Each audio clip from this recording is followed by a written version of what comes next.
feel your pain. Oh, he's thinning the herd today. That's why he's bringing in John.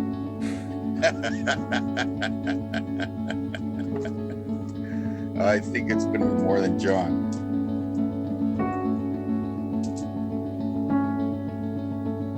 Well, the question is, are you guys going to kill him?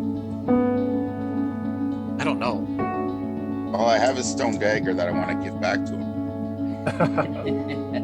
How I give it back to him, though, is up for debate. Alex, is your character's name Galen Moore? Yes, sir. Thank you. What kind of character are you playing? You're still going to meet him. He's a hunter guide. Oh, he's new. Oh, okay. Yeah, Guess ask so. him why he's new. Because you John died. was expressing his feelings for me in the last session. And it didn't go so well for me. There may have been some, Casey, there may have been some charming by an evil ice sprite. Imagine a evil ice-based dryad sort of critter who charmed him, and then Alex's character attacked the charmer. And then that was his girlfriend. You know, he was like, "You attacked my girl." Nice. Yeah, classic story. Alex, I'm sorry, what's your online Discord or? Oh, Antiquitous. Of course, I was sitting there thinking Alex Wittis, and I knew that wasn't right. Fortunately, you did not have to pronounce the name of my last character, so you missed the I got blessing. out. I got skipped out. Well, hopefully 22 is less crazy for me than 2021 was. Say that again. New job, bought a house. So. A lot of stressors. Congrats on the new house. New cat. Thanks. We've been here a New year cat. at the end of the month. Yeah, we got the cat last March. No, Banshee never comes in this room. Oh. So how many cats you got now? 4. 4. Boy. You end up being known as the crazy cat man. Well, 2 of them are mine, 2 are my wife's. They're all 4 hours, but Stella's, my familiar daddy's girl that you all see on the stream. And then there's Domino, and then there's Inigo, and then there's... Oh, there's Kayla in the audience. Is she awake? If she's in the audience. Oh, Jay needs to let Mike in. We've got 10 showing up right now. There's a couple more that just popped up on there for participants. Good morning. Hello. folks. Good morning. Oh, look at all these lovely faces. Good morning. It's a little early to be drunk, Kayla. I don't think I'm seeing that many lovely I gotta faces. go to work later, okay? Don't judge me. Trying to let the energy flow because I don't have coffee yet. Same here, Kayla. I have no coffee. I'm about to die. Likewise. Sending you all coffee Hi. vibes. I've been drinking coffee since 5 a.m. Don't brag. It's not nice. Oh, look who's here. You're from the future. That's not fair. Chuckmaster. Beat Mike in. What I'm really surprised at is how clear Casey's video feed is all the way from orbit. Yeah, you like that? It's amazing, Yeah, Casey. it's Amazing. very clear. I overpaid for that thing. But it is kind of cool. For your trip to space? Yeah, I I bet. thought it was a virtual background for a second. A couple of years ago, I found this on sale, and then I bought it. I had to take it to like Michael's or somewhere to get canvassed 3D. And they charged me so much money, and I didn't know better. I just paid for it. But oh well. Yeah, well, my virtual background's similar. During work meetings, people are always like, "What the hell's going on behind you?" And I'm like, "I'm in a TIE fighter, and I'm about to destroy you."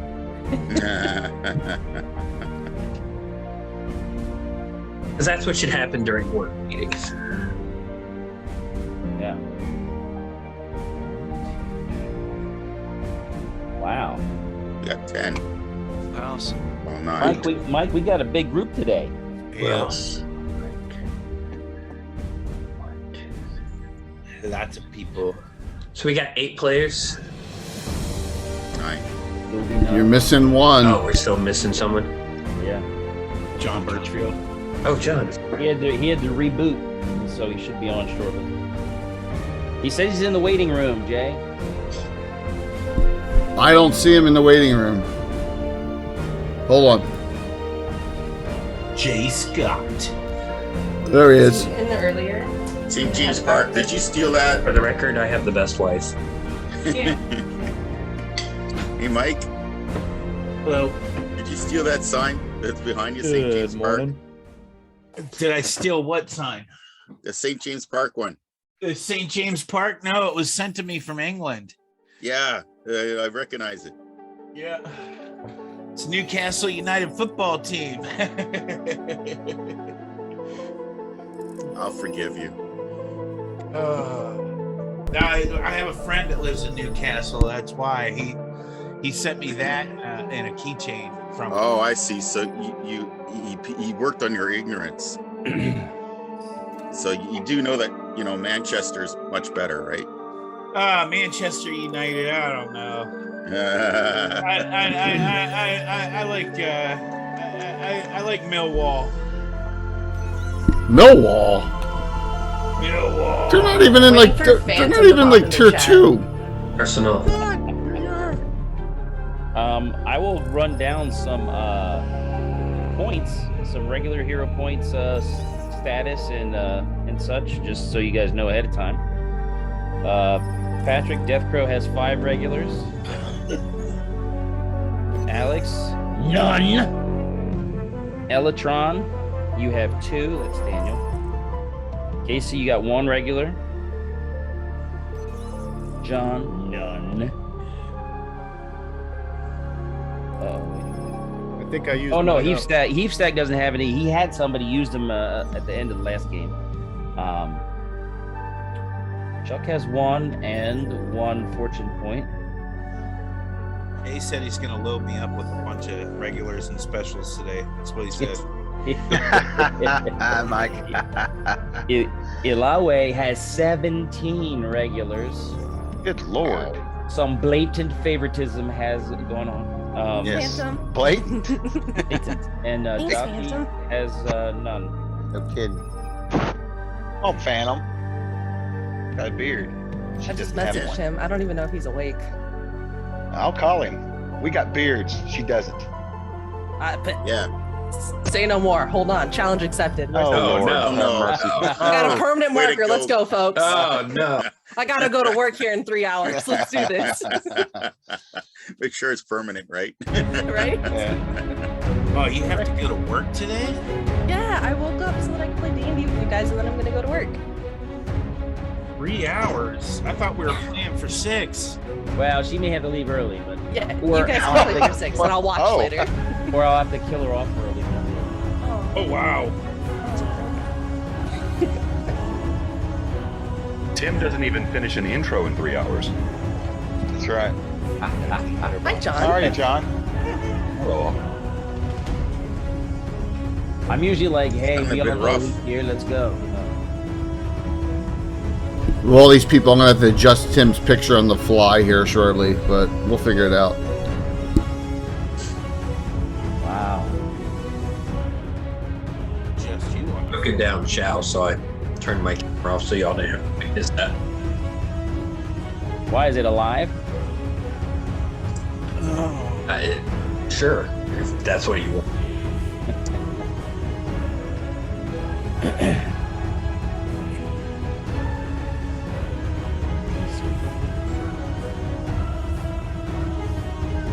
Here's I'll recall you are here.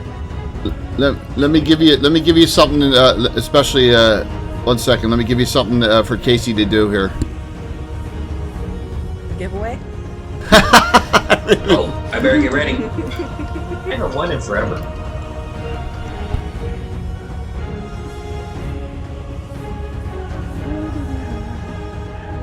Yeah, it's by some company called Trollord Games. I don't know who that is. Oh, the Starship Warden, very cool. Games. Sounds like a pretty cool game. this thing called Castles and Crusades, and this other thing that I'm reading soon called Amazing Adventures. Stop blurring. Stop blurring. Thanks. This looks like Satine. Can't see it, but it looks like Satine. Yes, it does. It is Satine. It is Satine. I knew it. I was like, look at the liner, the pink hair color. So beautiful. Yeah, she modeled that for us. We've had some interesting covers in the last few years. There's more to come. You see that interestingly. Oh, yeah. Well, I like the change in art. So, Oh, Wilderness of Pain. there it is. Wilderness Part of 2. Pain, Part 2. Duh, Do. duh. You do. Well. Wilderness Yeah. of Pain, Part 2. I don't know. Wait, does it still have music playing on Twitch? I don't even have Twitch open. Yeah. It may have. I've got it up as muted. So I can hear You you. got some guys mugs. Open it up, dude. You're not bringing down my numbers too much. Just kidding. Doesn't it doesn't matter anymore. Yay! That's right. Yay! I No just more don't have getting time. calls in the middle of the night when I'm having to spend time. Yeah. I'm like, get on Twitch. I can't keep track of the chat. So Oh, just do a pop out. Damn, that's what I do. I don't want to keep track of it. Although Oh, that means well then I don't do a ignore pop-out. you. That means I ignore you guys. There's too many of you for me to be distracted with who's typing something. That could be at our advantage. As running the show, you probably should pay attention to chat so we can be begging for. Yeah, he doesn't. He's distracted enough. All Yeah, right, that's right. all right, That's Tim. why I have got to to fix your produce pick real quick here because there's so many. We got a record number of players today. So give me 1 second. Good morning, everyone. Hopefully, everyone's gonna have some fun with the ever mysterious Tim DMing Wilderness What of players in? Pain 2. It's gonna be a blast. Yes, Drake. I get to sit back and relax and watch. So Relax. Saturday morning. Well, I'm prepping the Ed Greenwood game for next week, so I can do that while I watch here. Is that- So I'm out of here. You guys do the introductions for everyone, Tim, and we'll see you right. all shortly. I gotta hit some right buttons here. All right, good morning.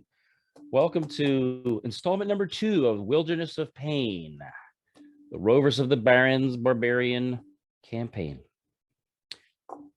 I'm, they call me Tim, or the ever mysterious Tim. I only run this on Lord Gazumba channel because I don't want to run my own stream. With me is the motley crew you see up here. And let's just go across the line, across the top from left to right, and introduce yourself. Some of you can't really talk about your characters because no one has met them yet, but you can at least introduce yourselves. Take it away, Alex. My name is Alex. You know me as Antiquitous in the chat. I am one of those characters Tim is referring to. I was, let's just say, pummeled just slightly in the last session with our friend John here. He was savagely killed by a hatchet. Yes, that.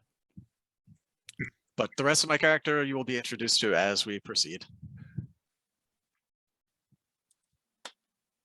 Next. Patrick. I am. Okay. I played a character, Death Crow, aka Kraka. He's a fighter type, human, of course, and he's been with the tribe for some time now. Yeah, we'll see how the exploits of today go. Hopefully, we mostly survive. What do you mean human, of course? Not everyone's human here. I'm big. That's a dig, of course. Oh, okay. Hey, everybody. I'm Casey. I am playing Tokala. Tokala is a half Sylvan elf because I beat Tim up during character creation. And he is a commando cleric, dual class. So he's a cleric of Paylor. He's very much into protecting the community and thinks he's a good shot with his bow. Thinks is a. You run around and you run around commando. Is that what you said? Please That's what I heard. put that image in people's heads. at 9 in the morning, Patrick. Yeah. So Commando is one of my custom classes. So think light fighter, patrolling ranger, very similar to the ranger class, but more focused, less on the natural nature and all that, and more just being a special forces type soldier where they sneak into where they fight, and they get out fast. Like And- Arnold. Chocolat is accompanied by his pet dog named Coyote. All right. Kayla. Hi, I'm Kayla. I'll be playing Ilawi, who is a shaman. And I've lost my sheet, so I don't remember much because it's been a little bit, and I'm trying to find it real quick. Oh boy. Yeah. I was like, oh yeah, we have character sheets. Wait, where did mine go? So I'm trying to find it. But yeah, that's my name. I'm a snake shaman. Sneakies. Snake. I can send it to you. It's on the Oh, please. drive. Oh, please. All right. Next. I'm Dwayne. I'm Prometheus in the chat, and I'm playing Jothi, a druid who's kind of like small, but he's trying to redeem himself on several levels. Alrighty. Hey, I'm Daniel. I'm playing Elatron. I'm also Daniel Boone in the chat. I'm Elatron. I'm also Daniel Boone in the chat. I'm playing a elementalist, wise man, who is a little standoffish and has a small little newt friend that he keeps up his sleeve.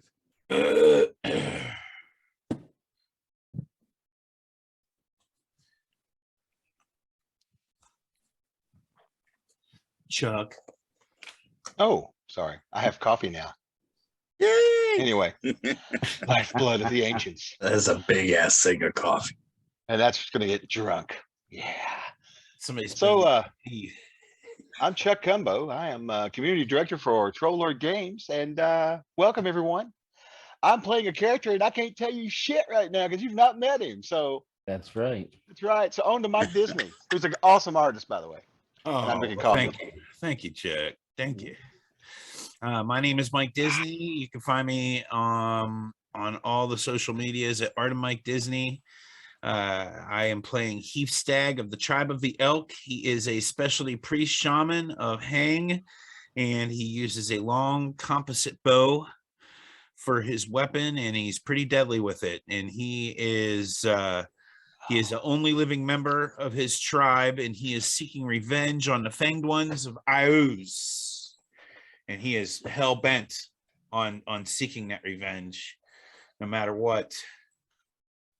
And the Hang is the thunder spirit, thunder god. So That's right. That sect of specialty priests are the only ones in the Barrens that know the art of making the long composite bow. Because the spirit Hang can fire arrows 30 miles. So as a sacrament and as a honoring to him, they study the longer range. Did you say 30 miles? That's Yeah, really he's a deity. So yeah, 30 miles. Oh, it's like Tomahawk missiles or something. That's what you're Yeah, yeah. and imagine javelins of lightning, but they're arrows. saying. Wow. But All right. I am John. I'm John of Blue Box RPG on Twitch and all the socials, and I'm playing Red Fist. Red Fist has somewhat of a sullied reputation. He is a bit of a recalcitrant figure, 6'2", fairly intimidating in nature, but showed extraordinary leadership at times in the first two sessions. Has been somewhat unforthcoming with his background, although he has clearly got some bitterness toward his family that is leaked out in a few comments. And he had an unfortunate encounter with an ice sprite in the last session, which led him to, well, do some bad things. Do tell. that brutal murder with a hatchet is what. Remember? And was it his fault? Did they know he was charmed? We don't know. We will perhaps find out. Okay, so I'll recap real quick the last session. As the tribe was getting ready for departure to the winter encampment, because they find a nice secure place where they can kind of hole up, stay warm, stay relatively secure during the winter months. When they kind of returned back to the tents of lament, which is where all the cast-offs live, the children had been gone, and they had wandered off, and so where did they go? So they followed them, and basically they had been lured away by these beautiful women, and they got information from one of the rubes, one of the other, a guy named Dull Knife, who kind of was, convinced by this one barbarian female who was actually one of the Agavul, which is one of the Fanged Heart tribes that sides with Ayus. She was a secret agent right in your midst, and she terrified him into cooperation, and he would bring the kids out and they would get charmed. And so now they were heading off. So the party goes chasing after them towards a very ominous winter storm, and it got colder and colder as they went. They ran into a number of ice type creatures, fought the ice sprites, fought a frost man, priest of the winter spirit, Shakak. Yeah. In a big fight. And unfortunately, that's when Red Fist was charmed and convinced to fight for his new beloved, and then ran off with her. I mean, And to be honest, she was fine.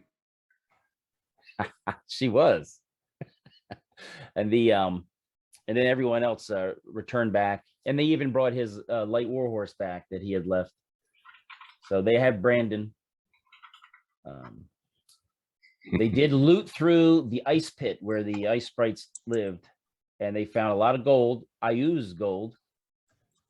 They also found a few magic items, few items of particular interest, as well as the remains. And one of the remains were identified as Ilawe's father's bones and his equipment. So when What? he, I'm sorry, what? yeah. So when he cool. disappeared, he had fallen prey to the ice sprites, and so was frozen to death and in their lair. So they found some markings, and his arrows had his particular unique markings on there, and they realized that they were his. So they have remains to return to Ilawe, who wasn't with them at the time.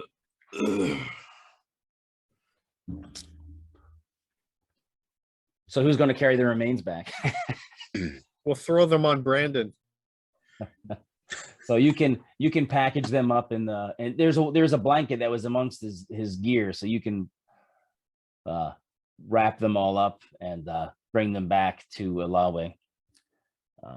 And so at this point, Kayla, you can decide that you're going to, put them to rest in a traditional manner and do your mourning. We're going to fast forward past that a little bit because you're about to move to the winter encampment right when they return.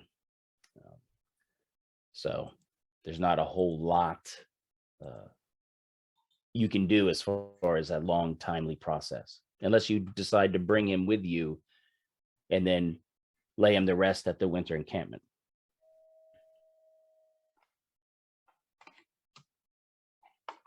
Yeah, might as well. Yeah. I think All right, that's so you're gonna bring bring my them. character with you. Okay. And then Yule Skinner 6, the supply guy for the advisors to the tribe, has crafted a deal with you guys for all the gold you brought back, and is trading you that gold, which is useless to you, for horses. So he's going to hand over to your group 8 light war horses and 12 riding horses. Nice. So there were a number of different options. They could have taken mules or all war, but this is what the general consensus was. So now it's a lot easier to move stuff from the Tents of Lament now that you have some animals you can use for pack animals, plus take turns riding and things like that. Who's in charge of the horses? Tokolo wasn't there for those adventures, so he's like, "Wow, guys, you're rich." While they were doing that, you were being useful. You were helping secure and patrol the area around the around and seeing to some ill people, sick people, and things like that with your skills. Sorry, I'm first level. You're going to die, but here's a cure light wound spell just to make you feel better. You need a little bit more bedside, man. A little bit more positive energy. What's my charisma 10? That's there you go. Rub some dirt in it, you'll be fine. Yep. All right. And Alawi was doing similar things. Okay. Now we're going to basically you had to do that movement to the winter encampment and set up in a new location, kind of a sheltered vale, kind of in a small wooded area. So that way there's a little break from the wind and, fuel source. Fuel sources. And you can put up your, shoddy tents. Now, if you recall, one of the things you did last time also was secure a flock of sheep. Yeah, including some giant sheep. Yes, there was including a couple giant sheep there because the Mule Skinner 6 has a thing going. He's like, I'm going to breed these and have the big wool. Okay. Excellent. It depends how he says that. Yeah. I'm going to incorporate that into the backstory of the half-red dragon sheep in the Band of Kingdoms. It's going to be this guy's fault because he bred a giant sheep. They're rideable like almost like a donkey or mule. Wow. And they're cushiony. They make great beds. Yeah. Yeah. So if you skin one, you could actually have a full-size comforter. That's pretty amazing. Tim, before we keep going, can you tell the audience what specific edition of the game we're playing? We're playing AD&D for 1/2-Tim edition. That's what I was going to say. Just call it Tim's edition. Which of these should I reference for spells as a cleric? Oh, he's getting ready. He's getting ready to I didn't get out the other already. For first edition, you can use second as long as they're the same. But if there's differences, we're going to go generally with the first edition. How the hell am I going to remember that? That was 30, 40 years ago. All right. I provided PDF access to PDFs. So fantastic online resources. So the that should solve that one. Where was I? Oh, so basically part of the deal of securing the flock last time was also that you're going to be given wool and sheepskin. Yeah. And so now you guys are feeling a lot warmer and better because your likelihood of survival was quite low with the deerskin stuff you had, and it was not going to be pretty with your feet freezing off and things like that. So now you have a chance to have wool linings and you're much happier now. So you are basically equipped to handle the extreme cold for at least moderate periods of time. Hey Tim, I put a question for you in Zoom, by the way, in the chat. Oh, you're making me stop and look at this? Okay. Well, you weren't clear, so I'm sorry. Oh no, that's correct.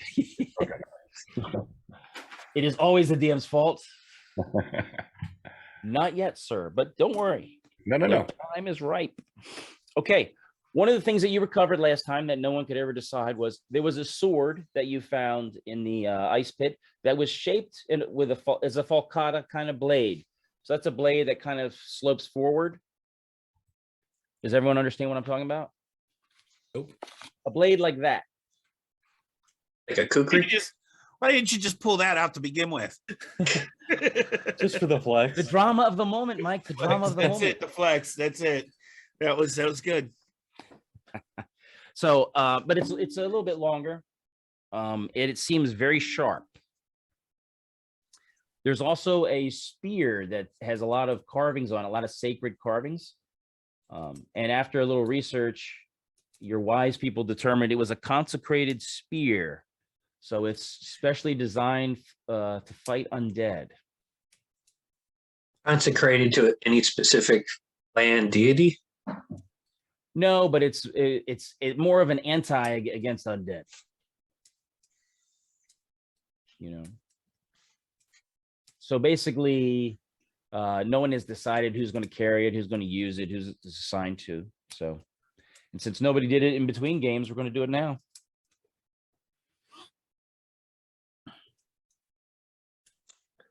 I'm good for it. I don't need to.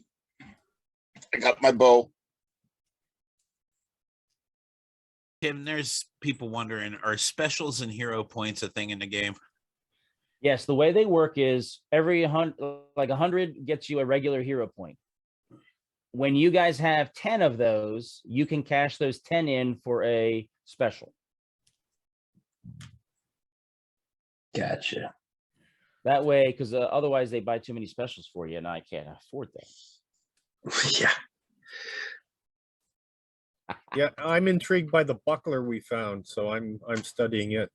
Yes. Yeah, there was a shield that had a lot of druidic symbols on it, and so Jothi was kind of holding on to that. You also had a kind of a husk of a dried finger that was kind of emanating some sort of magical impressions for the wise folks. When you pull that out, you notice that the finger looks a little, it's dry, but it actually doesn't look as old and crusty as it used to.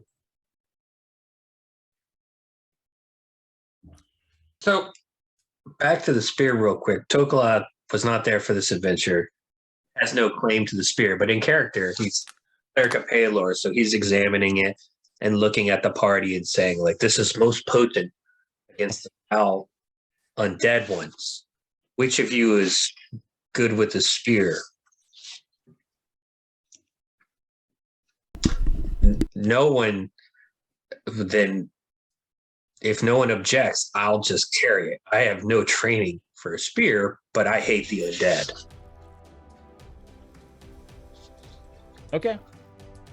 It's a it's a spear +0, +1 versus undead. And if any creature that is killed by it cannot be raised as undead. Excellent.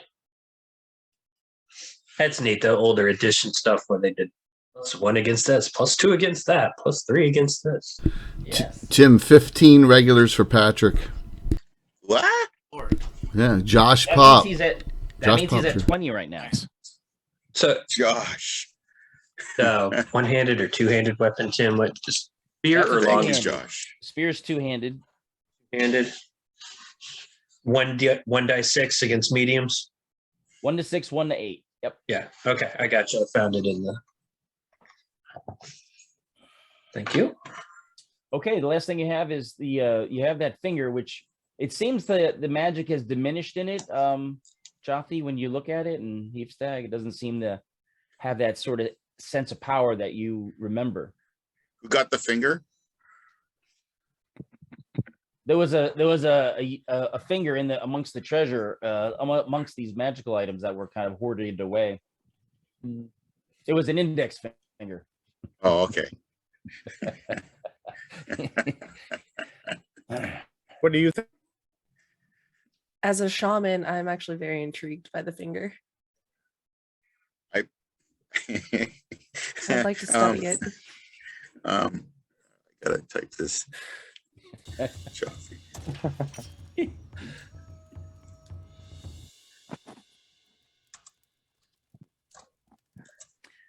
Single finger, yep, and a short sword. Well, thanks for my finger. I'll add it to my inventory. All right, so you got an index finger. It's a little dry, but it smells a little bit like it might be going bad a little bit, you know, but it'll dry out eventually. Pepperoni finger. Yeah. Shriveling up a little bit. Yummy. And then there's the short sword. Anyone want to carry it? Seems real sharp.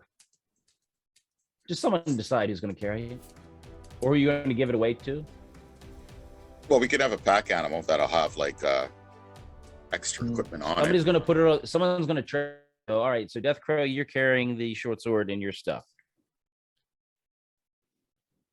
Just remember, when you're using weapons you're not proficient with, whatever your class proficiency penalty is, the absolute value of that penalty is added to your chance for a fumble. It's a lot of math. Absolute value, you know what it means. So if you have a -1 proficient penalty for non-proficiency, that means you fumble on a 1 or 2. Right. So if you're a magic user with a -6 weapon proficiency, you better stick to what you're good at, because then you'll fumble on a 1 to 7.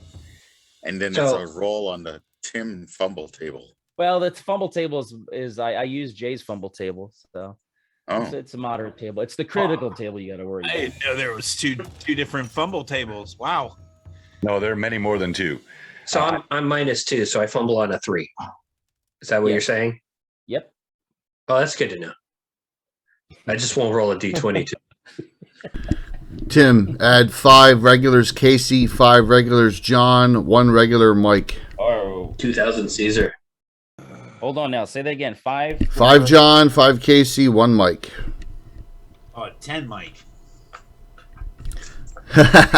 1 Mike. It was a regular turn in.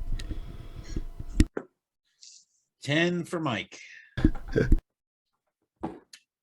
Along with that cloak of invisibility, Mike. That's right. With my cloak of invisibility. All right. Glad you remembered, Jay. No. Okay. There you go. That's great. That's awesome. So, Ilawi, you've packed it up. You moved to like I said, you moved to the winter quarters. You guys all have horses now, so people are impressed with you. And you actually saved some of the kids in the walk because a lot of them can't make it. You guys are just awesome. And while you're, kind of setting up, I'd say you've been there probably 5 days or so. Any injuries that you've had before are healed. You have you hear like some screaming and crying, like help, help, help in your tented area. So everyone who's there is everyone but Alex and John. So why don't we go ahead and introduce Chuck's character? At this point, when you're setting up, a newcomer arrives. And he looks like Chuck.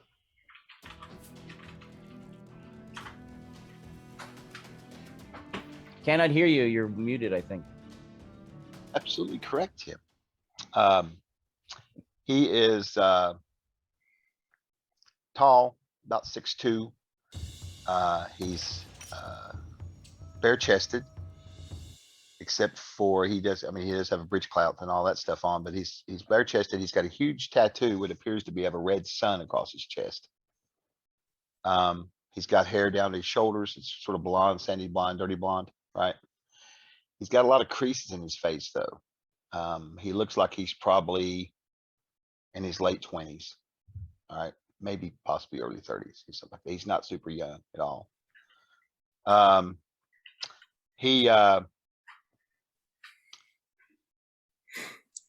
are they meeting him, Tim? Well, he's showing up to the cast area where the cast-offs go to live. Okay, all right. Because So you've been cast off. he's got a very grim look about him. And is the party approaching him, or is there a No, they're situation where? they're in the area setting up, and you're walking over to try to find a spot where somebody will let you lay down in one of the dilapidated tents they have. Okay, so as I walk over near them, I'll just glare at them. I don't say anything. All right. Jothy, what do you see? Go ahead. somebody's Oh. cranky. I will say this much about him. He carries a nice, well, it's not nice, actually. It's barely worth using spear. And he's carrying he's got some hand axes at his belt, and he's got a shield across his back and a bow strapped across his back. Short bow. I And he's see. carrying some sort of a sack. It looks like he's got a few belongings, not a lot, actually. So I see him around standing there, and I say, "Would you like some mushroom tea?" Which I'm brewing around the fire.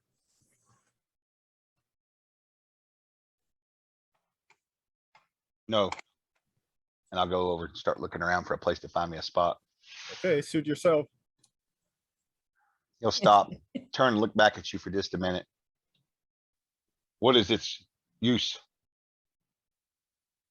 It fortifies you. In what way? Gives you sustenance. It helps your mood. And I'll just turn around and start unpacking my stuff on the ground right If there. he doesn't want the tea, I'll have an extra serving of tea there, Jothy. Nice, go my over and- brother. He'll sit down on the whatever kind of mat he's got down on the ground, and he'll just kind of watch you guys for a minute. He's just got his arms crossed his knees and just kind of sitting there watching, taking in the whole place. But particularly Nice. watching the mushroom brewer. Say a little bit Alright. loudly in talking to Jothy. Some people don't know the common courtesies extended to them. Now Yeah, look so- at you very closely, Death Crow.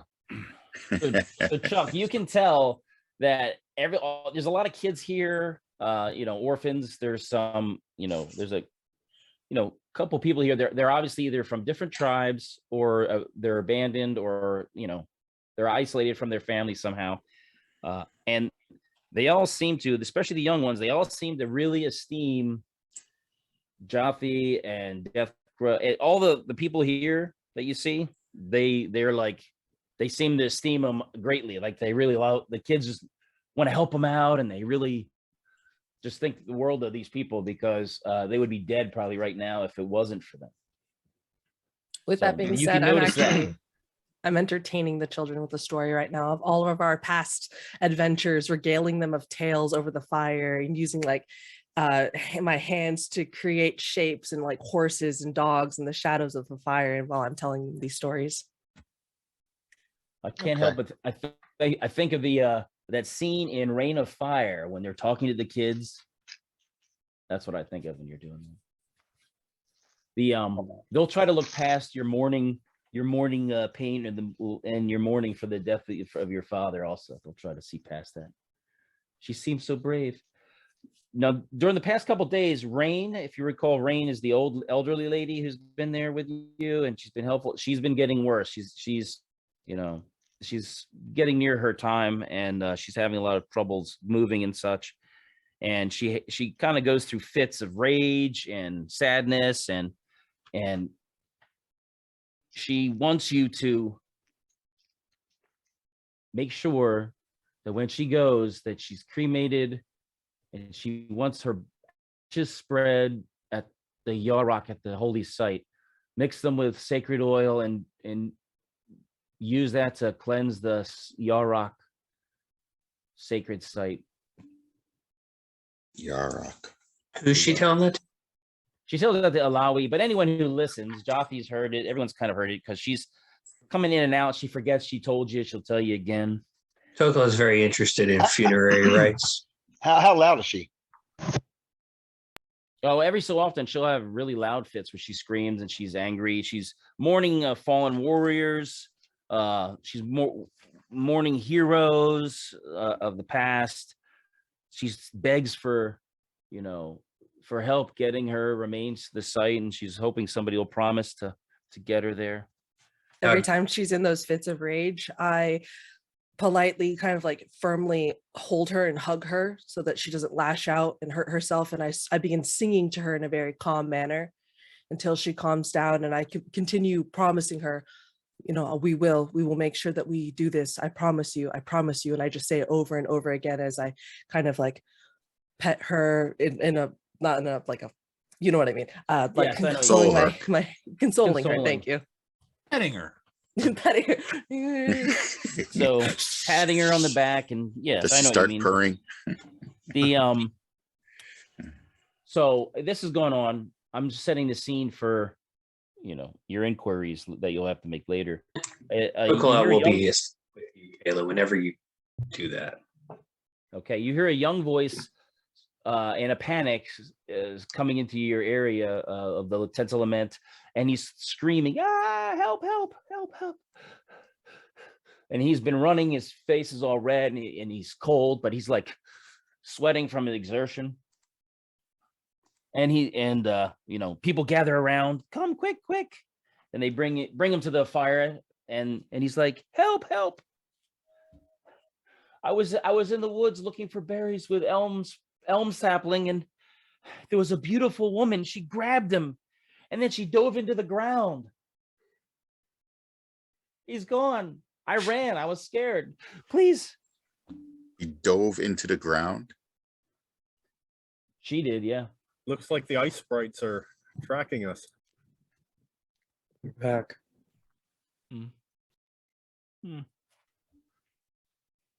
How So would he they knows know where he's we at, are? and there's some snow, so it's easy to backtrack him if you want to do that.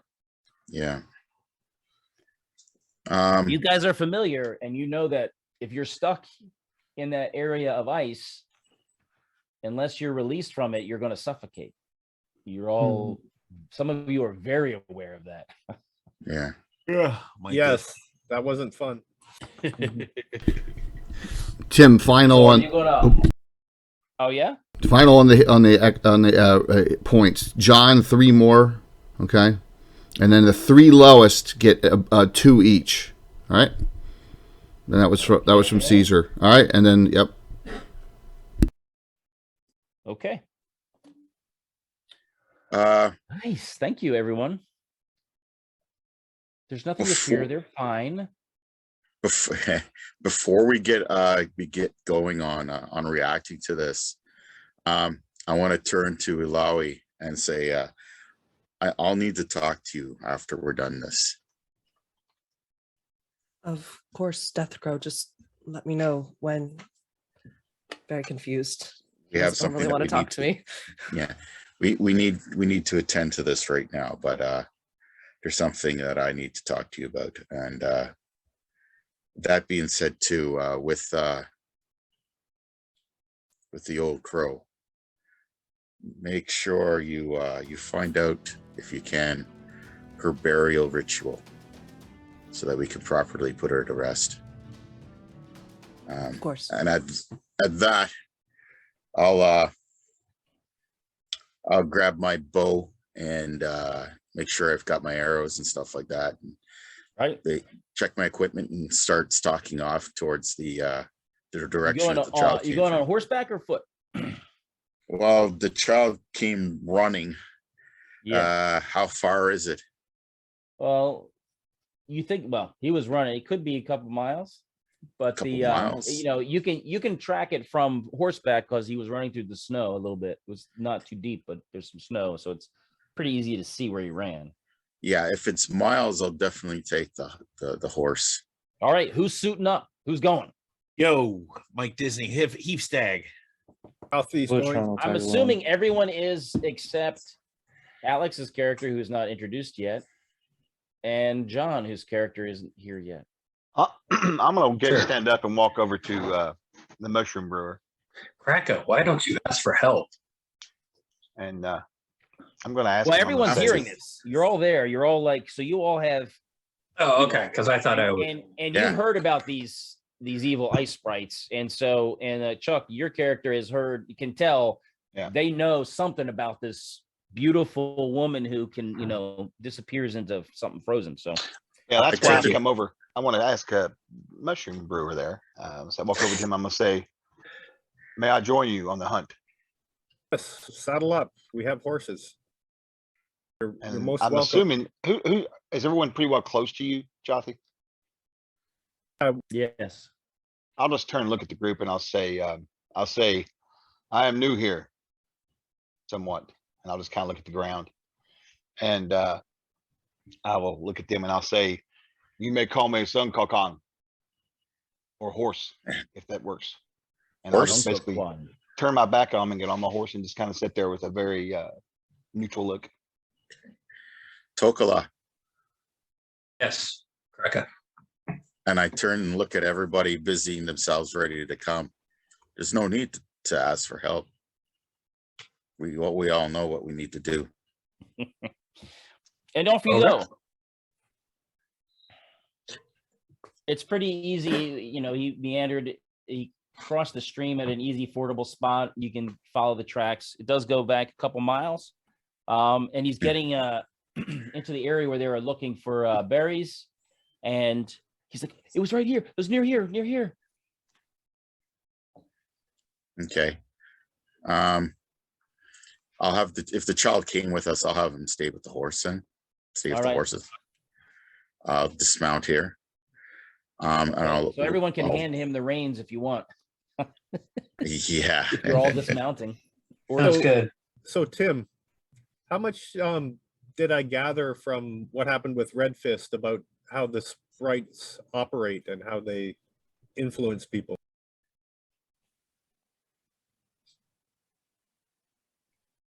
Well, you know, the winter spirit is generally an evil spirit. So you can assume that, you know, well, I know you didn't like him, so I don't know what does your gut tell you? Just wondering How much you know over. about them? I'll do a DM niceness roll. We'll see how nice. You're well, you pretty much figure that they use a lot of, you know, they're kind of fayish in how they mess with your minds, and they can ensorcel. You've heard of people being ensorcelled before, so you're pretty sure that even though Red Fist was kind of a bully and you didn't like his vibe all the time, killing your own party member seemed out of normal for him. I reject the use of the term pejorative bully. He was simply a leader. No, you can't tell what he thinks. No, this about is meta. Sorry, go ahead. Oh, all right, so there you go. That's the tidbit I got for you. All right, you're in the area. What do you do? Dismount, look around. I'll dismount, draw my bow. I can do And, some tracking if Yeah, All right. exactly. You can Get kind of down. see there's footprints that go around, and you see it looks like there's some very fresh footprints, and you hear some movement in some thickets, and you're getting ready, and then around the thicket comes Elm Sapling. He comes around, he's like, "Hi, what are you all doing here?" He seems a little cold, but he's still looking for berries and chewing on his stick. We're looking for you. Oh, I'm fine. I've got the spear out instead of the bow, Tim. Just Why did Hickory Stick run away? He said a woman appeared and you disappeared with her in the ground. No. I just slipped and fell in a snowbank, and he must have panicked. I'm fine. Somebody's lying. does he look injured or frostbitten? He looks kind of cold. But I mean, it's cold out, and he's not dressed great. Should we give him a blanket? Someone. I think he's charmed. I think He's he's like, charmed. I'm fine. Everything's Chocolate. fine. We're fine. Everything's fine. How are you? Tokole, do you want to check for tracks and see if there are other tracks other than the children? Yeah. While you guys are talking to the kid, I'm going to do a little circle sweep of the area with my amazing tracking percentage. All right. Given my innate motherly instincts, I'm very concerned for this child, and I immediately pull out a blanket. I'm like, "Oh my gosh, come here, I'll warm you up." And as I do so, I grapple him.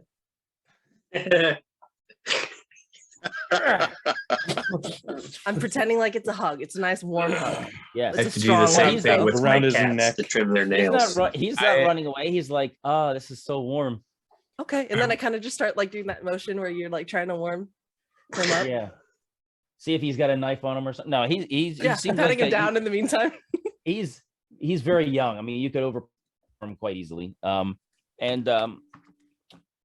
As you guys are starting to look in the area, you hear a distinct sound, a sound you've never heard before. It sounds like some sort of croak or roar in the air. And you notice quite high up, you can kind of see through the trees. There's no leaves on the trees. You can see the leathery wings of, it looks like a flying reptile. You see like 2 or 3 of them, and they all seem to be in a perfect V formation, flying, even flapping their wings at the same exact moments.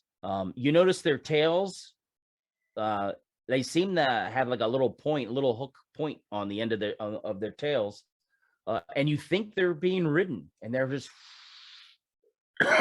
flying They by. look very familiar to the one that we slayed before reaching the ice fields. No, I ready my bow.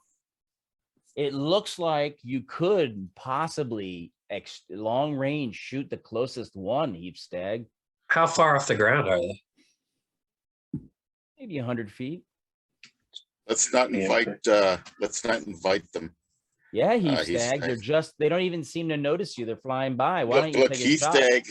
Look what he's trying to do. Yeah. Oh, I know what he's trying Did to you do. guys fight a wyvern last time or something? Not yet. Wow, with the meta. It was an All right, ice drain. that was out of character.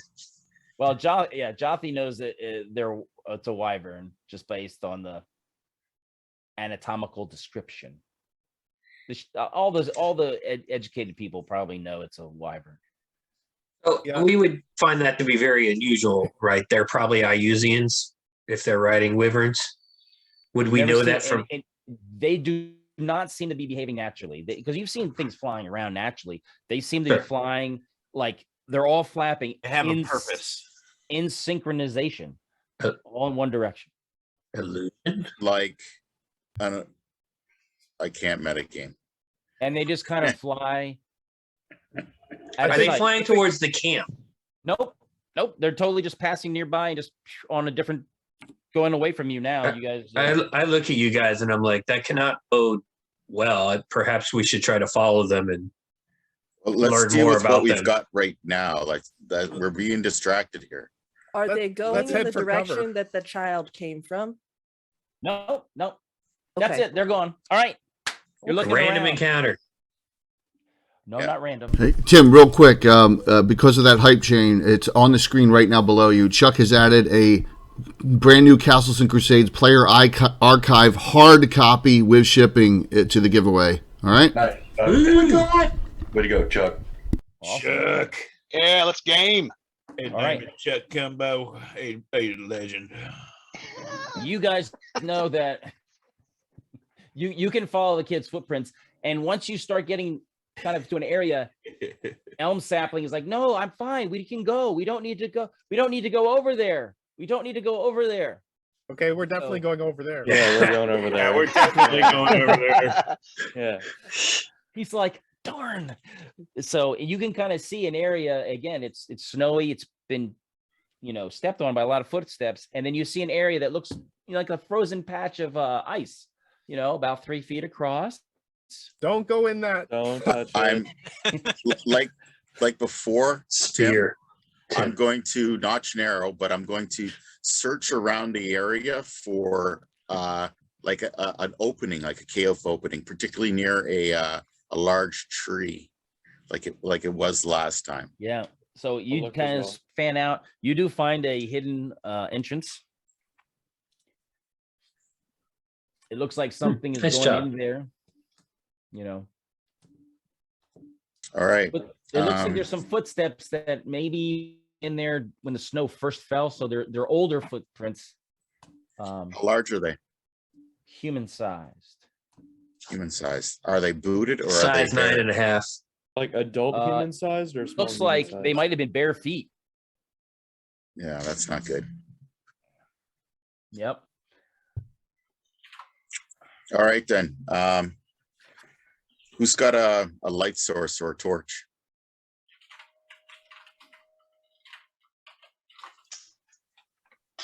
That's a great question. I can make fire, but not necessarily Yeah. like that scale.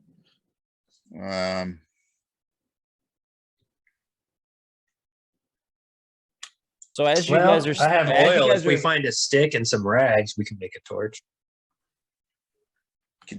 Tear up. Tear Horse up some, blanket. yeah. Sure. Let's just do that. Yeah, I can tear up some of my bedroll for And then we Yeah, can that- wrap up a stick. Yeah, let's just Okay. find a sturdy stick, Jim.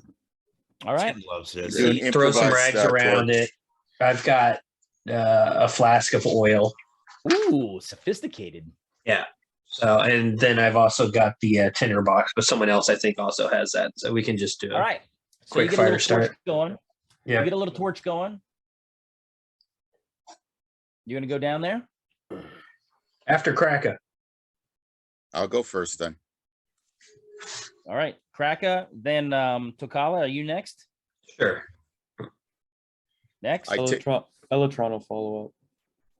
I move forward Okay. cautiously, as in I'll take a couple of steps, stop, Well, it's listen. very narrow and winding. It winds downwards and kind of inwards until it kind of comes to a hole, and you can tell that you're inside the ice pit. The air is very cold in there. You see the stalactite of ice coming down from that central ice patch you saw. Right. And you can make out what looks like a human form kind of curled up off to the side on what looks like a little ledge in the dank cave. And you see that there's a woman across there looking at you like, what are you doing here? I'm coming down. Just joining Is it- my spear out. Does it look like one of those fairy ones that we've seen before? Make a saving throw versus spells. I asked for, you said she said something. Does she look like that? Uh-huh. Okay, if I make this saving throw, I'm launching a few arrows at that. So, Tell him, Pat. all right. Come on, Crack it. baby, be good to me. You gonna use any hero 16 on the points? die. All right, you're lucky. You regular heroes have to be declared ahead of time, just so you know. You could have used all 20 and automatically succeeded. No, Trying not yet. I know to you've get you to got. burn He those. loves draining the points. Oh, Yeah. yes, he does. He's like a vampire. So you made your Mhm. save. You have a knocked arrow. You're within 20 feet. You are Bang, bang. specialized with short bow. Uh-oh. So I'm gonna loosen 2 arrows at her. You have +4 to hit. Awesome sauce. I got a natural 20 Nice. and I got a Nice. 10. Even better. It makes 30. Oh no, yeah. So the 20, natural 20 is a definitely hit. The 10 is +4 for the range, and tick tock. I think I got more than that though. I got If +2 you'd only for my used your hero dex. points ahead of time, you could have gotten a bigger bonus. Oh, that's 16 Why 16? because I got +2 for my dex, Yeah. +2 for the being proficient in the bow. No. +2 because you're Di- specialized. +2 Right. because of your dexterity. It gets +4. Oh, okay, that's the total. It's built into your range table, probably. You're using Okay, the so- same character sheet. Well, I made notes because I got to watch that guy. Okay, so it's 14. Right. So one hits with a critical. Roll percentile. It's not like Lord Gazumba's table. This one is the higher the number, the worse, more potent. We'll the see. crit. Are there different Uh, levels of crit, Tim? 92. Yes, there are. 92? Yeah. Oh, darn. Well, it's triple damage at a minimum in the arm. Right arm. Uh-oh. Triple damage. I do 1d6. 1,000 points. Well, no, actually, excuse me. You do double damage. Nice. So it's actually 6d6. 6d6. Yeah, double Yes. damage at point blank. Point blank, because Oh. you're specialized with the bow. Yeah. That's brutal in Really AD&D. nasty. All right, so you can roll for your fun, but I'll tell you, the shot enters the shoulder at an angle and exits through her neck in a spray of blood. And she's sitting there with the Like, it hit her nice. in the shoulder and came up out of her neck. it bounced off the clavicle and came up at an angle and through her neck, and blood is spraying out, and it's actually dark, kind of bluish, purplish blood. Huh. And she's like sitting there. Deathcrow, that lady really pissed you off. She collapses on the floor. So is Horse impressed? He pokes his head down just to see a spray of icy blood, and Okay. Out of character real quick, can anyone else check for traps, or is Tokla it when it comes to that? Okay. I think you're Yeah. it. when, Yeah, all right. So, Kraka, when- let me carefully examine the room. Just a when second, she though. when Just she a second. dies, I want to enjoy this for a minute. when she dies, that stalactite just right out of the ceiling, right to the floor. So you have daylight streaming down in there. Okay. Can I assist him in looking around there for the tracks? Sure, that human figure that was rolled over, like in it curled up, you go over and you see your old friend Red Fist. Oh, Except I don't even know him. except He's bluish. He's Oh no. He's blue. His tips of his toes are like white. And look at his frosted are eyes. white. So his Hyperthermic. eyes look like he's one that is succumbed to a Hold on. trance, or is His he... lips are like a dark blue. You notice that he's cold. He kind of moves slightly. He is not shivering anymore, which is medical people should know what that means. Okay. And he immediately howls. As soon as she dies, he lets out a howl. Wait, two other details. You see there are long raked claw marks down his back, like those of a passionate lover with overly sharpened nails. Oh no. And the temples here, even though his skin still has the tautness of his 18 to 20 winters, he's never described exactly how old he is. You see there's a graying now at his temples like those of an older man. Okay. I'll immediately call for a blanket for him. Yeah, And, I immediately start trying to apply first aid with the and then torch. Tokura, look for any other traps. Horse, you said you were gonna help him, and get Ilua up here. Okay. Tim. Yeah, go ahead. As a cleric, does Tokla think a Cure Light Wounds spell would do anything to help Red Fist No, hypothermia? This is hypothermia, very intense hypothermia. You think his toes are frostbit. Right. And I don't know if his howl is out of rage, anger, frustration, or remorse, mourning. You don't know. It's just, but as soon as she died, he was like like it was shocking, and he seemed to like come free a little bit. And then he's frozen. Like he was connected to her. Then you need to build a fire. We need to warm him up. Yeah. All that. Got to get him stuff, out of right? here. Right. You notice that there's areas in here where there was little streams of water that was frozen, and right at the end of them, it seems like they were kind of coming down like a little channel, and the channel ends with a bump, and then right at that bump, there's like a little drop of ice that kind of just comes off, like a little teeny piece of ice that it looks almost round, like you could almost like break it off. You tick and break off this little piece of ice, like a little, Evil. almost like a little seed or something. Don't touch it. I'm just focused on trying to get Red Fist. All right, you get him out, and you can get a fire going if you so desire. Yes. Yeah, I take the torch. I leave you guys to examine that area, and I'm trying to save his toes. All right. And Electron will go investigate the little water droplet thing. Okay. Okay. Nobody think anything of this, guys. Okay. I'm going to undo my top, half of my clothing, and encompass him and use my body heat to warm him. That when somebody's going into this level of cold, you need another warmth source to do that. And the fire is not going to do it. So that's what I do to help him survive. Yeah, he's cold. You've seen people like this before.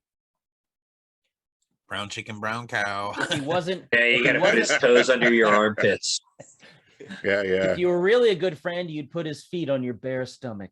All right. We'll get somebody else to do that. Yeah, his toes look like ooh. Electron, come here. He's looking at those little ice seeds.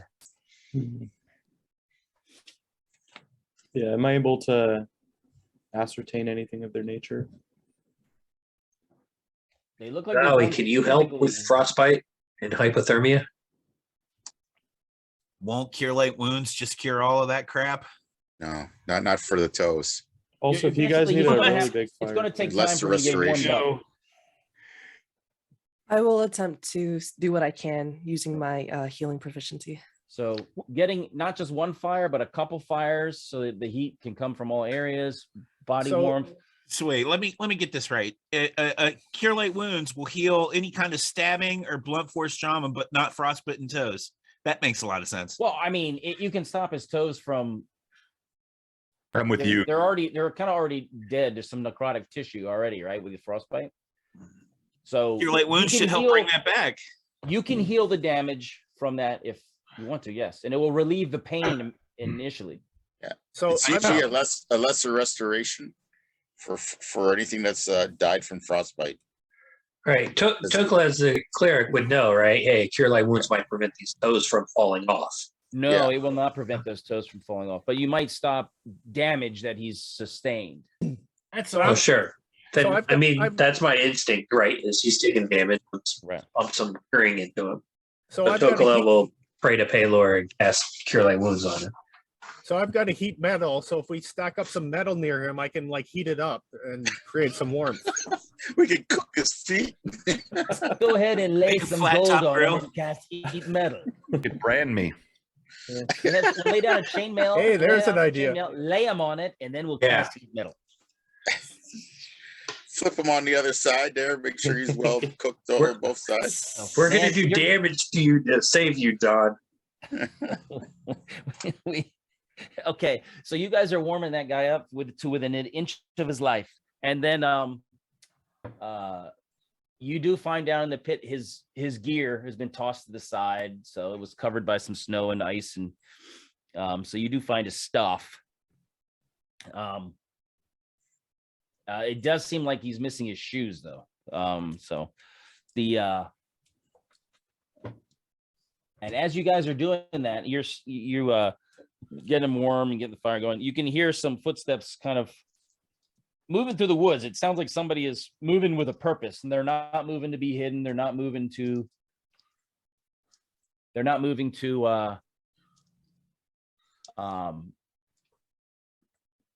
yeah, they're not sneaking along. They're just moving like they're moving from a direction like a forced march, kind of fast movement.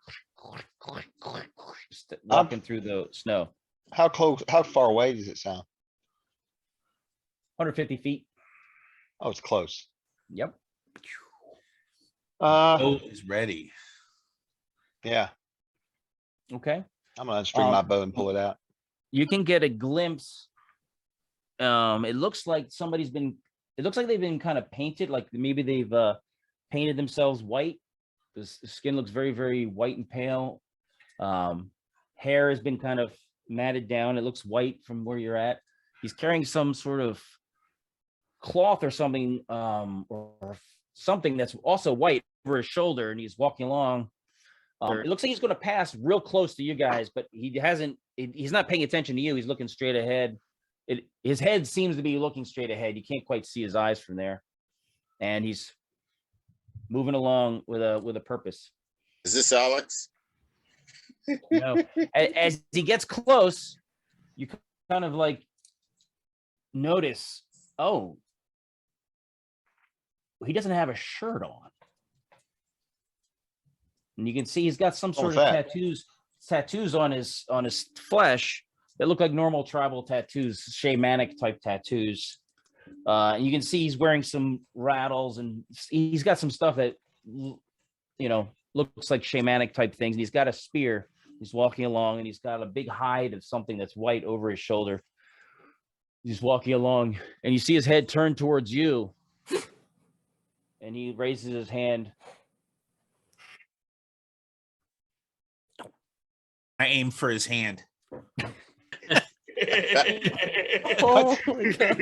He's doing a universal gesture of how? How are you? How? Hail, traveler. How I catch this arrow? And well, yeah, he walks towards you. He looks like he's almost in a trance as he walks kind of close to you guys. And he looks at you and he goes, I am headed to the Pelu. You may travel with us. That's And you where notice we're his heading back. his eyes are white. He has no color in his eyes. And his skin is white. And you see that it looks like he's got white dragon hide, a big chunk of white dragon hide over his shoulder. I whisper into Bloodfist's ear as I'm hugging him, keep him warm. As I'm hugging him to keep him warm, I Sucks to whisper be into you, his Red ear, Fist. "You've got a lot of explaining to do." Red Fist, who has apparently now been remonikered Blood Fist, mumbling in his sleep, says, "Those aren't pillows." Yeah. Tim, quick question to really kind of to Kayla. Has the child stopped exhibiting weird symptoms of once the lady was great question. Great question. As soon as the ice spray was killed, the child seemed shocked and then started crying and was just crying out of relief and fear and because he had been ensorcelled. And then second point, just I've got Coyote the dog also resting up Red Fist with the snuggle pillow that is apparently Kraka. Yeah, very good. The guy walking says, "Long have I lain in the deep. When I was surrendered to Coyote by Shakak, only they can say what bargain was struck."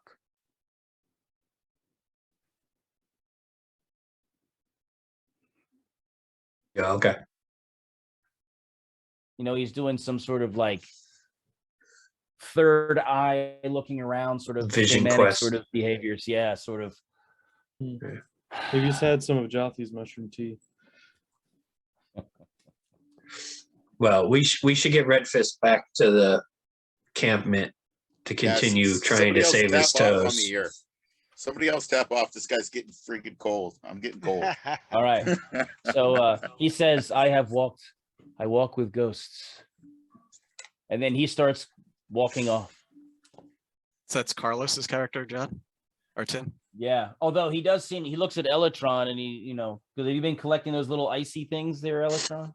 Yeah, I was gonna ask if there was anything, if I felt any. He said he looks at you and you think he looks at you, his head's turned that way. Again, he has no color in his eyes, it's all white.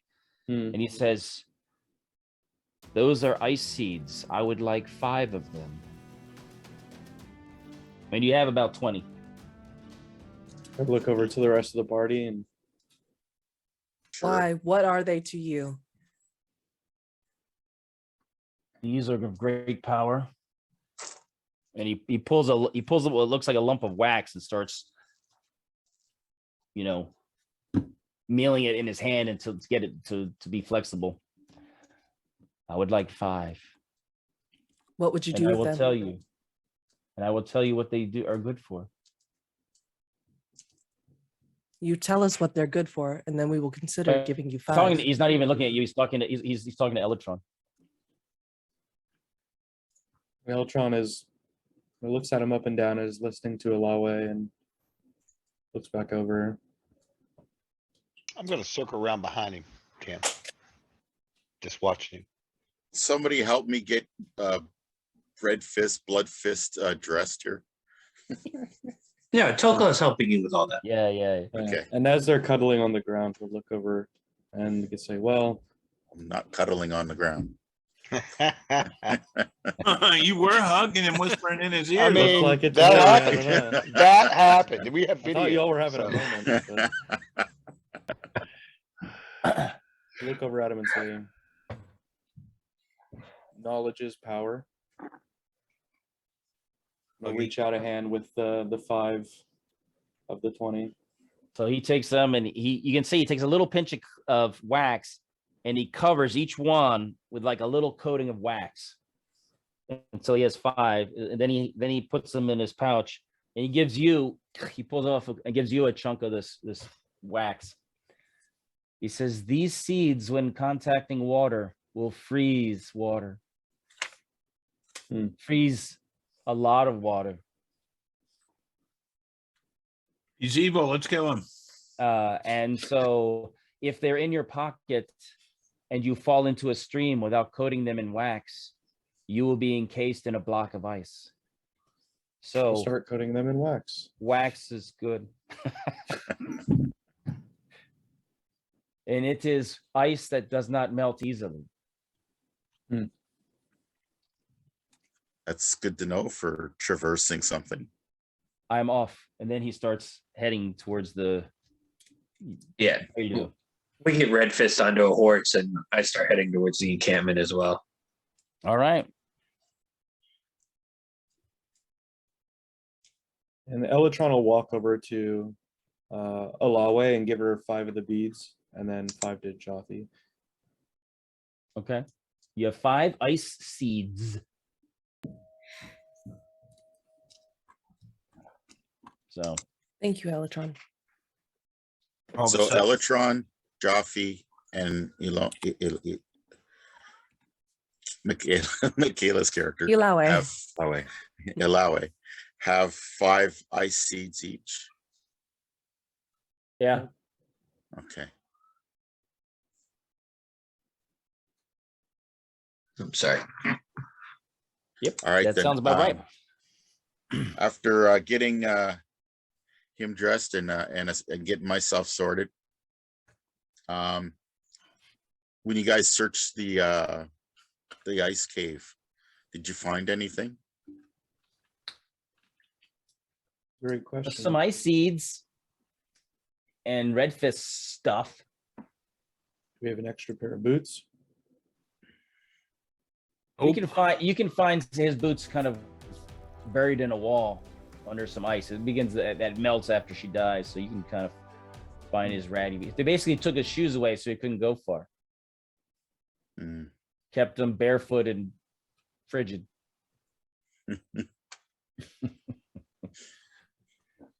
Okay.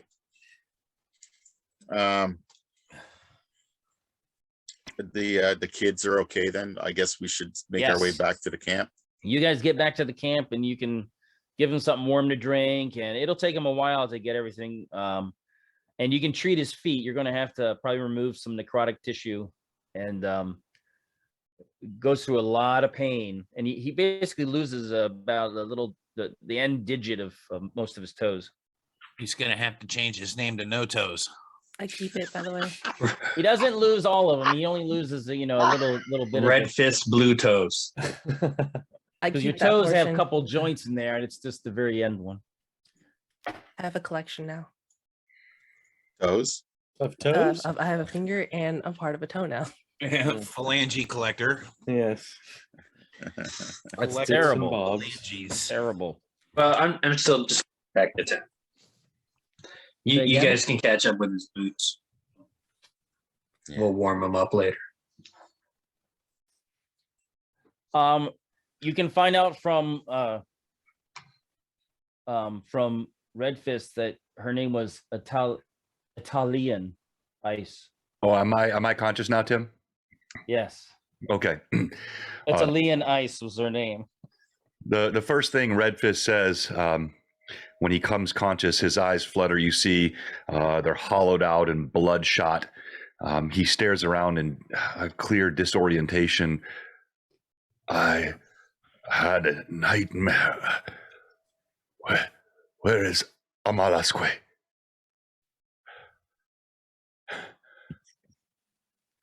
You killed him. I throw the stone dagger of a mollusque down at his feet. Great bedside I manner, said, Jothi. I know, you guys are super sympathetic. that is his blade. You see his jaw goes slack for a moment, and he just slumps down and clutches the blade and just starts turning it over and over and over again in his hands. He shakes his head. He's clearly in shock. Yeah, everybody was traumatized by that. Yeah. And then I No one- draw the metal blade that he had that was very special. And I said, this one, I've yet to figure out what to do with. He- Oh, His face. He looks up at you and he barely manages to croak out, "Thank you, Death Crow."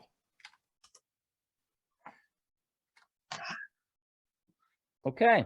So it's going to take you a number of days to heal up and get full strength. Tim, I'm haunting him. You're haunting him. Yes. Yes. Yes, he has fitful dreams. He should sleep in the same tent with Rain because both of their fits will work out together. Oof, having fits and bad dreams. And at one point, you hear Rain has like a dream, but then she speaks lucidly, and it's a weird voice, like she's in a trance.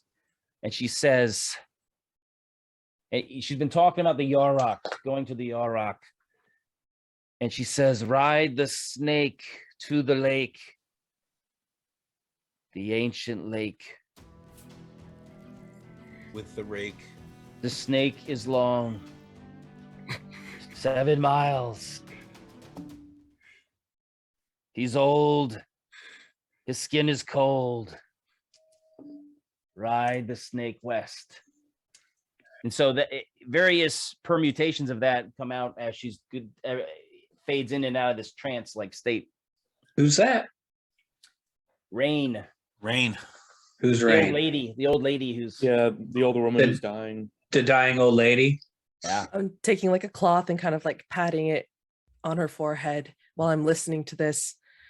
And I repeat it over and over again because I commit it to memory. All right. Being The wise ones often call rivers as such. Is there here such a river? You're not really sure, but you can make some inquiries, like try to ask around a little bit. Yeah, I wasn't asking the DM, so I was asking all the other PCs, but yeah. I know. And I don't Hold know. on 1 second.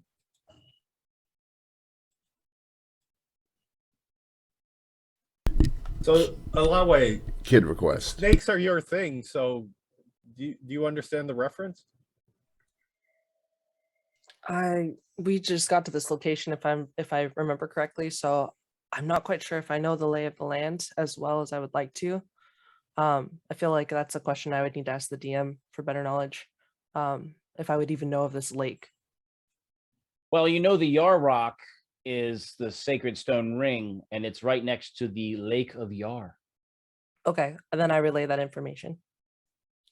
And then you can do a kind of an inquiry and ask a couple of people around, ask some of the wise people. And after you do that, a person that kind of comes in over to the tents of lament, and you see this woman warrior is she's one of the Pale Riders people. So she's like one of the advisors.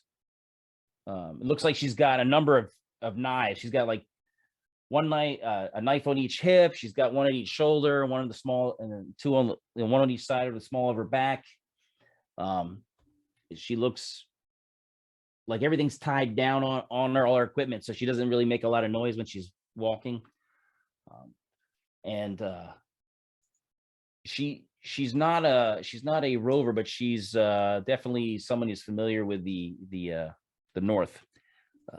She says, I was told to come over and help you with information about the Yarok. I've been on some patrols in that area, so I've seen some things.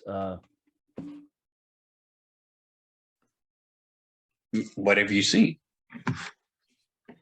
At the Yarok, the forces of Ayus have built several outbuildings around it. Don't say his name.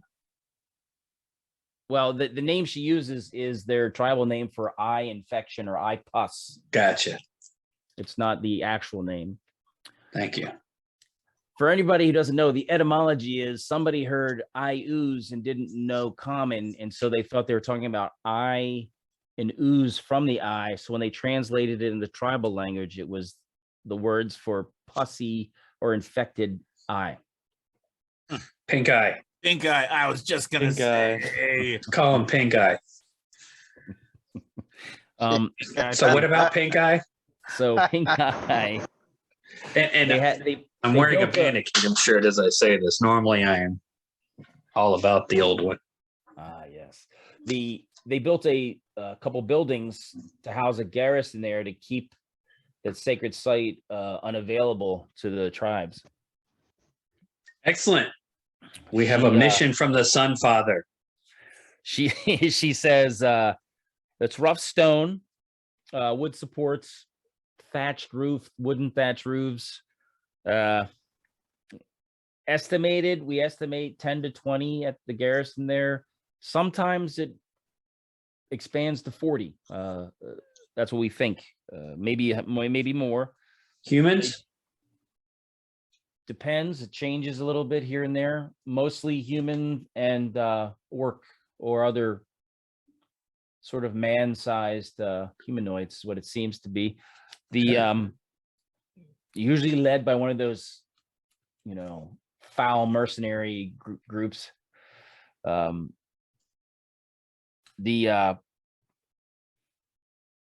do have the ability to put horses inside the buildings, which and they store foodstuffs there, and obviously if they're full, they have to keep the horses outside. But that's winter.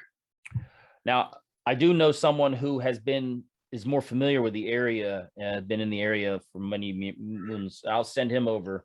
He can help you. We've used his knowledge in the past, so maybe he can help. And Damn. Yes. Two things. One is I'd like to try and get some more arrows, metal arrows. And wouldn't we all? Second thing is I'd like to be able to take a moment to talk to Eloi. Yes. All right. So she says, anyway, if he comes over, or if you run into him, his name is Balin Moore. Sometimes he goes by Moore. My name is Lone Paul, so if he's confused, you can just say Lone Paul told you about him. She's like, good luck. And she heads back. Okay. I asked her before she leaves real quick, do you anything about undead in that area? It's always a threat with them, and there are bones there, many bones. So if they have a priest, it could be. Okay. Thank you. It's plausible, but I have not seen them, nor have I heard directly of them there. Okay. All right. Plausible. Plausible. I think we should leave in the morning after we talk to this Balin Moore person. I'll pull Eloi off to the side, away from everybody else. For hugs and snogs. Yeah. And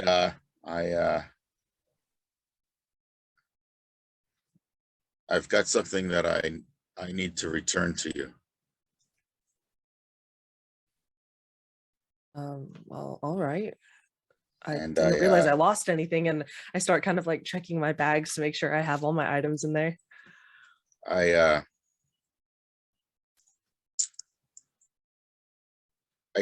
produce a very shoddy wrapped cloth. It looks like it was used to wipe down a horse. Smells of horse. And I open it up, and in the palm of my hand, you see a knife and a necklace. And you may recognize them as being your father's. And I hold them there for you, and I sort of gesture towards you with it. You don't get the normal response that you might be used to when somebody learns that their family has passed. with a very stern face. I hold out a hand and I take the items from you. And I look into your eyes and I say, thank you for returning these to me. There's more. I walk over to a side of the tentage where I have the wrapped remains of her father in the blanket that I took off the horse and would have put there. And I go, and these are the remains of your father and his belongings.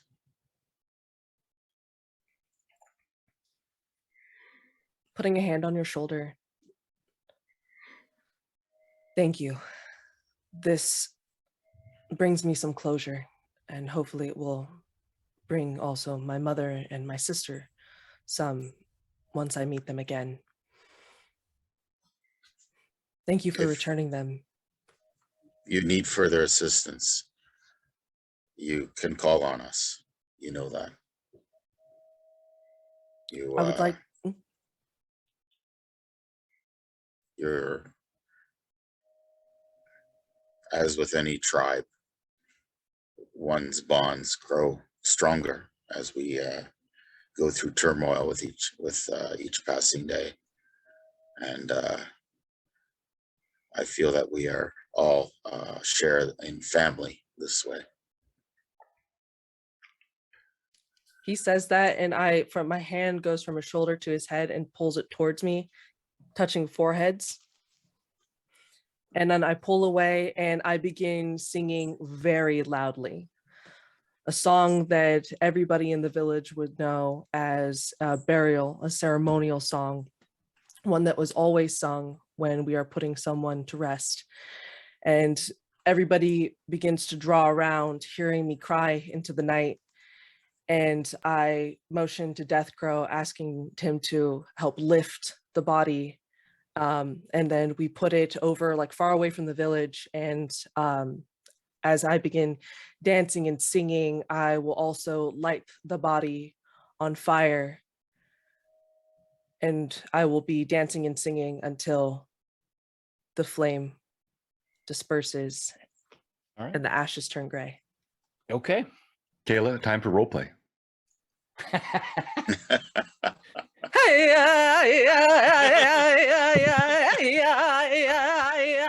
You hear like beating of drum.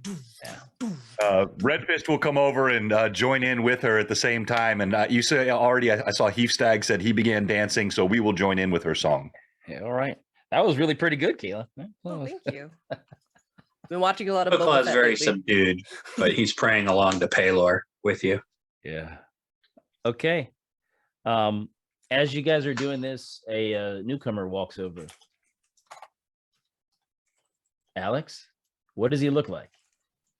See a rather portly man bearing the girth of one who has eaten well of the tribe's food stores. He stands an unimpressive 5'9" with a mohawk-like shock of white hair atop his head. Some of that build appears to come from the leathers and furs he wears as he barrels forward with unusual grace for one his size, his russet hide cloak flowing behind him. Any visible skin is covered in a motley mix of mourning and war paint. Beyond a spear and hide shield he bears that is patterned with a standing horse, you note an array of smaller gear, but especially an impressive large stone war hammer strapped to his back along with a short bow. As he nears, you note he wears a string of small animal skulls and bones about his neck, as well as a carved wooden symbol that appears to be an oak leaf face. As he removes his glove, you notice his hands are painted, and you note a plain stone band on one finger of his left hand. You can tell he's slightly addled, and his mannerisms show that he's interacted with strangers outside of the Pelu. As he passes others of the tribe, he introduces himself to most in a foreign manner, half offering his right hand. I'm known as Moore, Balin Moore. Inside conversation, you hear him with an electric excitement as he rambles and occasionally smiles widely, baring his teeth in an off-putting and awkward manner of a smile. You can tell in his state of mind and apparent age, you assume a half century or more. There's potential he'll either bore you, as the elders of the tribe do, with mundane facts about people and history, or surprise you with hidden and valuable knowledge. he finds it coincidental that on the same day that Alawe has chose to proceed with this mourning situation, it is also the same day that he lost his guide and elder who brought him into the Palu.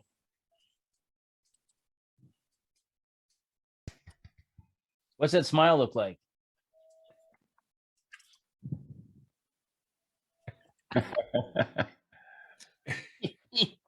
Practiced. All right. An older guy who seems to eat well. Oh, I believe Lone Digit. What was her name? Lone. Lone Paw? Lone Paw. I know who you speak of. Lone Paw. It's good to know she still lives. I have not been into the village for a year or more. I saw you Did you dragging a large man in today. It's very disturbing that there's something wrong with nature. It's usually the weakest that are taken down first. Something is definitely not right in these lands. Lone Paw said you were familiar with the Yar Rock and Lake Yar areas. I am familiar with these lands. There are strange going-ons there right now. I've noticed that there is a shortage of game, unusually so in the area. Apparently there's some pink eye people there. Wait, do you mean a bloodied, oozing eye? Yes. We must go there immediately then. Well, sure, but what do you know of the forces in that area? I know little of the forces. I only know of what I've experienced in my own life. One day, as I was taking another group on a hunt, this is how I lost my 2 children. They disappeared mysteriously as we were assaulted by a group of creatures bearing that symbol on their garb.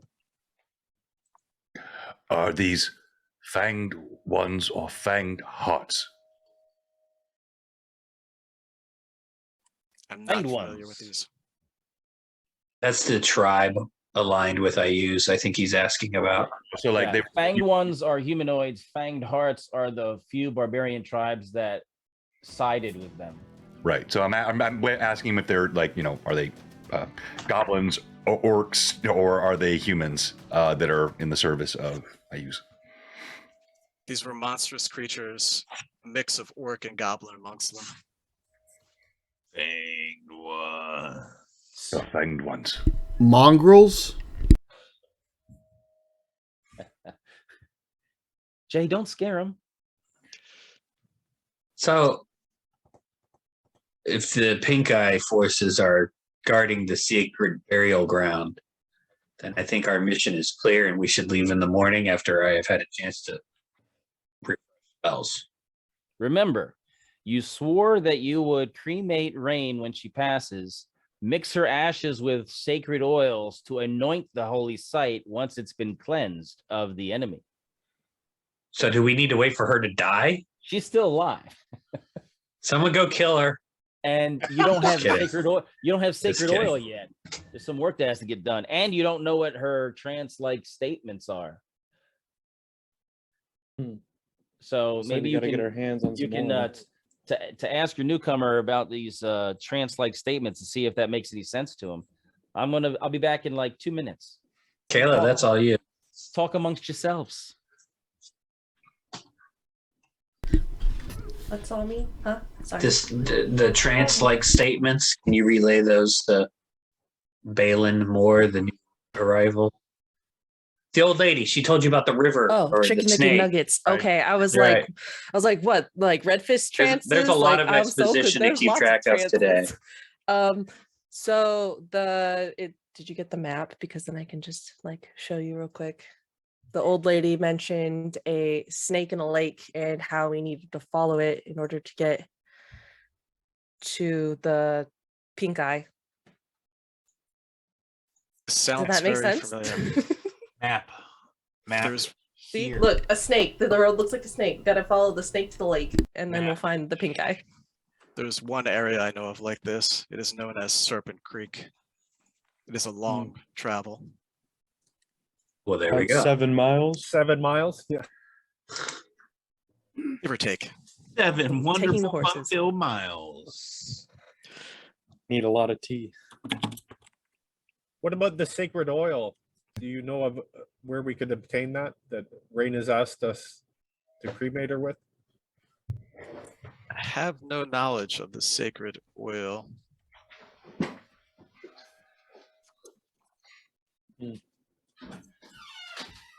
Maybe we should consult the wise men of the tribe and see if they know of that.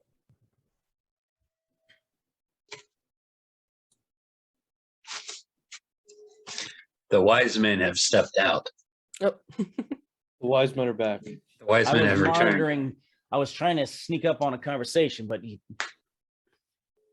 must have had it. Okay. So I'm going to consult with the wise men about the shield with druidic symbols that I found, and also about the sacred oils, if they know where we could find that.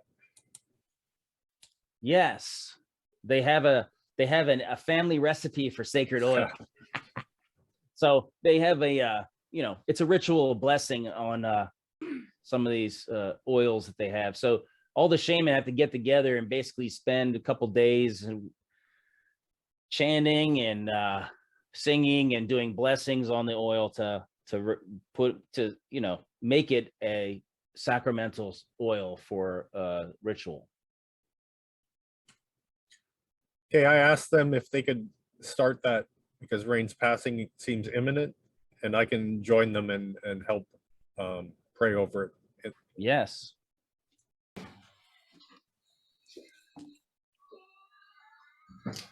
And one of the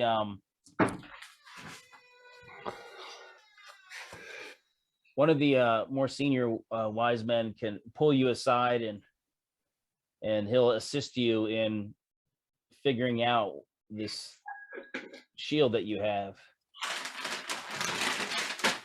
And he does basically a quick ceremony. You can tell he channels some magic, and he tells you what it can do, and he tells you what the command word is. So now that you may use that special ability. Okay, cool.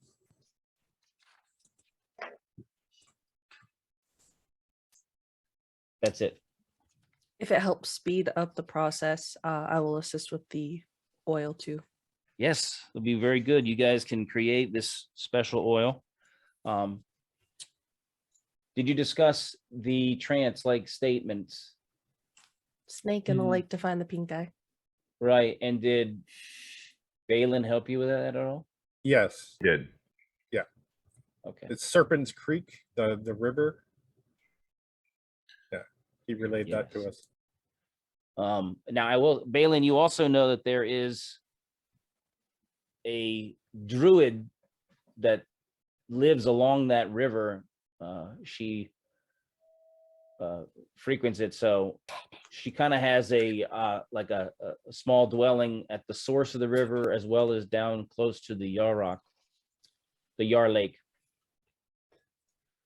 And she seems to look to, instead of forests or plains, she tends to look to water creatures that live in the shallows or near the shallows of streams and waterways. Her name is Crane in Shallows is her name. So needless to say, I'm relaying this information to everyone. Right. Shallows. At this time, you also know in the early stages of winter, the stream is likely to not be frozen. It'll be frozen obviously in the more still areas, but it generally is won't freeze up until later. You're planting a seed already in my head. Thank you. Yeah, no pun intended. What's the average depth of this stream?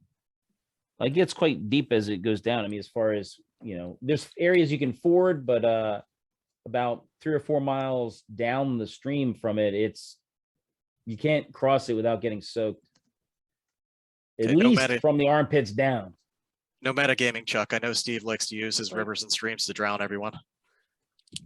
Just terrified that Tim's paid attention to that. Yeah.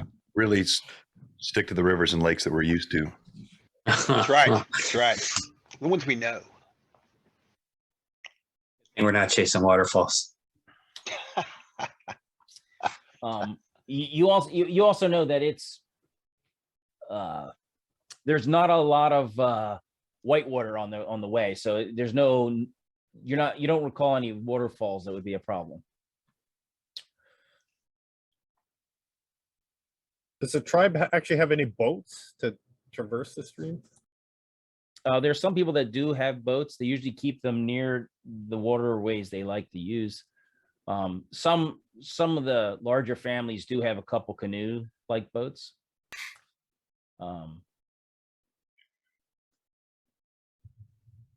Getting them to loan them to you might be a hard sell, but Well, Depends on how you sell. yeah. Do we need the boats?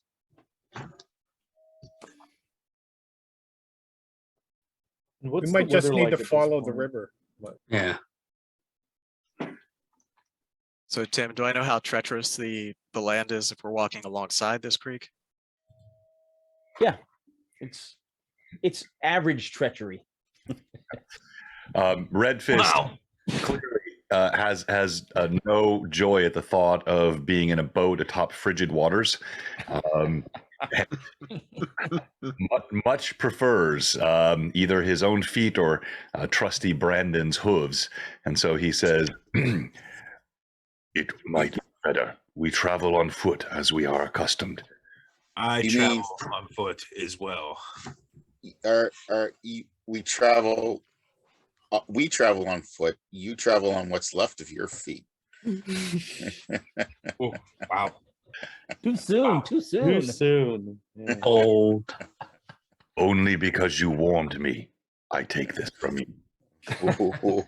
Oh, that's not going to die down too soon, isn't it? Oh, Tim. Yes. So I'm going to take some time and coat the ice seeds that I have in wax. Very good.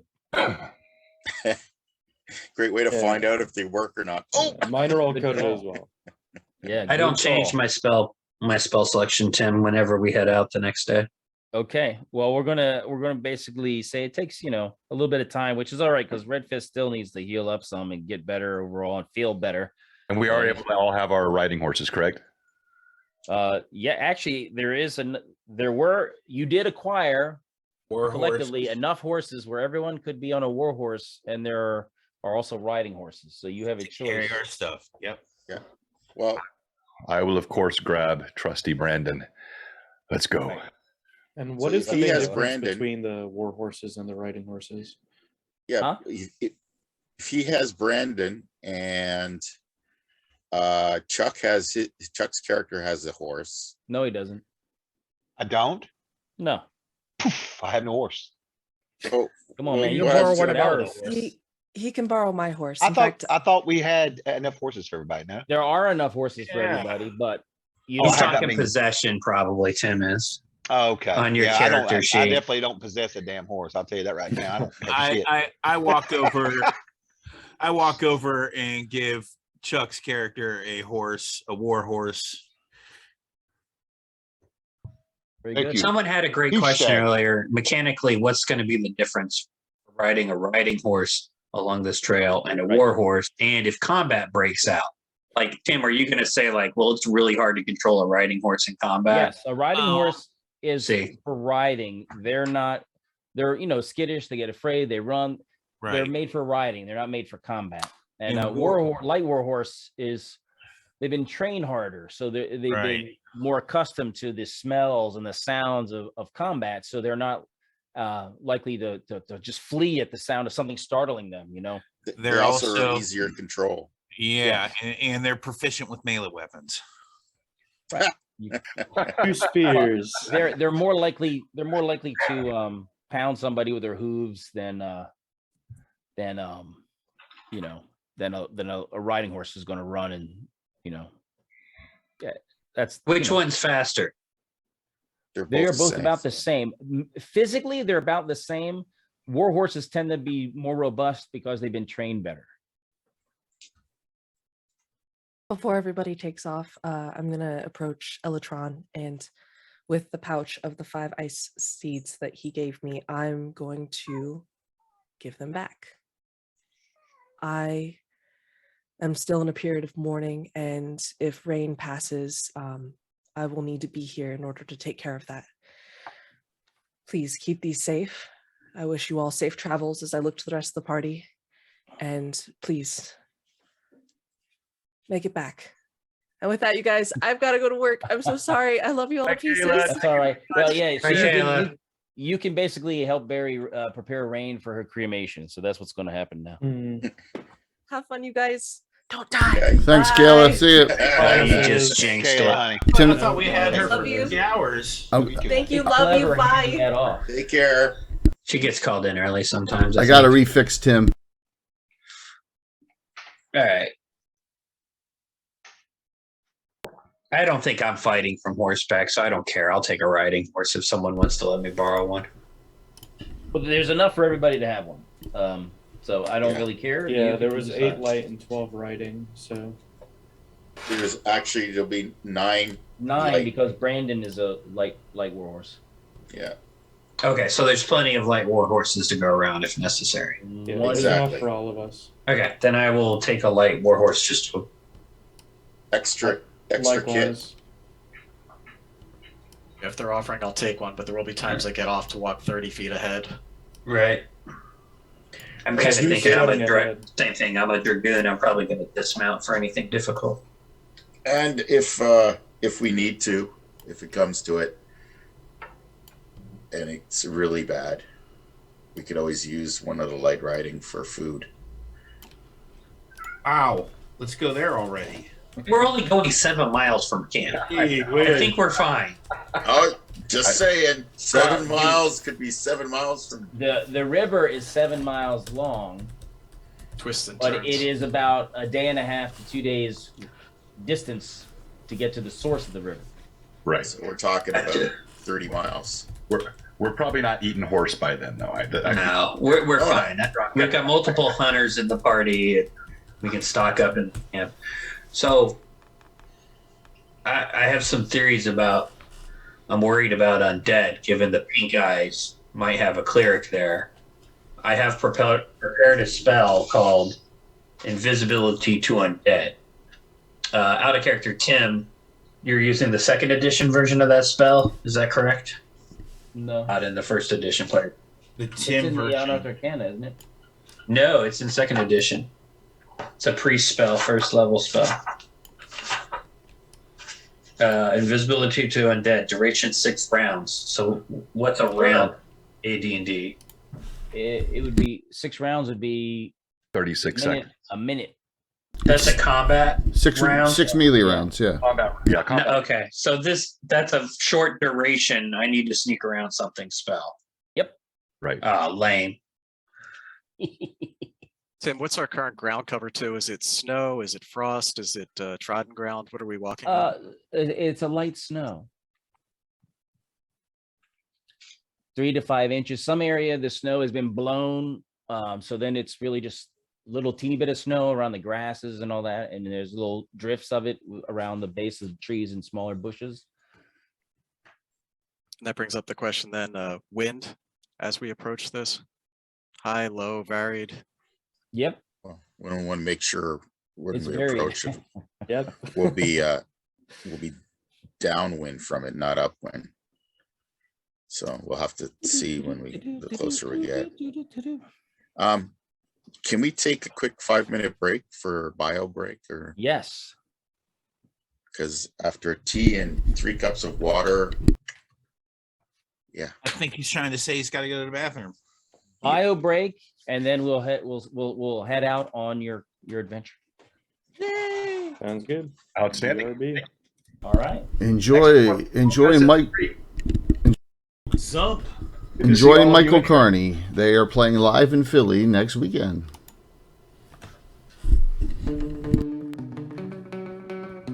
Philly. That's right, Philadelphia, Mike.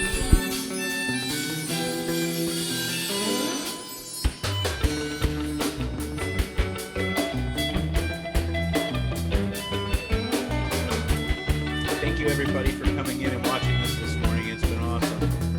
You got me talking in my head, thinking right out my mouth. It only take one thought to send my head through the clouds. Congrats on all your continued Overboard success, Mike. I see it everywhere now. Yeah. He's out there, isn't he? He's out there. I got 4 minutes to send these to. They're sitting here in the box, and I gotta get to the post office. I swear you never stop running away. Don't worry. I got a tracking number for him and everything. I know you're a busy man. You do not rush artists. Try to relax. If it's done, I gotta get him off to you. Before you start losing yourself, you already have, and I don't know if you're ever coming back. You got me bleeding my chest. Yeah, I'm trying to book out all my LMAs a little bit further in advance.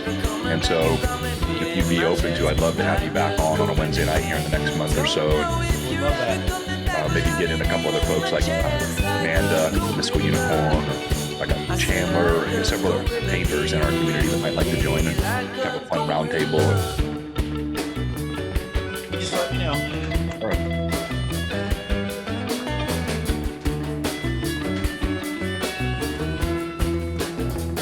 You got me laughing to myself, shaking in my grave. They don't know I am up for it. Send my head in space, yeah. Spend the rest of my days watching. Yeah, there's been a lot of overboards. I have 3 in my possession now that people have painted for me.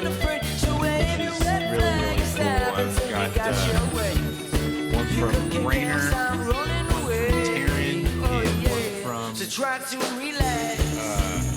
Jacob Jameson. They're all beautiful. They all did such a great job painting them up. Oh, that's awesome. And I will, it's not too early to start planning. I'll probably do a part 2 of our Halloween one-shot from last year. The Overlord, of course, there in the swamps of Sunday. He is not dead. He's not. And I think we could do a nice read-up of that. And I might even see about going through the process of getting the Overgourd imported as a tail spider mint as well, so I could have both and digital Overgourd, because I like to mix those mediums. That would be fun. That would be awesome. That would be awesome. I'd love to see some tail spider. Before I start losing myself, I already have, and I don't know if I'm ever coming back. You got me beating my chest, yeah, like a gorilla. I don't know if I'm ever coming back. You got me beating my chest like a gorilla, yeah. Don't know if you're ever coming back, but I'll be beating my chest like a gorilla. I said like a gorilla, yeah, like a gorilla.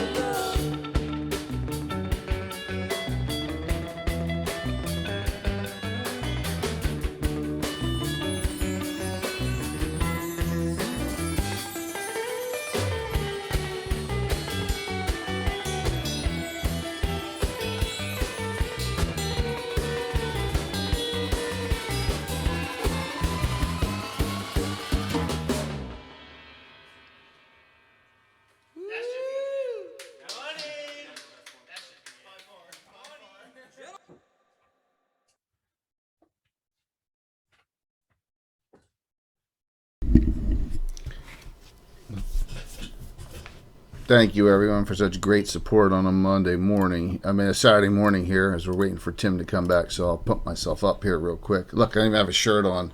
So people are coming back. So note, we have special Saturday games every Saturday this month. Next Saturday we have Ed Greenwood and Luke Gygax, Tony Winslow Brill, Eric Boyd, Eric Mengi. Cannot wait, and that is the return of 2 Drink Minimum. The week after, we have Mike Disney, Bill the Master Crafter, Christine Van Pat and her husband Kyle, the vice president of My Mini Factory, and Taryn in a crafting group with Scarn game, and that will be on. I don't have a banner for that yet. I'm working that up. That'll be the 22nd and then the 29th That's gonna Saturday. be awesome. Yeah. That's gonna be awesome. By the way, that game on the 22nd with Mike and is at 9 or 10 a.m. It's morning like this was because the vice president from my mini factory is in Italy, so it'll be a morning game. So we'll go morning, evening of all the Saturday events this month. All right, I'm out of here. Hey, wait a minute. Yep. A minute. Is that on the 22nd? Yes. Taryn won't be able to make it. It's her birthday. Okay, well that's not a problem. Not a problem. We'll still have birthday. We'll have it. It'll be okay. But it's good to know. We'll wish her a happy birthday. Like I said, it's in the morning at 9 a.m. So I believe 9 or 10, one of the two. We'll work it out. All right. Talk to you soon. It's Chuck. I have returned. All right, are you you guys have geared up? You can grab all the dried food you can carry, and you're each taking are you taking a couple riding horses for pack animals? You taking them? I take one at least. Yeah, well, no, we should take 2 because if we get any loot, we'll be able to use Also a one good for idea. loot, or extra food that we get along the way, anything like that. One for loot, one for food. Yeah. Yep. I just got a summoning upstairs. I'm sorry. Please forgive me. I've got to take a short pause to help my 6 spousal unit. Sure. Understandable. Oh, what do you call her? His spousal unit? Yeah. Spousal unit. Yeah. Sometimes in the military, they issue wives to you. Yeah. I used to make that joke that the Army should have issued my wife if they wanted me to stay in. But then I would have felt very bad for the poor young lady that ended up. So that's not cool. No, not at all. Well, I hope all of you out in Twitch land are having a good time on this Saturday morning. It's there's been D&D all over the place. It's been fun stuff. We had late night Friday night crusades with Robert, Phantom, NJ, and a bunch of folks were in on that. What time's your stream tomorrow, John? Oh, yeah. Okay. So tomorrow we have our Rune Lord stream. So that's not in Greyhawk. That's in the Paizo world of Galarian. We're episode 77, I think, of that. But wow. Really hitting a new phase of the campaign, which is kind of fun to join. We do cosplay once a month in that campaign. So that's going to be tomorrow, and that'll be fun. And then also, assuming we hit the numbers I think we're going to hit, for those of you that have been watching that game over the past few months, we had a huge battle with an Elder Kraken that went on for about 8 hours across 3 different shows. And that mini, this guy here, partially painted by WizKids, but the rest can be done by you. This guy may be a giveaway tomorrow on stream. Oh, yeah. The actual Elder Kraken that was used in our Rune Lords campaign. So that's You're tomorrow. gonna give that away? What time? What time? 1:30 Central Time. 1:30 Central Time. Okay, 2:30 Eastern, 1:30 Central. Awesome. And speaking of that kind of thing, John, thank you. Oh yeah, you got it. Blurry. Censored. Yeah, it got blurred out. I forgot. Did you get the copper? It's still blurred. Back away. Censored. Back away. It's like, yeah, what are you trying to show us? Did you get the copper dragon or the red? I can't remember. Copper. Looks white. Got the copper dragon. Yeah. Yeah. That's a giveaway he got on one of our streams. So Oh, very cool. congrats. The Elder Kraken should have won, Moose. You're exactly right. Okay. You suit up. You take your 2 horses. You each got a war horse. Yep. They more. You Just, gonna lead the way? Oh yeah, Just- I paused briefly and I reach down to the earth and I grab it and I taste it, drop it. I look back at the group, pick up a few pieces of grass and I look at it, hold it up to the air, let it drop. I look back at the group. I say, was that impressive? Because I've been trying to use that with my tours lately with foreigners and I didn't know if No. that would work. No, it's not. No. All right, let us be about our business. Red Fist. will just- Is there snow on the ground? There is some snow on the ground. Okay. So may I suggest that we ride in single file to hide our numbers? Just like the sand people. Yeah. Yes, Tim, we all got. We're all 45-something-year-old white people. We got that reference. I'm not white. Just my hair is. Nerds. I'm not saying non-white people. Okay. I'm hinting on our demographic poorly. Edit that out, Casey. Edit that out. Yeah. Move right along, guys. Yeah, I'll just snap the reins and shake my head at Balin. And I think that's a good idea. So, Kraka, yes. Scout ahead. Well, we'll need Balin to lead our way. I'll ride with him. But like I'll ride directly behind him, and I'll look for tracks just ahead of him as well as I can see. But we're going to be more on a time issue than anything else. So yeah, well, the route he takes you on is is not circuitous, but it's particular and specific in the way he makes his decisions on turning, and it's pretty uneventful. And you stay relatively off of the major drift lines, that are where there'd be more traffic for traveling. And in about a day and a half, you get to the source of the serpent. All right. And during the journey, you see Red Fist continues to regain strength, but he's still clearly haunted by what happened. And he has now Amalasque's stone dagger strung around a thong on his neck, and he fiddles with it occasionally and says a prayer. Do either of our new arrivals, well, new to me, Red Fist and Balin Moore and Sunka Horse. Yeah. Do they prefer to use spears for melee combat? Depends on the challenge. I have my stone hammer as well that I like to use. It's not your a spear is not your primary weapon, is what I'm getting at. Did someone say spear? I'm here. Yes. Oh.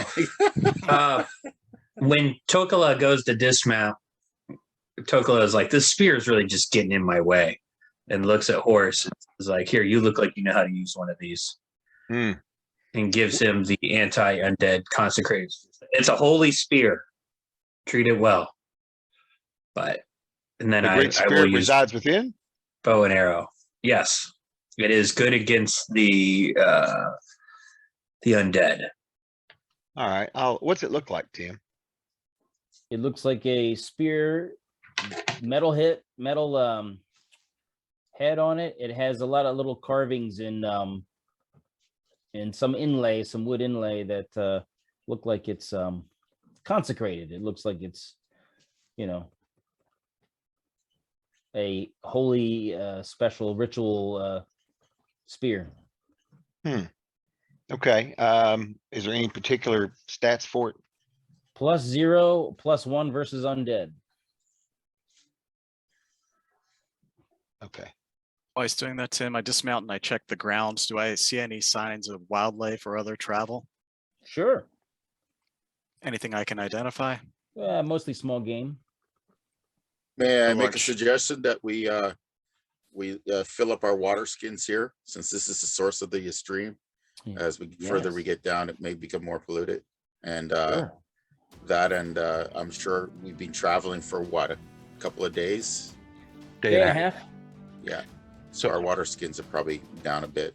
As we get ready, before we do that, Tim, you told us we were at the source, but I didn't know if you had any more description you wanted to give us in terms of what we see beyond tracks and wildlife. Is there anything else notable here at the source of the river or the creek? There's a lot of reeds. There's a lot of you can hear occasional waterfowl making noise, even though it's winter. There's some that kind of stay in the area. You did catch a whiff of like a smoke from like a fire somewhere, but just a distant whiff of it. That was going to be my next question. So I'm not going to fill up a water skin right now if others want to do that. Red Fist is just going to stand next to the water's edge, and he's going to scan around. He's going to scent the wind, just looking for signs of danger. When he catches the smoke, he'll just continue to survey and try to, even though it seems distant, to hone in on where it might be coming from. I agree. We need to scout. Well, I don't think we should just barge in there, right? We've got a large raiding party. We should try and get the advantage of surprise and learn what we can. So you're at the source of the what did I call it? I said Serpent Creek. Right. So the lake is 7 miles away down this creek. The Yar Lake is probably about 7-8 miles long. It's a long lake. It's more, it's a narrow but long lake. Your creek enters into that lake at its northeastern corner. The Yar Rock lies on its northwestern corner. And We may it's wanna- quite narrow. It's quite narrow right at that point. We might want to cross here then, because this is probably the best. Well, I mean, fording you're area. at the source. You're going to have to go down this river. Yeah. And the choice is whether you go on the south side or north side. And then once you get to the lake, you're going to stay. You're going to start on the opposite side of the lake, or you're going to stay on the same side as the.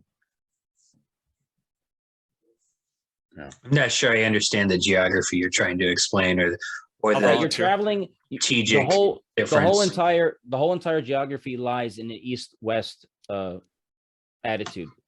Your river runs generally west. So Okay. does The Bay- lake sorry. is a long lake, about 8 miles long, and it lays mostly east-west. If I may, You enter the northeast corner of the lake. If you ride the stream and you rode it right into the lake, you'd be in the northeast corner of the lake. Okay. The Yar Rock is at the far end of the lake at its northwestern corner. we can Got it. circle. How do we want to circle around the lake is your question. Right. Let's theater of the can mind. circle. Let's keep it simple. If we circle, we avoid at least several smaller streams. I'll put the map There up. might be more traffic. The north seems that it would be the safer as far as running into additional problems. We'll still Why have would to the cross. north be safer? It's on the far side from the Yar Rock where there's a garrison. I thought you said Yard Rock was on the northwest. I did. I meant southwest. my bad. Southwest. Yeah. Yes. Gotcha. Thank I you. had everything envisioned correctly, but the word was wrong. Southwest. Like All that. right. And Balin Moore, the guy who's familiar with the area, is suggesting we go Right. around the bottom of the lake south. Yes. Thank you. Let's do that. Yes. Say that again. Oh, did I get my arrows? The south side. We're going to go east and then around the south side of the lake. Oh, I thought he said north. Hold on. So the lake, The north side is the safer side. the north side is the safer side. Exactly. Don't We- trust him. Go south. No. I've The south that side. was always correct. If we cross the south side, we're crossing at least 3 smaller streams where we're more likely to encounter foot traffic. If we go Gotcha. around the lake to the north and then come around the other side, we still have to cross Fox Run, which will get us to the Yar Rock. Now, Tim, where's the garrison in relation to Fox Run? If you look at the map that's up on the screen now on Twitch, Mm-hmm. That doesn't tell us where the garrison is. right? Well, there's buildings there. That's the garrison. No, we So- get that. But So Fox Fox Run Run crosses is that right narrow through it. stream. Fox Run is that narrow stream that's to the west of the buildings. Fox Run is north side of the lake. Yeah, Fox Run is southwest corner. Where's Yar Rock? Yar Rock That is stone also circle is southwest right corner. there. Oh, okay. So Yar Rock is on the map. And they're Yeah. both slightly elevated. Got it. I feel Got like we're complicating this. We are. We just need to go the Yeah. safest route and Well, it's a get good her in the question mind it. because with the elevation they have, they might be able to see us when we cross on the other side too. So we have to be careful crossing that way as well. Yeah, I think it's difficult for us to assess danger from this Right. distance even off a map. We're going to have to get close and then start scouting. Right. And third edition or fifth edition terms, get to the encounter, and then we can plan for the encounter. Did I get my 12 arrows, Tim? Yes, you did. Okay, cool. If you can get a reload of your arrows, all those with 12 arrows max. If you What did he go arrow shopping or something? well, he had asked about it back at the earlier. No, I heard him ask about it, but I didn't even know we could buy arrows. Well, it's not really buying; it's more like getting supplied because you're, Oh, because he's a badass. No, because you guys do your military type things, so they kind of give you some arrows sometimes. Yeah, we're part of the tribe, and we're now blooded members of the tribe. So Gotcha. Right. Right. And You're, I'm more good. like, you're more like friends with a logistics guy. That's the key. And Got then it. Lawe is a Fletcher too. Yes. All right. So let's follow Balin Moore around the north side of the lake North side, yes. in single file on our horses until we choose to dismount. Because I feel like we took 30 minutes to get to that sentence. Do we have any hills or cover as we go across that opposite side? Sure, Tim? there are. There's a lot of little things you can do to stay generally out of sight. But if you move cautiously, like very cautiously, it will take you the rest of the day to make it down the 7 mile stream. Who's the last one in the group? Eve Stag. Heath Stag. Can I suggest that we tie some bush to the end of your saddle and you drag it behind you, and that'll disturb the prints behind us and the draw it fine. Okay. Are you going to Old bandit trick. it'll make your trail easier to follow, but it will obscure the numbers. Yeah. More consistently. It'll also, though, like if it snows or if the wind blows, it'll be Right, but easier you're to fill. leaving a divot, so the snow will lay in an area that makes it look like a path. Yeah, I don't think we're in a rush, guys, right? So let's try and sneak up on these. Yep. And So you there's spend it- several you of us spend in the the next- party that's can move kind of quietly and surprise and that kind of thing. You spend the next rest of the half day, and you get to where the Serpent Creek joins the Yar Lake, the Lake of Yar. And that took Okay. And so you can see that the lake does continue on quite a ways in the twilight. You see, ooh. The edges of the lake right near the shore, there's a little thin crusts of ice here and there as the temperatures drop at night. You can see that. But the lake is still wet. Tim, did the scent of smoke get any stronger as we traveled closer to the lake? Nope, it was up near the source. It's gone Okay. now. Remember, I don't know anything about your ice pellets that you're carrying, Yeah. so I don't know if that'll make a shorter path. So you find you go back in a little ways from the lake and try to find some shelters. Exactly. Yeah, we'll look for some. If it's getting dark, yeah. Yeah, he said Yeah, 12. well, yeah, it was a day and a half. You took the half day to go down the stream. You find a place to hole up. You can get a little fire going. It's cold. It's getting colder. Yeah, we do all the normal woodcraft to make sure the fire isn't visible miles away. That's right. And we tend to the horses, make sure they're warm as well. Blankets, all the normal stuff. Tim, just assume that we do everything we need to so you can't screw us over. That's what we're Sure. trying to say to you. There you go. Yeah. Sure. You, Understood. you know what our Smokeless fire. proficiencies are. I've got outdoor right. I know. survival and There's no trail need- marking. There's no need to try to trap you with any of your woodscraft. I mean, you have a guide with you. You're all of the tribes. You're all very, aside from being just kind of uncomfortable, and you're fine. Dylan rubs his hands together and says, "Give a man a fire, he'll be warm for a day. Light a man on fire, he'll be warm for life." And he smiles.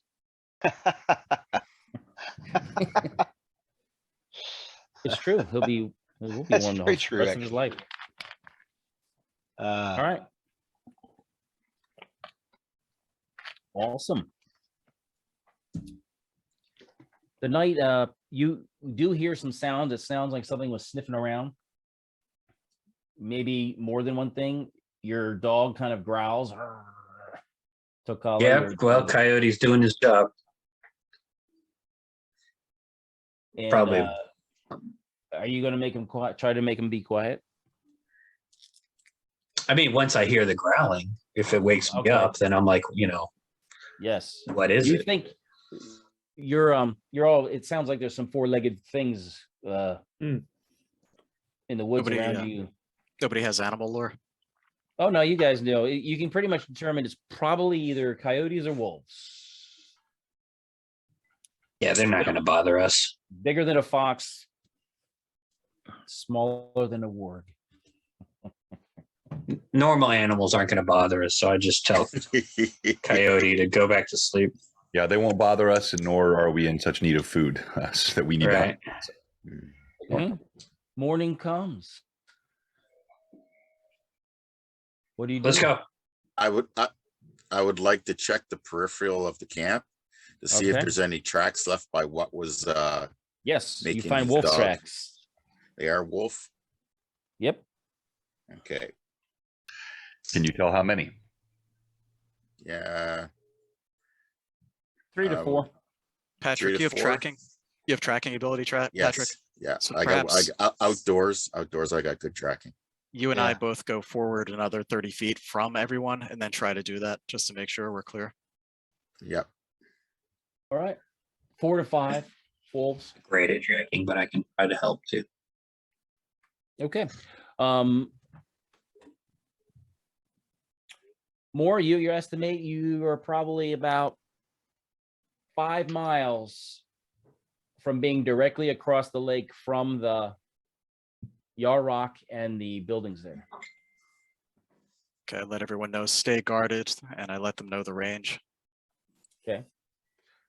There's probably about a quarter mile from the shoreline. There's a small rise that you could put your horses behind that and get closer to the shore. I'm assuming you're not going to ride up on the shore directly across the lake from where there could be an enemy garrison.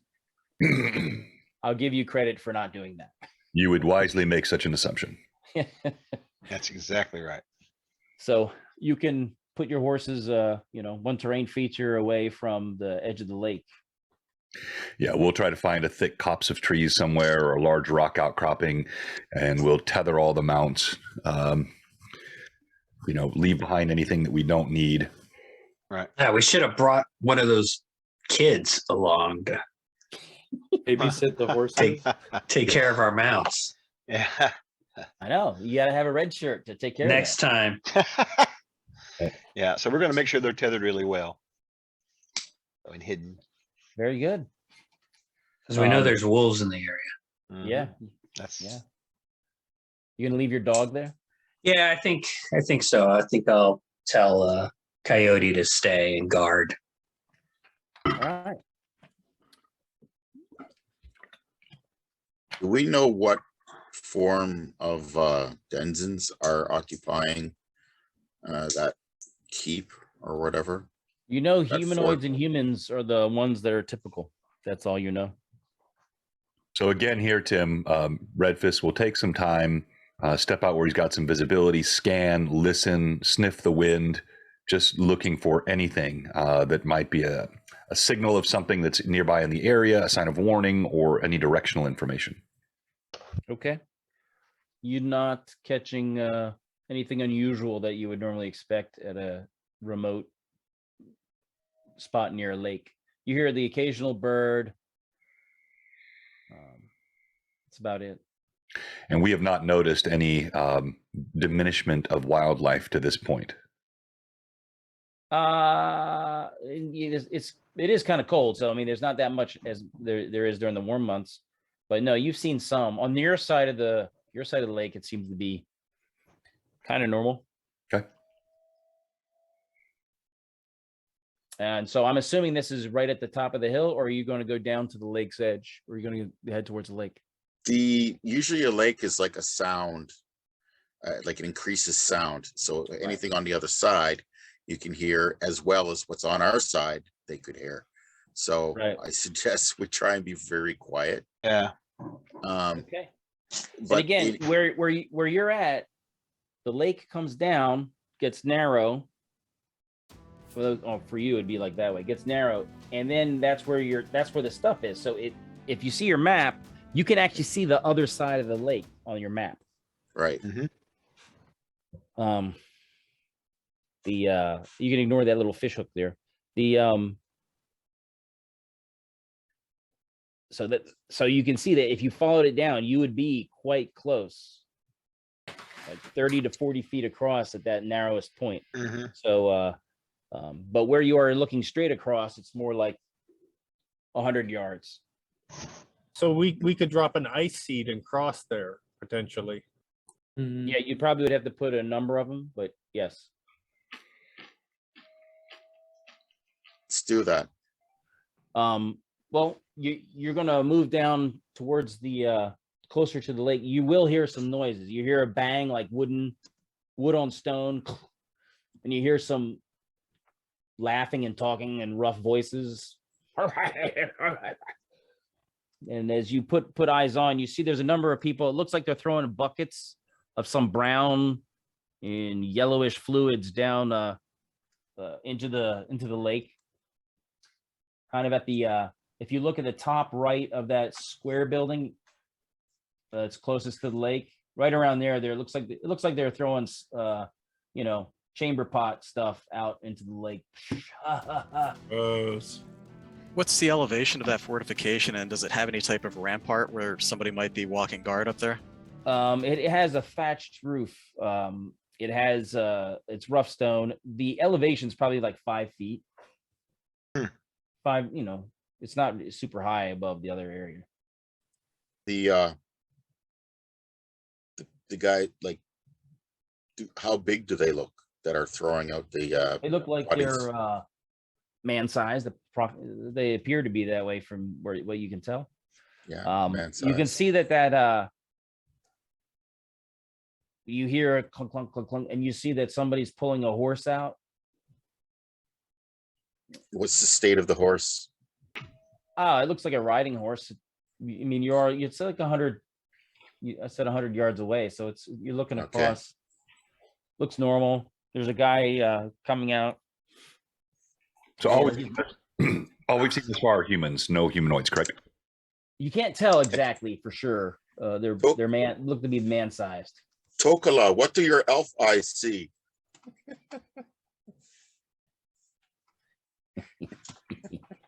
Tim, are they using any language that we would recognize at all, or is it just grunts? It sounds like they're just talking smack, but you're kind of hearing it across you're only really hearing it because it is across a lake. So the sound is kind of we're hearing the sound. We're not hearing the words. Right. You're not hearing the enunciation. It sounds like they're making fun of somebody and laughing, and somebody's, tits that they're being made fun of. Do we see them? Yeah. We just can't make out whether they're humans or humans. They're about 100 yards away. They're all bundled up. It's cold out. It's the opposite end of a football field in length. And right, no, I look at Kraka and I'm like, I can see in the dark. I cannot see But this is a good sign. They're noisy. They're not. They're carefree about stepping outside of their huts, so they have no inclination that we're here right now. They're not on alert. Let's go get them. So another guy with a horse comes out through the door. They both mount the horses, and they ford that little stream there, Fox Run, and kind of ride up the slope through the stone ring area, and it looks like they're going to the off the left side of the map as you look at it. 2 of them? All right. Yes, and as you are down near the stream, down near the lake, you can kind of see, it looks like there's tracks that run parallel to the lake's edge. Going what direction? In our area? Yeah. It looks like so they're been there gonna. for a little bit. How far are we from the edge of the lake? That is a Like great miles? question. Or is it like right friggin' there and they're about to circle around the Right, lake? right. They're about a quarter Because mile around. Tim's just gonna say, "Oh, they're right there." I told Yeah. you. They're about a quarter mile around the bend. You estimate. So should we set up an ambush for these guys when they come around? Yeah, pick them. You can kind of follow, and it looks like they do a track. It looks like they don't ride the full length around the lake. It looks like they go about a mile past where you're at, and then turn around and go back. So they kind of patrol the lake edge and just ride around. Yeah, let's all hide in the snowy tree line, and when these bozos come around, how can we quietly attack them? Arrows. Yeah. Exactly.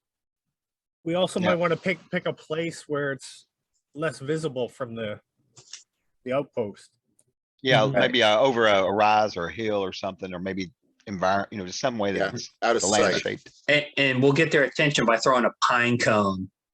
No, Or just have somebody something. lie down in somebody who's not proficient with a bow, lie down in the pathway. But in the tree line where you can't be seen on the other side of the lake. I think you should let me pick them off from a distance is what I think you should do. So let me just explain something. They've ridden off, and you're about a quarter mile around the bend, and the path continues along the lake. So how far down away from this area are you going to try to move before they catch up to you? And again, Tim, there's two of them and they're on foot. Two of them and on horse. On a horse. Yeah. All right. So then, Heavstag, when we are ready for you to fire, we should have men behind them. If they should flee, they will warn. Mm-hmm. I can take another with me, move around behind them, covered in forest. If they flee, we will wait for them. I will go with you. He looks over. Sun Kawan, obviously not one that he has done battle with before, but he looks him up and down, gauges him capable, and just nods. I will come with you too. Yeah, I'm with you, John. I think what you're describing is the archers Right. Exactly. to the east. Draw these guys in. We're going to circle around. You guys cut off their retreat, Right. and we try and fill them up with arrows before they can scream in right away. Got the hammer. Oh, that's so Exactly. harsh. Exactly. Complex ambush. Who Yeah, I else think- is an archer? I Well, can, I have a the bow, so I can do either. Yes, but what are you good at? Spear. I have no specialization. I advise though that if we walk away and we leave a trail, that we walk in each other's footsteps as we're departing. Redfist nods, but clearly he's less concerned about being followed. He feels clearly that the enemy is ahead of us, but he acknowledges what you're saying. And like all barbarians, we are proficient in moving through the forest, often quite silently.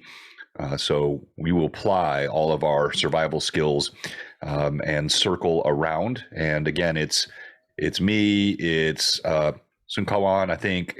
Elatron, did you say you were going? I was Jothi with you. Yeah, it's me. Okay, Jothi. Okay. I'll take all of them. Yes. This is what I'm guessing by your description. This here is the path. The dotted lines is the trail that they've made from traveling before. Mhm. What I hear you describing is archers forming an area here where they can fire from some concealment and cover. Right. And then back this way is your security element that will cut off their retreat after. they Absolutely. Now, do we want to lay in an ambush for them if they turn and come back, or do we want to present ourselves? I think we need to draw them away from the shoreline so there's not as much Right. noise.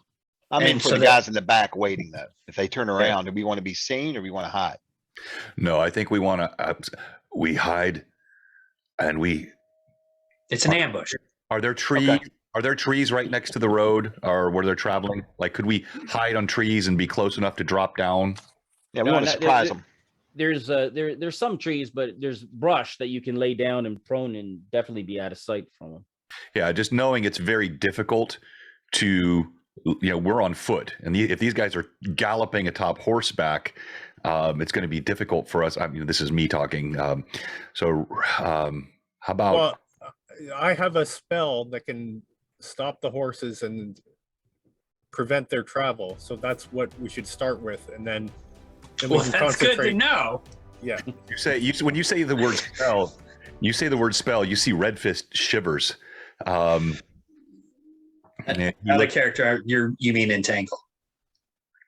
Yes. He looks mistrustful, but he kind of nods at you, but still goes and moves some bushes and sets up an ambush point, not willing to entrust to magic. And Alex, right, and John, Alex has a good point. Let's get away from the edge of the lake. We have to draw them off the path. We have to get their attention somehow. I don't think having someone just standing there visible is a good idea, or maybe someone pretending to be a dead body that they can see, but they have to go investigate. Well, we're just cutting off the retreat. Great, thanks. Help me. Star Trek, you had to bring it up. Help me, Spock. Yeah, and we're not assured of what might or might not draw them off. Right. Money. Throw some gold in the snow. They're dumb. Any one of us make the sound of an injured animal to draw them? Yeah, and I think as much as we did talk about how to get here for 30 minutes, we're spending 20 minutes talking about how to take care of two guys. So right, that theater of the mind. That's because if we don't describe it right, Tim's gonna say, "Oh no, they got around you." Oh, that's not true. I'm so nice about. I am so kind and generous. That's why I did a schematic, so we all get. So basically, you just need to tell me who's at the security point and who's at the archer point. Tim, move us away from the lake in this plan. Well, Heath Stag is definitely at the archer's point. It's kind of my idea. Is this far enough away from the lake? You know what I mean, though, Tim. Well, their trail. Right. We are going to have to get them off their trail. Well, I don't know if we even need to do that. There's like 8 of us and 2 of them. And we have 100 yards away is a tower full of more guys. No, it's more than that. You can move eastward away from the immediate crossing area, directly across. And so you can move, but you have to move fast, a quarter mile down. We mentioned about positioning away from the their line of sight. Right. We don't want the tower to be able to see the ambush. That's all I care about. Yeah. You can in move, character. The character should be able to figure that out without us as players taking 20 minutes to figure it out. That's the point I'm making. Yep. So wait, what are we doing? Hold on, I have to bellow to my son. Hold on 1 second. Ooh. Oh, we didn't get the audio. It's a shame. You will be beaten again. Chuck, you're a ranger. Have you finished cleaning all of the swords? Yeah. What was that question, sir? You're joining us with the archers, right? Yes. Well, I don't know. I'm specialized in spear. All right. Forgive me for 1 second. I'll be right back. Figure out who's where and let me know when I get back. You're far enough away. You don't need to worry about line of sight. Got it. Thank you. Okay, I'm joining the archers. I'm going to be behind them. Do 4 and 4. Chuck. Pat. That's a really nice player's handbook behind you. Yeah, that's my original one actually that I grew up with. Yeah. I've got It's it. in good shape. And and I've got my DM's guide actually too. Now my monster manual's long gone. I've got another one, but it's like the different cover or whatever. I need to buy one of those. But yeah, this is in really good shape. It's better than my DM's guide. DM's guide's it's all right. It's in good shape, but it's been used. So yeah, you know how that goes. But yeah, I'm real happy with it. I've got a bunch of some of that stuff really survived well, but it's how it goes. It's in poor shape. What you gonna do? It's used. Gets played. This is my favorite version though, Pat. Wow, where'd you get that? I don't know, man. It just showed up one day at my doorstep. I have no idea. The only bad part of it is I was hoping there was an autograph in here. There's not. So no. So we're occupying our time here waiting for Tim with a little old school thing. Yeah. One of my favorite books of all time. The Oh yeah. Folio. Oh, Fiend I love that Folio. book. Heck yeah, man. This guy rocks. Of course, this is, I think, what you were referring to, Chuck. Yeah, I got one of those. Yeah, these are always good to have. You got a couple, 3 of them, and then Damn, Chuck.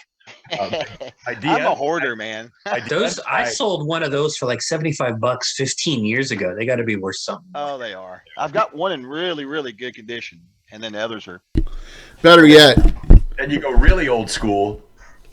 There you go. Archive. Yeah, we show that off, smart aleck. Yeah, whatever. I lost all my old Beckme boxes in BX. I don't know what happened to them. we're giving this away. We're giving this away today, courtesy of Chuck. A hard copy of this plus the Starship Warden in digital. So That's a good one. What else is a really good book to have, Chuck? Okay. What's This that? Oh, you're so nice. That's nice. you want to go old school, everyone? Which one Look, is that one? What is that one, Alex? It's the Codex of Erda. Oh, that's nice. Oh, look, Tim's back. Hey, Tim, we're just talking All shop. right. In the house of sick people, the one with the highest constitution works hard. Hey, Tim, by the way, we thought you'd know while you were away, they did move forward into our range, so we fired on them. Yeah, and we got some. I Yeah, got we a killed great- them they all died, quietly. actually. It was remarkable. They didn't make a We sound. grabbed their horses before the horses could spook and run away. That's awesome. We stole their goods and we despoiled their. Never mind, I'll stop right there.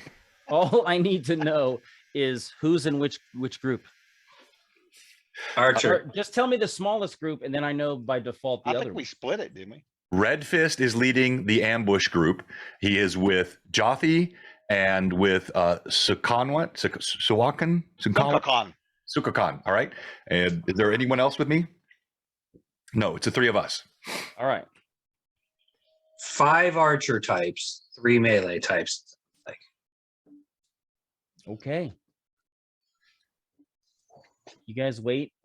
It seems like they didn't, they kind of, took their sweet old time. I'm going to hide in shadows, Tim. We're gonna hide in thickets. Yes. Doing the same. Yeah. Everybody stay hidden. As long as when they get close, if you stay down and hunkered, you should be fine. If you don't, and you're gonna keep an eye on them, let me know if you keep your eye on them or if you keep your head down. With the first group, the ambush group, as they ride past you, Red Fist, Sukakwan, and Chafi. Head down. Okay, you can hear them, blah, blah, blah, blah. And they're just like, oh man, those guys are pissing me off. And they're just So speaking in common. They're complaining about their they're complaining about their bosses and their associates. So it's in common tongue where we all understand. what Yeah, you're saying. they're humans. They don't look particularly stellar. They are bundled up in some clothes, but it looks like they have leather armor. It looks like they Your got head down. clubs, spear. I mean, you could see them as they approached before they got too close to you. I got you. And they have a spear. And they're riding along. The horses are just kind of moving along, and they're just kind of, they're not into it. They don't feel comfortable. They're cold. From the distance, did we make out any unusual markings before they got within range? Nope. They tend to favor black, apparently, dark colors. And they pass by your first group. Now, just for reference point, how far between the ambush group and the archers are you? Yeah, so I would say we were looking for no more than 75 yards. We wanted enough distance so that we could see what was happening and have time to react, but not too far for either. 75 yards? We're all good with horses, so we assess how fast 75 they yards turn would around. be huge. Yeah. Yeah, yards is pretty big. I would think feet, John, because like a short range on our short bow is 50 feet. And some of you guys have point blank Not with your archery. So, right. And longbow guy is going to have crazy reach. But I think, John, we probably want you guys Within short. 60 feet to, Well- to create that ambush As long as, killing we, zone. as long as we can do so silently enough and we have sufficient time. But yeah, I mean, I agree. We want to be close enough that we can see what's happening, but enough distance that we can prepare and react if they turn. You want them past you for sure. Right. Yeah. But you also want to be able to engage them in melee if you need to. Right. We're all good with horses, so we're good at assessing how quickly they could turn around and what distance they can move quickly. Right. Now, of the archer crew, who has a bow out and who has a melee weapon out? Oh, my bow has been out. Yeah, Bow. bow. I think we're all 5 bows. All bows. Okay. Well, I'll be casting spells. All And right. we would have previously discussed you guys are shooting at the one on the left, we're shooting at the one on the right. Okay. So that we all don't, so Tim doesn't say, oh, you guys all targeted the same guy. The other one starts shouting and rides away. 'Cause that's exactly what he would do. You would designate targets, Commando. You would designate targets. All right. Okay. So they come up. The 2 best shots target the same guy. The 3 other guys we should target Now, one last reference point is my theory. how far off the trail are you going to put your is Death Cracker going to be? Basically, looking where they typically ride, how far away from that are you going to place yourself? Because your range matters depending on whether they're 30 feet or 50 feet away. Yeah, 10 feet away, like as long as the bushes that are closest to the road. All I right, can so you're stay- going to have to basically pop up and fire. I'm going to be listening for the horses. Yeah, if I can hear them. Okay, so you're And then we just danger go on close. headshot. Okay. And I'm more in a terrain where they'd have to dismount if they came anywhere near me. You're in a big thicket. If you move, you're likely to make noise, so you can just wait. Hunting skills, not for people. Yeah. I'm All sure. right, there's 2 guys. They come riding up. They don't seem to be noticing much about it, and they seem to, they're all muffled and they're like, this is, there's again complaining and just. Nothing more specific than that, Tim. We can't discern what they're complaining about or. Oh, they hate Quattro. Damn Quattro. They don't like that guy. And do they happen to be discussing all the guard rotations and the inner plans of the facility? And Oh, they're discussing about that one hidden entrance that they don't like. They hate cleaning that hidden entrance. No, no, they're just complaining like a lot of people will do. Right. And they ride right on into your kill box. So So we'll our surprise attack. So kill? you may go. They're like totally unaware, and they ride right into where your nice little comfort zone of shooting people is, Death Cracker. Death Crow. Redfist just leans back, waiting for Heath Stag to unleash the pain that I have seen him do so often. That's right. So Heath Stag, you have a lot more leisure. You can be back a little further, kind of using a tree for most of your cover because you can stand up. Right. 2 arrows. Sure, go for it. Should all of us archers just fire at this point? Yeah, but we're going to go down the initiative list. So first off, Death Crow. You're the 19 fast. and a 4. What? 19 and a 4. You hit. So Were I you got aiming one at the hit. horse or the guy? I'm aiming for the guy. Who rolled initiative? Oh, we're doing standard initiative based on your dexterity, reaction time, and bulk of what you're carrying to see who goes first. Yeah, this is Tim's doing calculus. Yeah, so he I'm just tells doing you your initiative, basically. Yeah. Yeah. You go last. So Mike, you thought Jay had some home rules. Yeah, this guy here. So how many Tim D6? is an order of magnitude more. 2d6, Tim? Yes. +4. Ah. 7 points. You hear him. You rolled 7. 2d6 plus 4. Yeah. Wow. Well, you know, I He couldn't can't. fib. Yeah, no, he No, I can't. mean, he's being Can't one honest. shot everyone. Rewarding. Pulling his punches. Balin, you're next. You're next fastest. Okay. I rolled a 9 with a bonus that gives me an 11. So if that hits, that's also a 6. That And missed. I shout at the same time in Orcish. Well, How you dare get 2 you? shots. Okay. I'm also shouting in Orcish. How dare you insult Quattro? 14. It's a 14 and a 6. 14 hit. And you rolled 6 damage. Which one were 6 you damage. shooting at? Which one looks the fastest? Like Well, most you were likely to shooting at the turn and left or run? right one. Didn't you Okay. have target designations? I told that the 2 best archers are shooting at the same guys, whoever that Yeah, is. We, whatever the Casey said. players, don't need to know. The Oh, characters yes, know. that's so the 2 best are shooting at who? One guy. And then the other 3 of us are shooting the other guy. It does not matter to us as players whether you Okay. designate that's the left guy, Okay, that's so you're the right shooting guy. at the other guy. Yes, that guy. The other guy. I have no idea who our 2 best archers are. Oh, it's Heath, Player. Heath Oh, it's Stag Heath and Stag. Deathcracker. Okay, well, there we go. Elytron, what are you doing? I will cast Air Fist at the guy that we're piling on. So not crack his target, but the other one. Well, let's see if you fumble. Let's see. It's a 5. All right. On. And then roll the hit. It is an 11 on the dice. Yes, because you don't need to. You're hitting them. You don't need to hit. You don't need to worry about their armor class. Okay, cool. Then it will be 7 points of damage.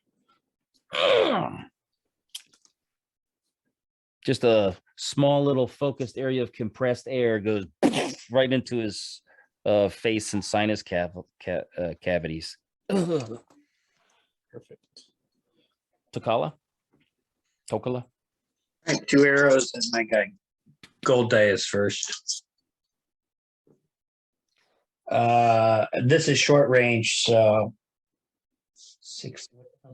How are you guys getting 2 attacks? It's 2nd level. Archery. Archer, you get 2 shots with a bow. Yeah, that's a first edition, 2nd edition thing. So I got a 16 on the die, which is armor class 4 on the first shot. Hit. For 2 whole points of damage. Okay. The second shot is a natural 2, which falls into. Oh, wait, I am proficient. Yes, you are. I don't have to worry about that. Yep. I just Good. terrible second shot. All right. Bang. You were like, yeah, got him. Oh, shoot. Yeah, 2 whole points of damage. Red Fist, are you coming out of your hide site? Have they? So the one that got hit by the Earth Fist, he's dead, or? Well, you don't know yet. It's Okay. all simultaneous. You Is guys what are Tim's probably. doing. You guys are probably. You could jump out now, or you can wait to see and assess damage. You can delay your action until you see the assessment, what goes on. No. Red Fist, wounded as he is a man of action. He leaps out from the bush, but you note, Jothi, being close to him here, he's not quite as quick as he was before. He leaps out from behind the bush and runs toward the back of the horseman, trying to surprise them. Yeah, I'm gonna follow as well. Attempting to surprise. All right, Heath Stag. Right on. Do I get 2 shots? Yes, you do. Awesome. All right. First one, I don't have 2 dice, so I'm just going to roll 1 at a time here. Metal or stone arrows? I'm using my stone arrows. Okay. All right. So the first one is an 8, natural 8. I don't know what my bonuses are here. Then the second one is a 20. Crit. Nice. Crit. There you go.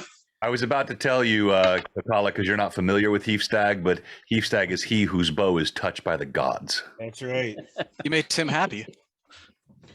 Okay. 20. Do I need to roll the percentile? Percentile dice. The higher is better, of course. But let's see. Did I hit with the first one or? Nope. First one missed. That's gonna be a 42. 42 is double damage. All right. 46. 46. Wait a minute. With my composite longbow, isn't that more than 6? It's 8, isn't it? It's 2 die. Well, it's 2 die 6.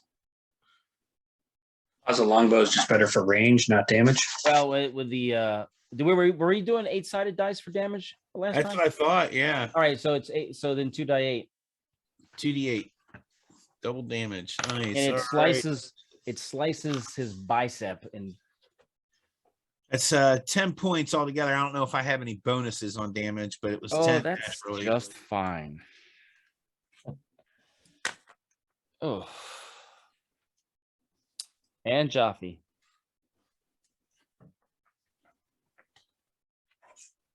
So I'm just gonna stand up and then just ready if one breaks away that I'll Cast cast in entanglement that now. area. No. Don't waste the spell. No, because we Spells- may need it later. Spell slots are like gold, Patrick. First Yeah. edition. There's no short resting. That's right. I'll save it if I can. So Okay, so what happens is arrows go off. You see Death Crow's arrows and Heap Stag's arrows hit one of the guys, and he falls off his horse like with force. The other one gets a couple arrows, but then has this penetration of compressed air right into his face. So imagine the No Country for Old Men, that compressed air, except it's just air straight into his head, and he just topples back off his horse. And the horse is kind of trot a little way, like surprise. All right, Red Fist coming behind will just try to grab the reins of the horses and make sure they don't run off. All right, you can, it takes effort to kind of get them, and they're kind of a little shocked and surprised. They seem like they're not well taken care of, but not abused, if you follow me. Sure. Are they both dead? The 2 guys are dead. Nice. What type of horse do we have now? I scan the area, make sure nobody else is creeping around. These are riding horses. Yeah, let's drag them into the woods quietly, quickly, get the horses off the trail. Yeah, we need to erase all evidence that we've been here. Did they have any markings on their armor underneath their cloaks? They have some of the, they have some indicators. They work for the pussy eye. What kind of armor have they got? Pink eye game. Leather. Can I recover any arrows? I want to take whatever insignia they have. I don't know if it's on a cloak or if they're whatever it is that they have that is identifying them as There's followers. a little bit of an embossing on their leather. Okay. Really? And anything that's weighing down their pockets. Am I slice out their tongues and carve Quattro's name into their foreheads? I would like to try and recover the arrow. I managed No arrows. Elatron no just arrows. looks over. No arrows. No arrows survive contact. I don't Too suppose cold. their boots look better than mine, do they? Mark them off. Yeah, they do. They look like Outlander boots. They're not. Then the if kind of they boots you wear. if any look like they will fit, I will strip them off and use them. All right, you can. It looks like they had a club and a spear and leather armor. In a cloak of invisibility. They do not look like you can tell based on people's builds and physiques and kind of, they do not look like they have been in this has not been their career or profession for long. Oh, really? They're not a warrior person. It looks like they are now, it looks like that's now what they're doing, but they don't look like that's what they don't have that hard look you get Interesting. when you live that way and work. might be conscripts. So conscripts. Yeah, exactly. Yeah. Do they have cloaks that they were wearing over their armor or anything? Yeah, they have some stuff they were bundled with. But I mean, are they like identical uniformy? Like if two of us were to put on their clothes, No, would their we leather- half-assed their- look like these guys? Their leather was uniformy. Their warmth Right. coverings were not. So basically, they've whatever's happened here, they've had the embossing is what's basically claimed them as being Sure. troops of whatever. Yes. Yeah. But They if don't look two very. of us Okay. will put their cloaks on and ride horses towards the encampment, we could, if we wanted to, try to pretend to be these guys. Is what I'm getting Could. at. Until someone was close enough to go, "You're not Dave." Yeah. Well, let me ask you a To question, what end though? No, just to guys. keep in mind. How long would you think that they would assume that these guys would be out before they returned? The distance and them just riding. So I'm assuming we have a window of time before they're gonna be like, where are these guys at? There is Yeah, no we should way. definitely start moving. There is no way for us to know if we don't know where they were headed. Well, I We thought that probably there should have was a- watched this place for a day. Yeah, I thought there was a trail though that they were going back and forth on. There is. There's like an endpoint to the trail, or Yeah, they go it's about like a mile. like a patrol. I'm Yeah, it sorry. was like Yeah. a mile past where we were. Okay. Here- We have here's a anyone- thought, guys. Here's a thought. We sort of do what Casey suggested there. We partake in betraying ourselves as these two riders Endo tactics. along the trail until they see until we're seen by, like, within vision of the tower or the keep there, or whatever it is. Then we dismount and make like we're going to drink something or something like that, and sit down and drink. And then if they come out and try to yell at us, we'll give them the like, up yours kind of thing, wave them off, and then we'll start laughing and stuff like that there to draw out a few others to come to our location. Is anyone you- good at disguise? Is anybody good at the up yours kind of thing? You're all good at that.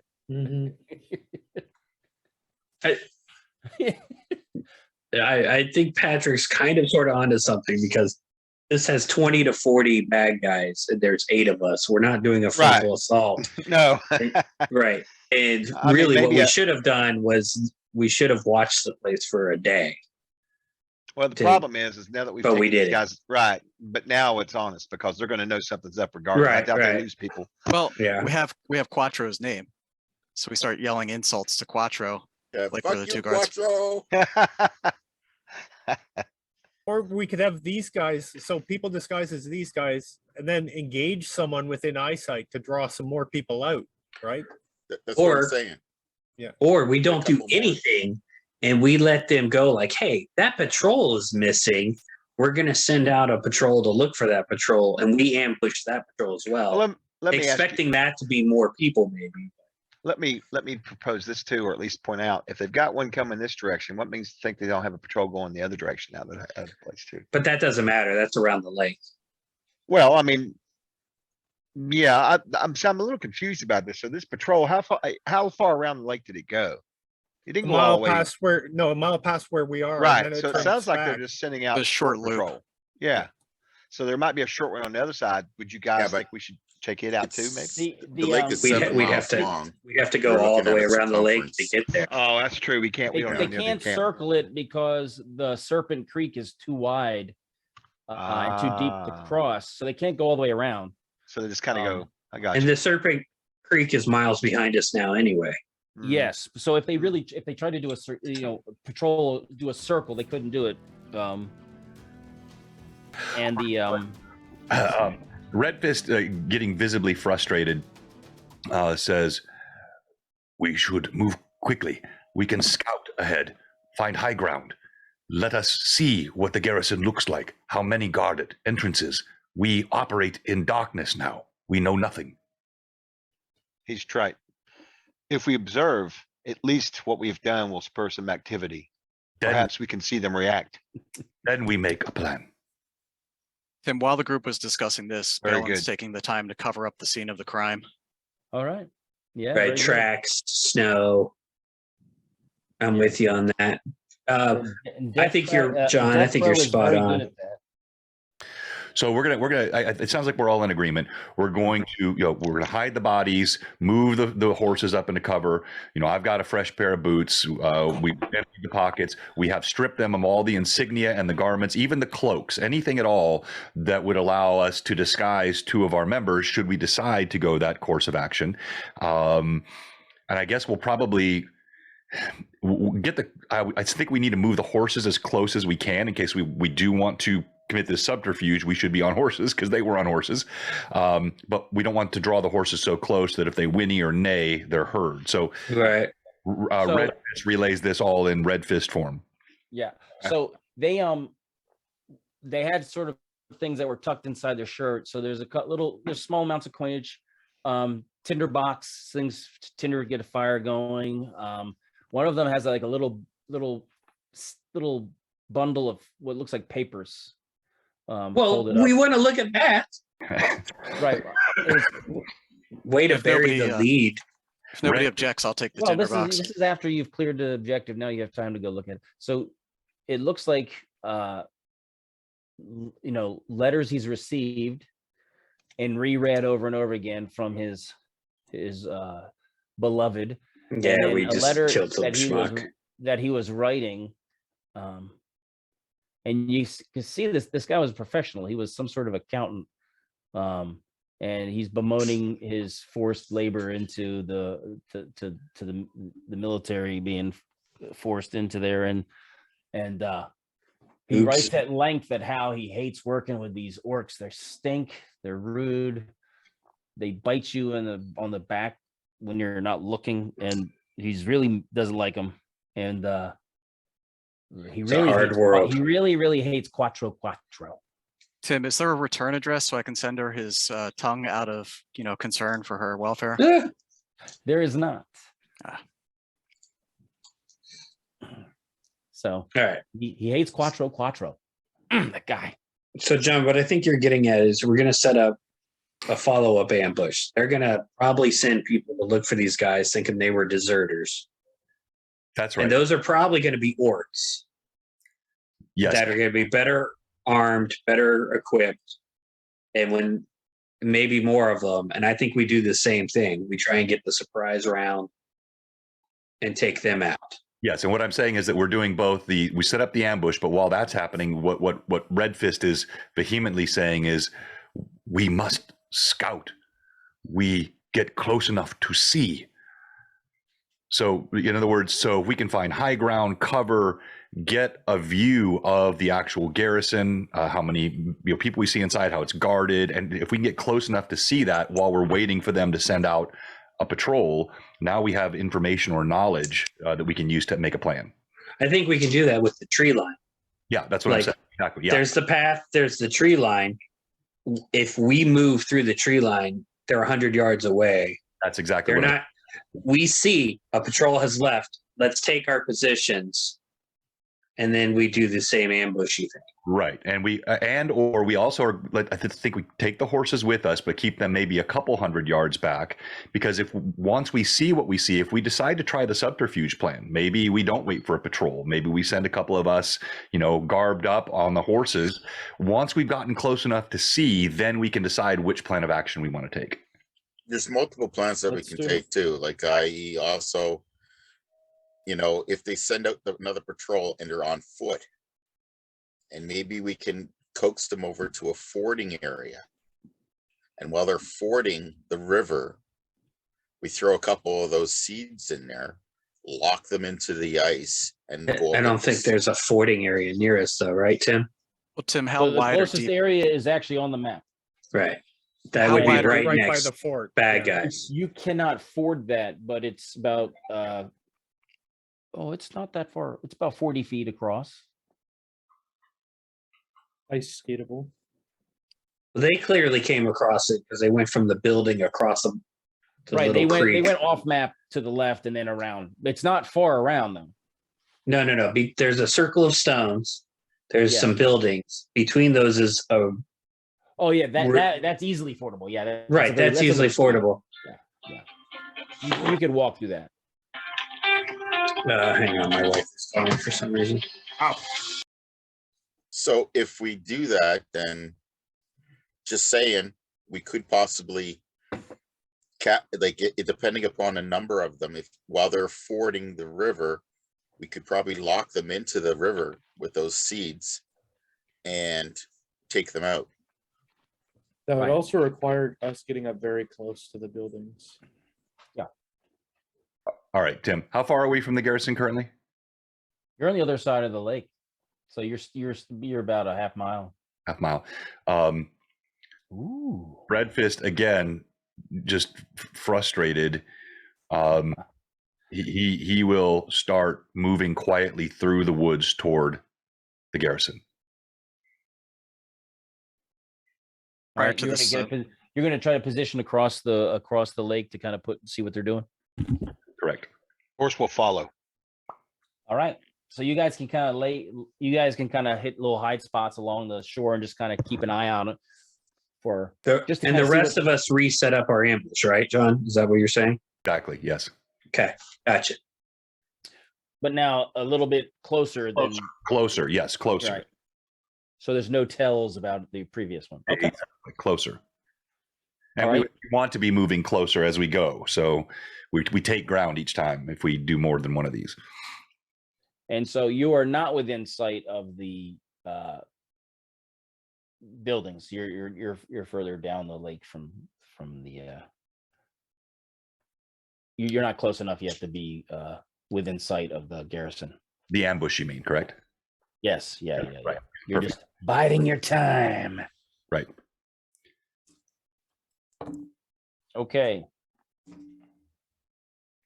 You're sitting there for a while, and then you can kind of feel, because you're down. It's cold. You're getting cold. It's laying there, but after a while, you start feeling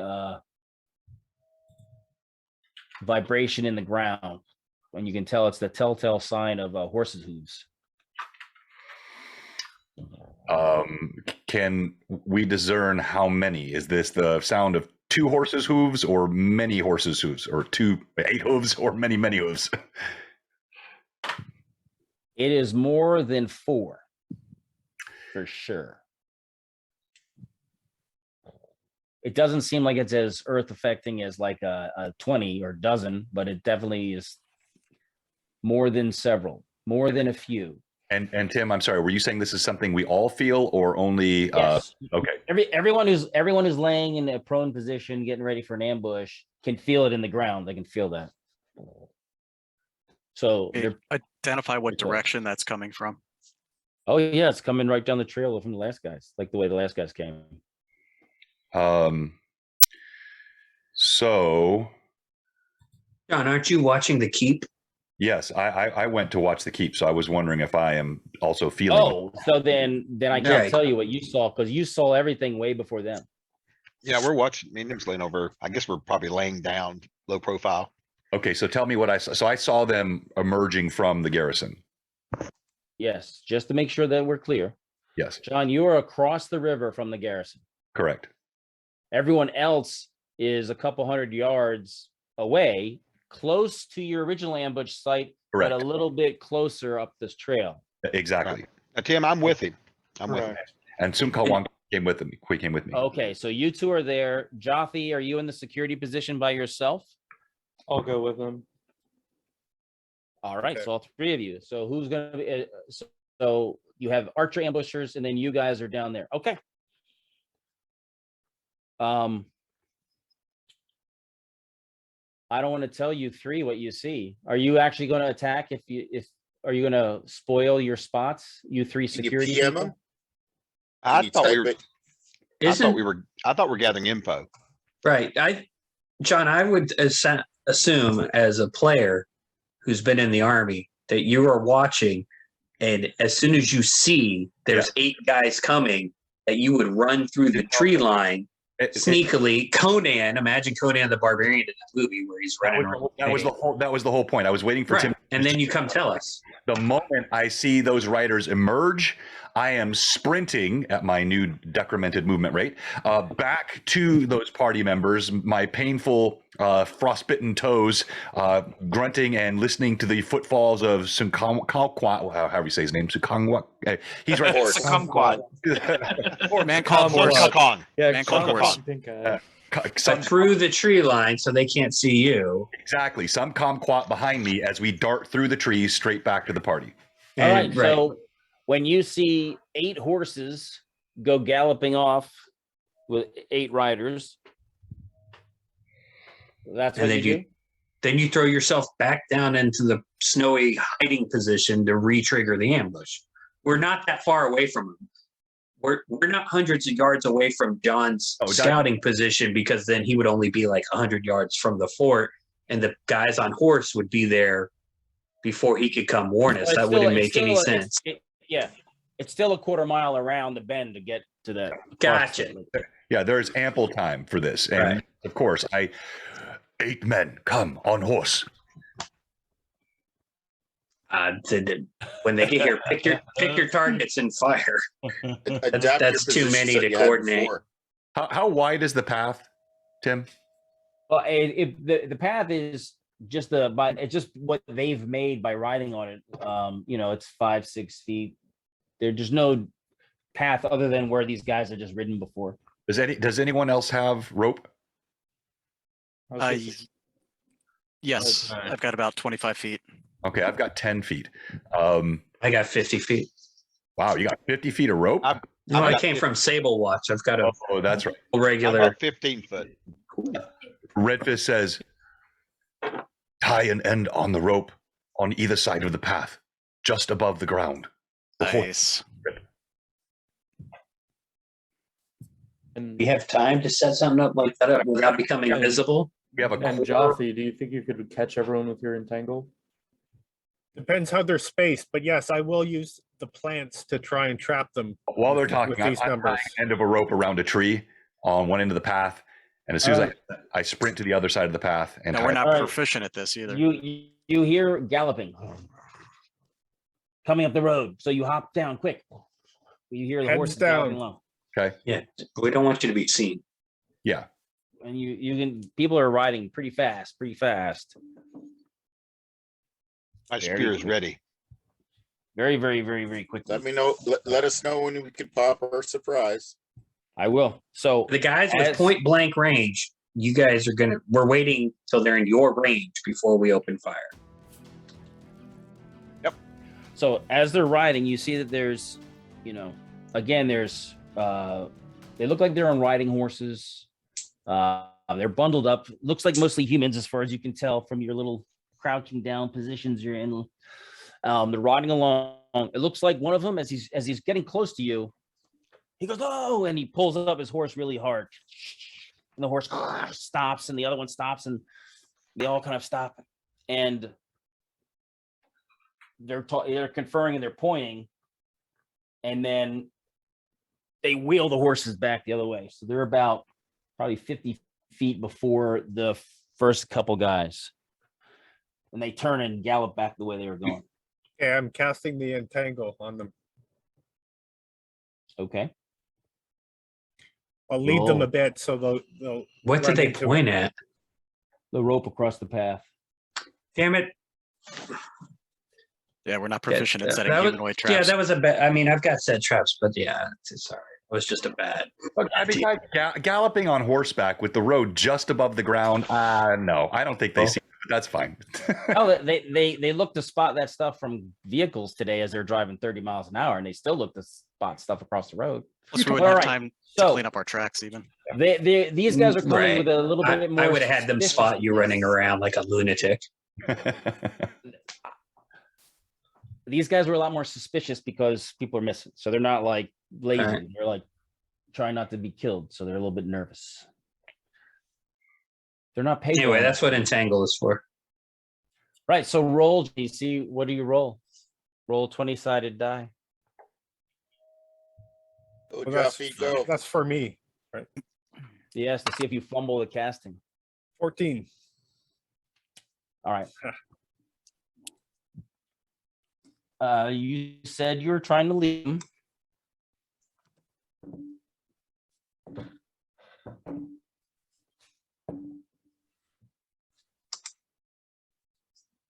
Okay, you catch the back 4 horses that are going. So some of the vines and branches wrap around their legs. The horses are screaming. The guys on top are like, ah! One of the horses looks like it's kicking free and continuing moving near the edge of the entangle. That is about 60. I don't know what the range is. I'm gonna say 60 feet away from your position. Yeah, the top range is 80 feet. Okay, so that I'll say that they're in that right near the edge. They almost got away. Hey Tim, I gotta go AFK. Somebody's at my house. Okay. All right. What do you do after that? Shooting. So they kind of get frozen up. The other guys are like, ah. They're pretty far away from the archers, unfortunately. Yes, they are. Well, All right, Tim, let us know when we start going. Red Fist. They turned and were riding away. Yeah. So I'm gonna close the distance on the entangled horses as quickly as I can. Okay. Up on them. We're not going to waste any time. We're going to assume that the bowmen are going to take out anybody that tries to get away from there. Okay. So you're trying to run up to them to do melee, right? Mm-hmm. Okay. We're dealing with their entanglement. And you're Sukakwan, you're going also? Well, one of them's at the edge and trying to get and moving out, so you might want to catch that one. That's the one we would Yeah. target first. One of them's at the far side of the area of effect. You're gonna go into the area of effect if you run up to him. So the one that's trying to get free is on the far side. I guess at this Right. point it doesn't matter because there are 4 others that got, that were not entangled anyway. So we're going to move up to the ones that are at the back where we don't have to enter the area of entanglement. That's right. Okay. And I've got, what kind of weapon are you using, Fist? A metal hatchet, metal hand. Okay. Well, I've got a spear, so I got a little bit of more reach than you, but yeah. Okay. All right. So you guys are running up to them to get to that one guy is basically going to be getting loose at the next round.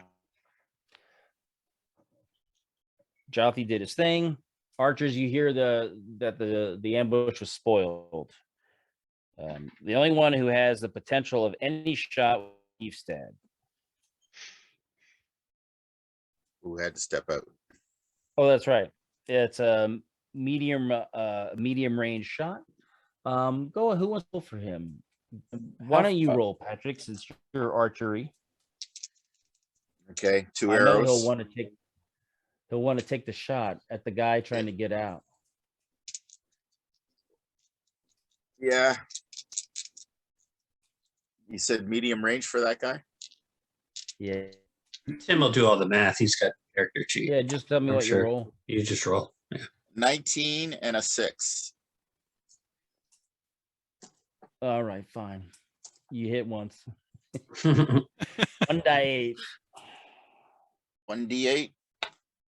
7 plus whatever. Yeah, I hit him good. Thunk in the back. He's like, it's a spear. How close were Jothi and I from the group?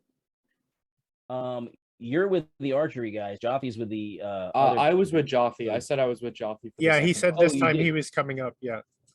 Okay, so that means you're about 60 to 80 feet away. Okay. If that's the case, then I can reach the ones that are 60 feet away. Okay. And I will try and air fist one of them. It's an 8 for fumble. You did not fumble. Wonderful. One of these days we'll get one. And then an 18 to hit. And then 8 points of damage. And you hit a different one? I tried to hit the one that's fleeing if I could reach him, but if he's at the 80 side, I can't reach him. But if he's within 60, he's too far. So yeah, he hit one of the other ones. yeah, I'll just hit whoever else is close. Again, a little column of compressed air makes a hole in the back of his head. And he falls into the welcoming arms of the grasping vegetation. Wonderful. Nasty. That's disgusting. Okay. The other guys on the horseback are riding. The 4 are riding away. The free ones are riding away, and the one that took an arrow to the back is also getting free and riding off this round. Is he There are still? 3. Will he remain in Heathstag's range or no? He could get he could get another shot at him. What about the rest of us? Can we go in order so you we guys can all have you guys surprise go. round actions? I'm just describing. The other 3 are stuck in there. Yeah, I was only Heathstag has the longbow, so he's got a little more range. So he can get the. You guys who are the archers have to displace from where you are and run up the trail towards the 3 that are stuck. That was my question. How far away is the archery position from the entangle position? If all of you, except for Heapstag, if he wants his shots, has to shoot. If the rest of you get up, you can move into position this round, and then next round you'll be able to fire. At what range? Short range. Short. Okay. All right. Yeah, Tokala hauls ass down the trail then. Well, you know, a Heathstag is definitely going to take the shots. Yes, right. You already shot him in the back. One of the Yeah, guys you in the nailed back, one of them. like we had. Somebody rolled for me. Oh, Yeah. okay. Yes. Hopefully they We did knew you would take the justice. shot. Okay. But Tim, what I'm trying to say is, as a player, why don't you go through the players and confirm that they're going to move and get into the range so that they can tell you their actions? Okay. I made the assumption that you would all move and move forward to be within short range. Okay, I did not. Yeah, I was You did skirting not. You around. stay? I'm slowly getting up and skirting All right. around the group right now. Okay. Death Crow, what are you doing? Are the other 4 like leaving? Oh yeah. So they're not They're going to gone. come. They're not going to come back and help them. No. Is there a way to take a shot at them, like as they, like from the river or something like along that side, or? You know, we might be able to cut them off if we froze that section, right? Because they've got to go all the way around, so that where it narrows, if we rushed there and froze it, we might be able to cut them off before they get to the garrison. Yeah. Okay. Well, I don't like Tim's That's face. slick. Yeah, I did not like that face either. I don't like that face. Yeah, don't hey. get close to the garrison. I'm so confused by that. You're confused by what? I'm confused by my compatriots' planning because we don't have a battle. He's looking at freezing the area that narrowest point that's too deep to ford, but you cross it on ice to cut off the returning 4 horsemen. Gotcha, by the stone circles. Correct. Thank you for explaining. There's a lot of risk involved in that, of course, but Right. You're going to be a Venture, full nothing view gained. of the garrison, and the garrison will be able to cross the ford and come kill us all. Yeah, that's true. Tim, was there Okay. was there a risk-free option here that we were missing? Yeah. Throw Wait till night. Rain's ashes in the lake and go home. She's not dead yet. No, she's dead. Oh, Oh, I thought Kayla was We staying don't with have her that. until she died. Yeah. Oh no, we fast forwarded. She died. She got Ah. cremated. She got mixed into Gotcha. sacred oils, and now you promised. All right, Tukala, what are you doing? I ran up to get into short range. Okay, Red Fist, same. You're moving around to get close to the the guys at the far end of the area effect, basically, that are stuck there. Correct. Okay. Heapstag, you're shooting. Yep.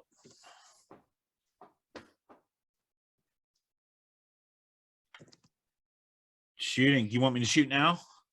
Yep, it's a medium Oh, range. okay. Just All right. First one is a miss. And the second one is an 18 naturally.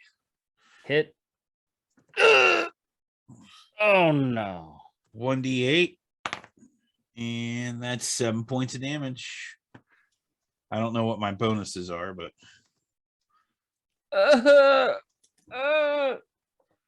Man, you guys are nasty. Why are you so mean to these guys? Sunka Kwan, you doing the same thing Red Fist is doing, moving around to the far side of the area effect so you can spear That's one right. of the guys. All right. That's right. And Jaffe, you did your spell like thing. Was that last? That was last round. What do you do now? Okay, so they're out of range for anything at this point? The Right. ones fleeing? Okay. Yes, they're riding on a horse as fast as they can whip that thing to make it move. Okay, I'll take out my sling and like fire at the ones in the entangle. All right, so you're gonna pull your sling out and ready it. Yeah.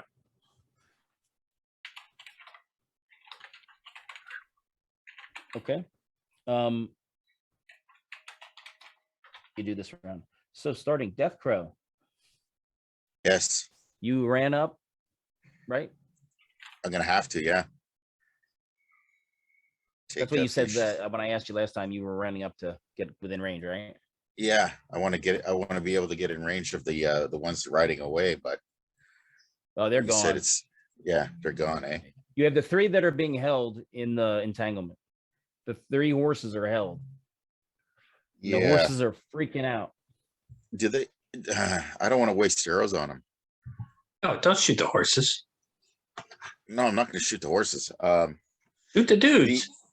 Yeah, I know the dudes, but I don't want to waste. Quit worrying arrows on the about dudes. arrows and shoot the dudes. They probably have friggin' arrows in their encampment or tower. I hope so. You're letting I don't understand with Tim's miserness Yes. get in your head. It's psychological warfare. Yeah. Yeah, stop. Kill the bad guys. That is your job.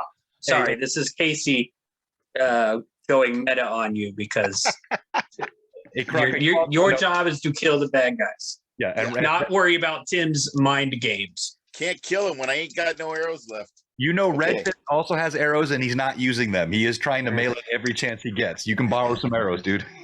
Okay, I'm gonna use my stone arrows, and I'm gonna use 2 of them on one of the guys. And I got a 14 and a 10. 14 hit. Okay. 2d6. No, you're Okay. not in point blank. Oh, I'm not point blank. No, just 1d. Okay. 3 points of damage. Plus, if I get any bonuses. Plus one damage. +1. Okay, 4. That guy had been shot by Heavestag, and so now he falls off. Oh no! Oh, it's terrible. So that's 2 down. There should be only 2 left. Yeah. And that's 2 stone arrows gone. Well, one rode off. You actually only have 1 left. Oh no, there's 2 left. One is badly wounded, and the other one is not wounded. One of them got a bolt through the head. And he said he fell down into the. Yeah, he's dead. Oh, And I it's just 2 dead. There's 1 left. You're right. Yeah, There's one right. left. I'm trying to multiply them. Come on, man. All right. So You know what would make this easier to keep track of? A battle map. that's true. I don't. Look at Like that. All right. What are you gonna do, Who's next? Balin? You're snooping and pooping around. I'm still squirting. Squirting. I'm still skirting the outer edge of the combat here, trying to work Alright. my way up towards a point where I might be able to cross this stream. So good hunter knows patience, so I'm taking my time on this one. Yeah, that's right. Elatron, what are you doing? Put a hole in another one of their heads. That is so nasty. 17 for fumble. 7 to hit. Miss. Not sure if that hits with the okay. Oh. Tokola. if I'm in short range, I am shooting at You in the short one range. the one lone dude who's struggling to get out of the entangle. Yes. Right. Okay. Because I can't shoot at the ones fleeing, right? They're out of my range. Right. And I'm a terrible shot anyway. Terrible. I'm freaking terrible. Oh. Even though I'm proficient with short bow and have marksman. No, that is an armor class 9 on my best shot. Miss. Yeah. You get 2 shots. Do you do the 10-foot move roll like Jay, or do I have a move action? Well, if you want to move into the area effect of the spell, you can. No, but I want to get closer. Like, Right, you're about. I'm walking and shooting. I'm walking and shooting. Yes, are you you trying can to tell move- me I'm at the edge of the entangle? Yeah, you're at the edge of the entangle. Oh, see, I thought I was like 30 feet away. Gotcha. You closed that last round. Okay, then I don't need to get into the entangle. Right, so you can fire again. I already did shoot. Both were terrible. Oh, okay, I got you. All right, Red Fist. Yeah, so I'm close enough now for melee, correct? You are close enough. You risk stepping into the entangled zone, but he's very close to you. You could easily, you could throw your hatchet at him at short range if you want to do that. But that has so little flair, Tim. So I have the ability to. I don't know. Have you ever had a hatchet thrown at you? Hey, the Franks thought it was cool. So he's close to the edge, right? So I am going to use my extraordinary leaping, which you have not indicated received any depreciation by virtue of my frostbitten toes. And I'm going to, as I'm running, leap onto the back of his horse and try to hatchet him from behind. Yes. Oh, good shot of your cat butt. We did not need that. It's a nice cat starfish. Wow. Sorry about that. Stella is on my dice tray. As John is telling us about assaulting from behind, that's what we say. Sorry John's had about an that. interesting day today already. This, It's always interesting, yeah. But I'm saying I've got to save my arrows for Kraka. So So you're going to run and try to leap on this horse from the edge there. I've already done the running. Yes, I'm there. So I'm now with my momentum of the run. I'm going to leap onto the back of his horse. All right, so let's do a dexterity for the check for the leaping accuracy, and then a strength check to hold on. Yeah. All right. So on my dex, and let's see, I have 1, 2, 3, 4, 5 hero points. So I'll go ahead and use one on this. I'm going to need to roll under a 15. You got another one from Obsidian Wrist, John. You got another regular. Oh, hey, thank you, Scott. All right, so that's 6. So I have John with. Does he have 9 now? Oh, I must have missed a few. Well, because was I one of the lowest ones earlier? So I got 2 more. I thought. No, you got as I 3 was from keeping someone tabs. else. You got 3 from someone else. Yeah. Okay, so, Yeah, so you have 9 now. Yeah. all right, then I definitely use it. And I will go ahead and so I got to make a dex and a strength check. Right. Remember percentile dice. Oh, that's right. I forgot about your system. Right. So then that would be 60 on the base. But if I add 1 to it with the hero point, that's going to be 60. It'll be 56 on the base because of your lack of toes. Oh, on dex checks, I have the -1. For with the with the anything involving the feet movement. Okay. All right. Not a problem. So then I'm going to use 2 of my hero points. That will bump it to a 64. 66. Oh, right. Yes, thank you. We'll bump it 5% each. Come on, it's a hero point. Right. Okay. And then, oh, yeah, not even close. That's a 23. So I'm fine. Damn. And then on the strength check, that's a 15. I'll go ahead then and use 2 of the hero points. So that'll put me at a 74, right? Am I doing my math right? Well, your strength is 14. You do 15, and you 15. do times 4, right? Yeah, so so that's that's 60, but I'm adding 2 hero points. So you're adding 10 to 10%. Right. So that's adding another 8%, right? 10%. 10%. I thought it's only times 4 though. Yeah, but with your bonus that you get is 5s. Oh, I see. Gotcha. Okay. All right. So 70. 47. I'm good. Boom. Now roll to hit to see if you actually just knock the dude off the horse. yeah, so while I you can do spear it. him right in the head.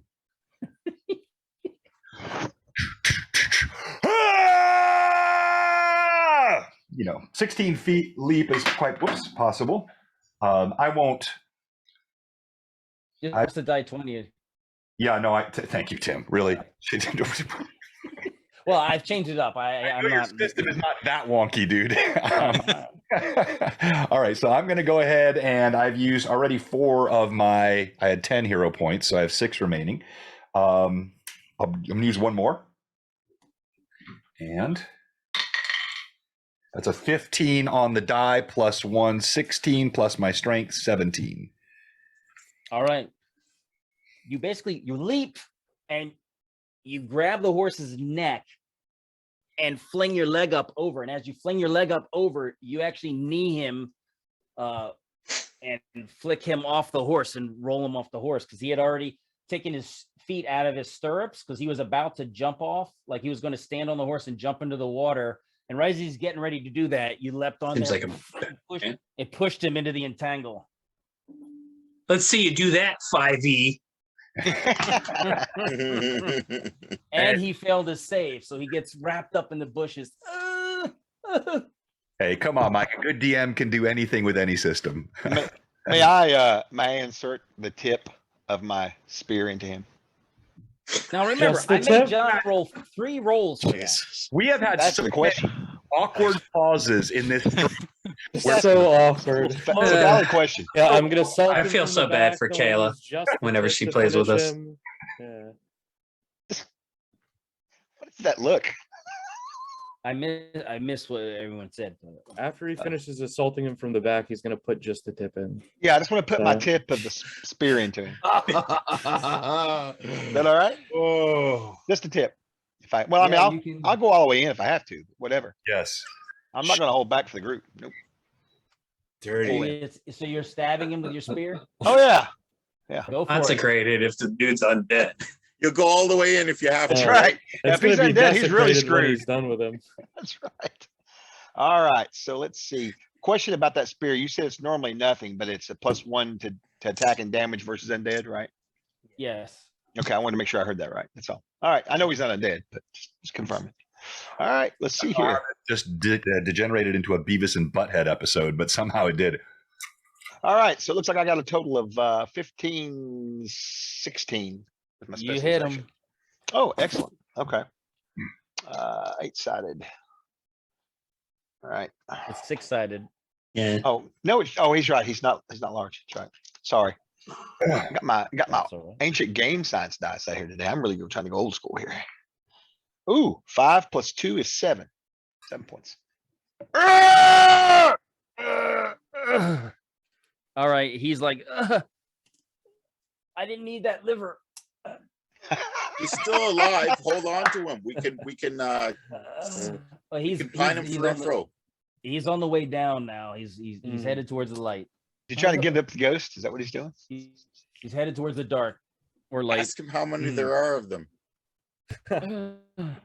All right, so you can kind of wait till the spell wears off, and then run in there and try to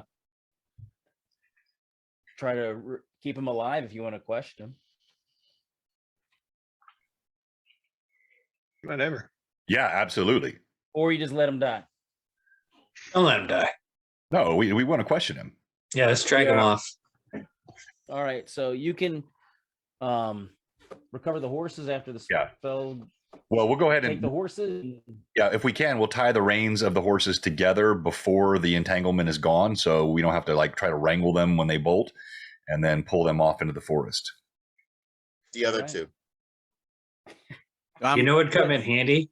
That rope you put across the road. We could tie the horses to it. I've got rope. We got plenty of rope. Yeah. Balin is far out of I range rolled of to this. see if they noticed anything because they were being cautious, and if there was no rope, it would have been something else. So they noticed something. So Sure. Tim, you didn't roll any dice. I watched you. DM's prerogative. Remember, this is all recorded. We can watch the stream, Tim. Here, I'm rolling. All right. Let's go drag this guy. So to recap, 4 idiots got away Yeah. and they hauled ass back to the keep. Oh yeah. Okay. And you We no have sight of me. now captured or killed 6 of the 20 to 40 bad guys. Your math seems to work out in my head.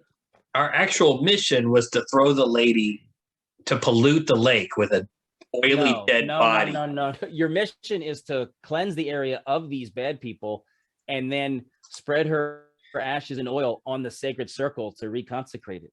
Yeah, we have to actually get to Yar Rock still. Oh, we have to get to Yar Rock, which is right next to the bad guys. Yes. And I Okay, said this- what you said, what's the easiest way? And I said, throw it in the lake and go home. That's the easiest way to get out of this trouble. How long are we playing till today? Probably Jason, another hour or two. yeah, Jay said 1 o'clock I is our cutoff. Yeah, I have to be somewhere at 2 o'clock Eastern. Okay. Well, then you guys better hurry up. Or All right. Anything of importance on the bodies? I'm sorry, 2 o'clock Eastern is what I meant. 1 o'clock. Yeah, Central. there's nothing that you are able to discern from them. But if you save this guy and he'll talk to you. He has been conscripted into this force. well, I tried to apply first aid without using magic. Sure, you can. He was at 0. He was at 0. So, Sure. I bind his wounds. And I also gag him. All right. So that he can't just start screaming or anything at first. Yeah, he is very scared of you guys. But Well, he should be. sees that We're friggin' murder hobo maniacs. you've heard. Well, you know, Otherwise called First- barbarians. all his Yes.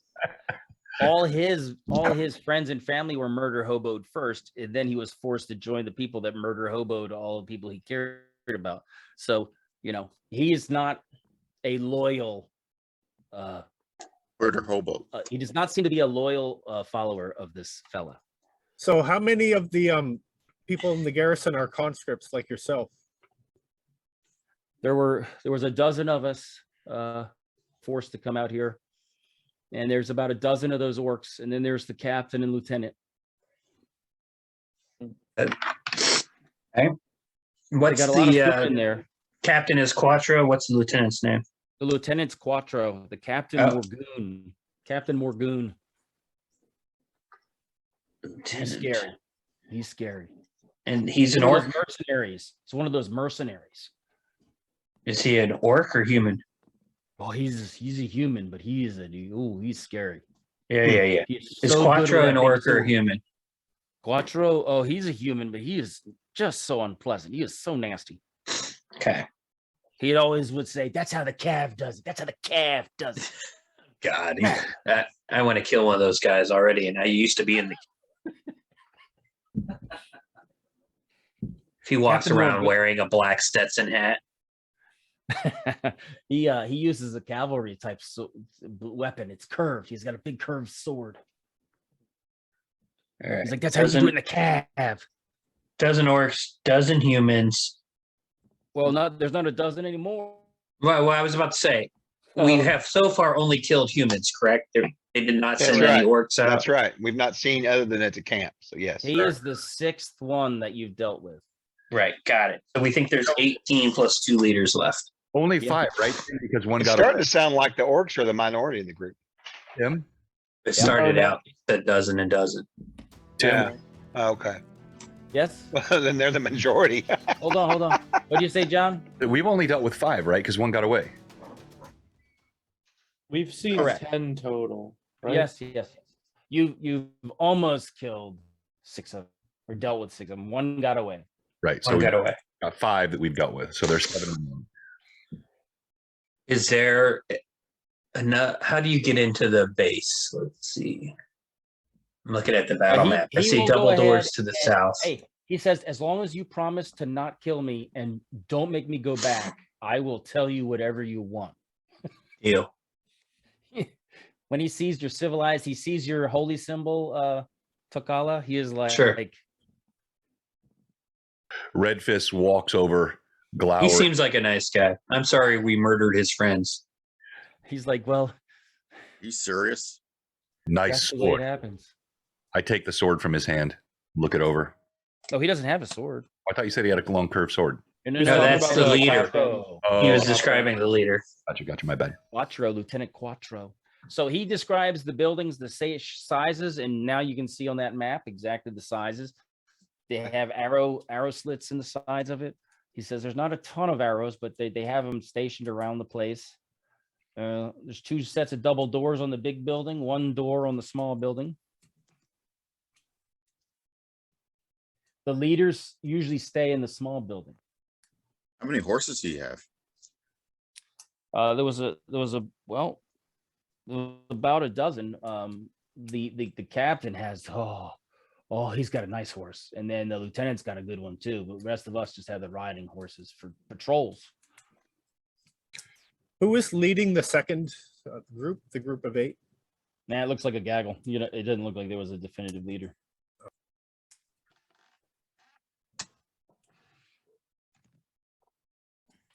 So,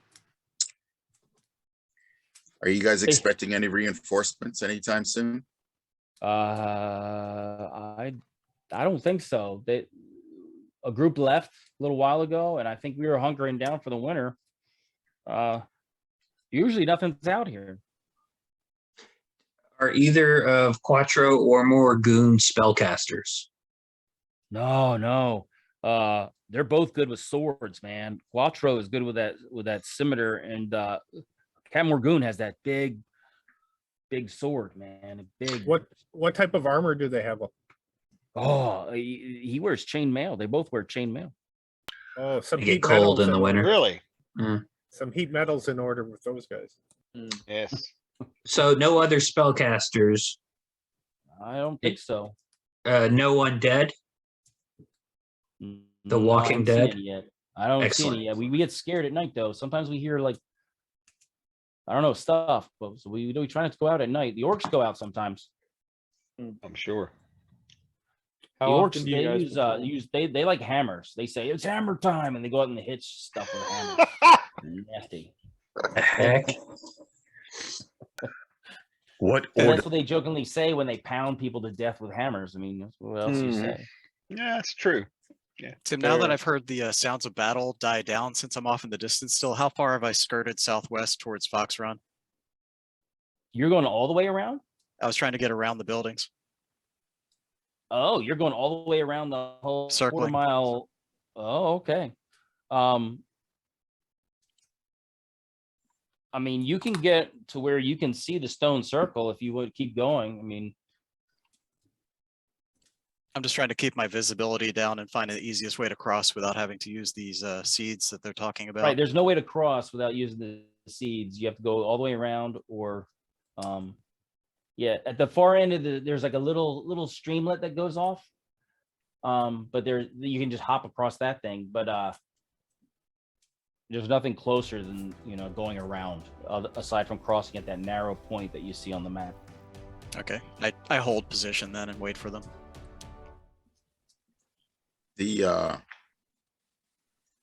Who has the remains of the old crow? You do. Oh, I do. I don't know. I just said that. Okay.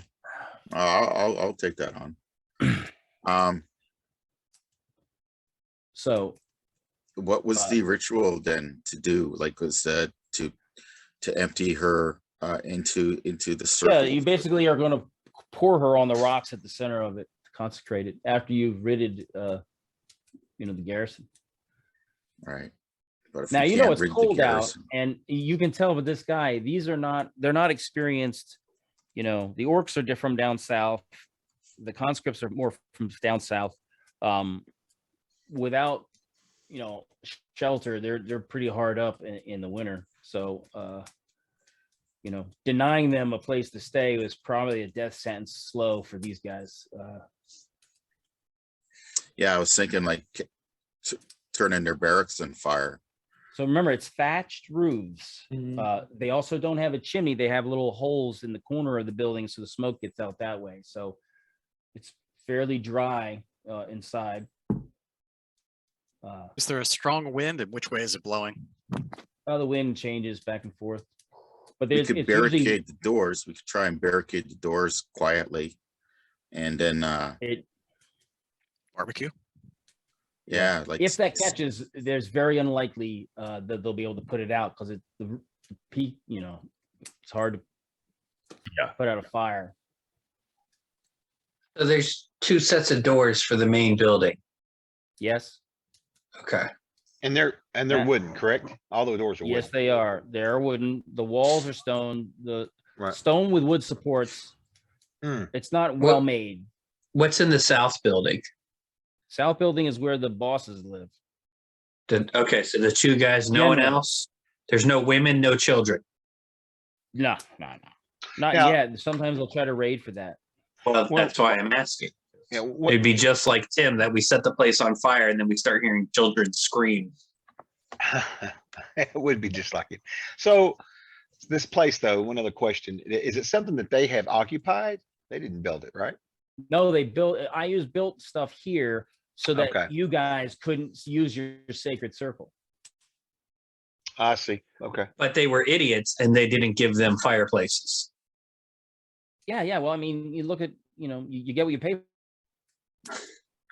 The architect named Dyson Hey, did not give military. them Lowest bidder, buddy. fireplaces. Actually, his map, it's a ruin. I had to pre-destroy the map. So the buildings are actually my patch that I laid on top of his because all his are ruins, which you would have seen it in Dark Hand Headhunt. The Dark Hand came here, the buildings were all ruined. And they had a battle here later in the timeline. It hasn't happened yet. Gotcha.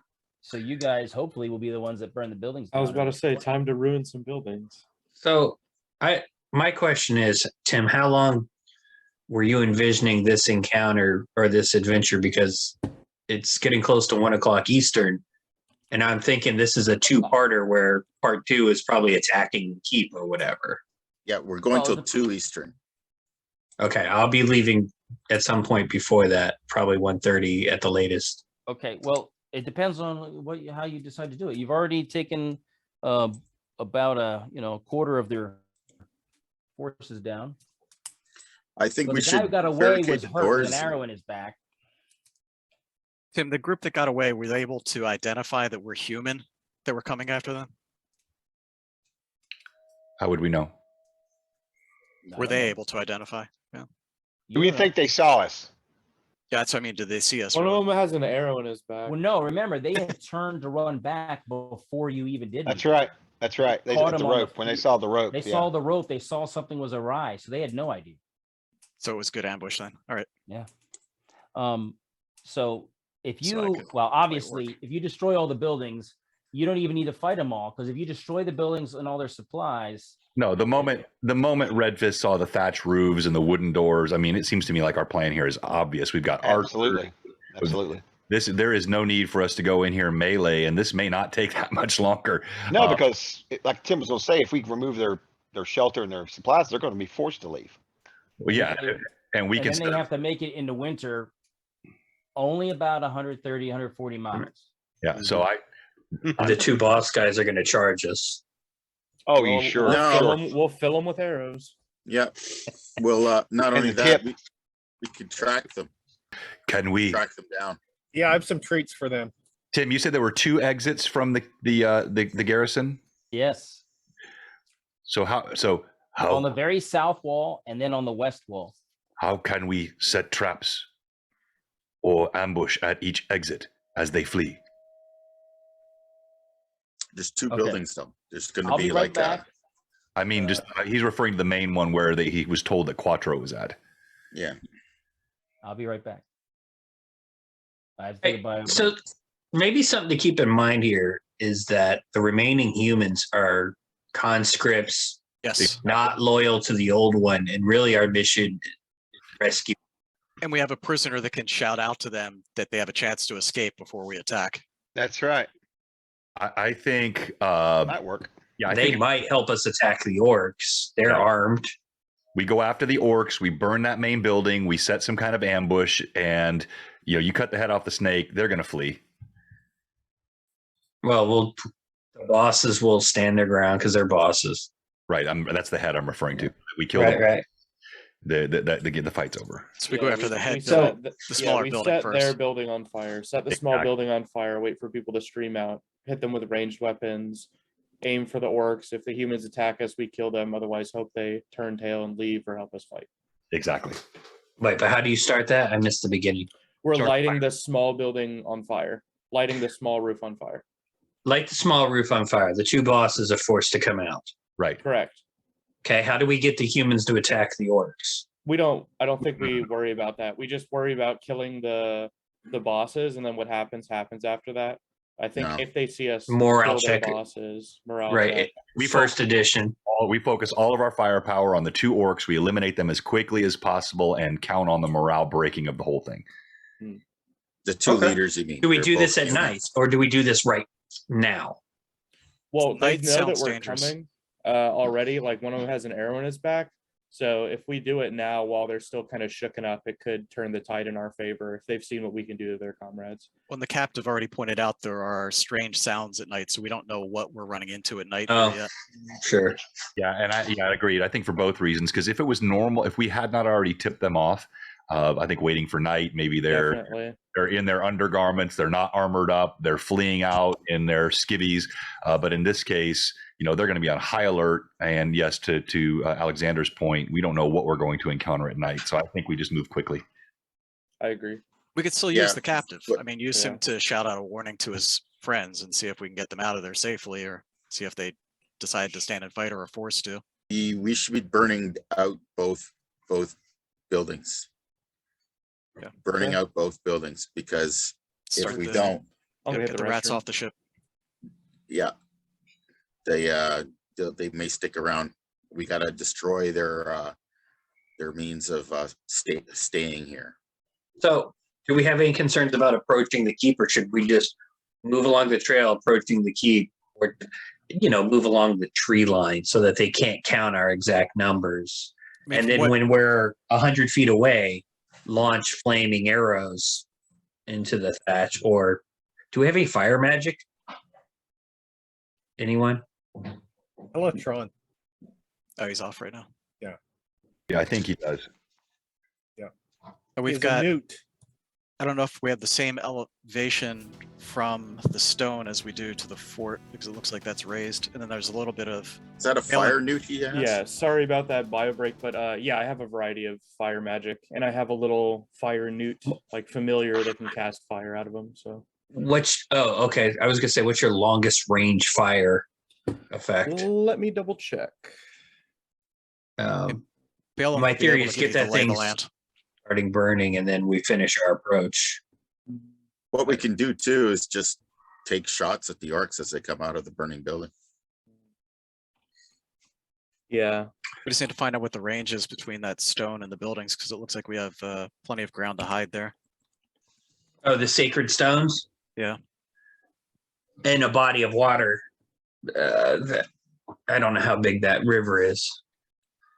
The one to the right is a very small stream. I mean, Balaam would know this too. It's a small stream. Okay. The one to the left is more of a riverlet. So that's the tough one to cross. Right. I don't think we're worried about that. We're just going to go around the quarter mile around the lake, right? Or we could freeze that section and go across there too. But why? What does that get us? We get there quicker. Get there quicker, and I don't know if they'd be able to see us on that because it dips down on that side. Yeah, there might be covered there. Like they might not see us coming that way. And we could wait till they send people out. If they're sending people around, wait till some go out and then cross there. But maybe one of us We'll be tries to flanked. complete the mission at Yeah, least I don't while like we're that. doing this. Yeah, that'd be a Yeah, and pincer it- flank we give them. I can throw fire 40 feet. Okay, so you have to be pretty close to the building to set it on fire. Yeah, I'd have to be like up against the side of the wall to get it. But also, they did say that it was like they had arrow slits in the Right. buildings. Looking Yeah, like we they can might see those on the map. forest. Your fire newt can go up onto the bigger building though, right? I think so. Yes, I know I can cast through him. I've yet to try casting like with him being away. But Well, look it it's up. worth a shot. Yeah, Well, look it's and not. see 'em. It's not look upable. It's a DM. It's a Tim creation. Oh, it's a Tim thing? Yes, I can Yeah. ask him when he's back. The And wind we're will out of, most likely be coming off of the lake, so we'll want to start the Don't fire. overthink the around- wind, Patrick. Oh no, but I mean, if you look the way the wind would blow off of a lake, what I'm saying is the fire. If we want the fire to carry into the building and carry on to the thatch to burn it well enough, Tim takes this into consideration, is to do it from the northern sides or from the like north side of the map, and we do it that way. And if possible, see if I Okay. could just smuggle the newt right on top of the building and could have him just set it on fire and skedaddle. Yeah. And we need I to know just that- mean don't give Tim more variables to, well, to Tim. complete the original mission too, how far we need to figure out how far Yar Rock is from that from the archery slots to see if maybe we can just complete that mission at the same time before we go through with a full-on attack. I think Tim's made it clear that we got to get the Iusians out of here to mission. Yeah, we have to clear them first before we can Right. To have consecrate the them. nice, quiet, sacred ceremony, right? Yeah. And Tim, question. I know we've talked previously about me being able to cast certain spells through my newt, but I've never like sent him away and cast something like from him explicitly. Is there a range at which that maxes out, or could I like send him ahead onto the building to cast fire from Spark? He can create fire himself. Okay. Does that answer that question? Yeah, It's so gotta I- be very. Go ahead.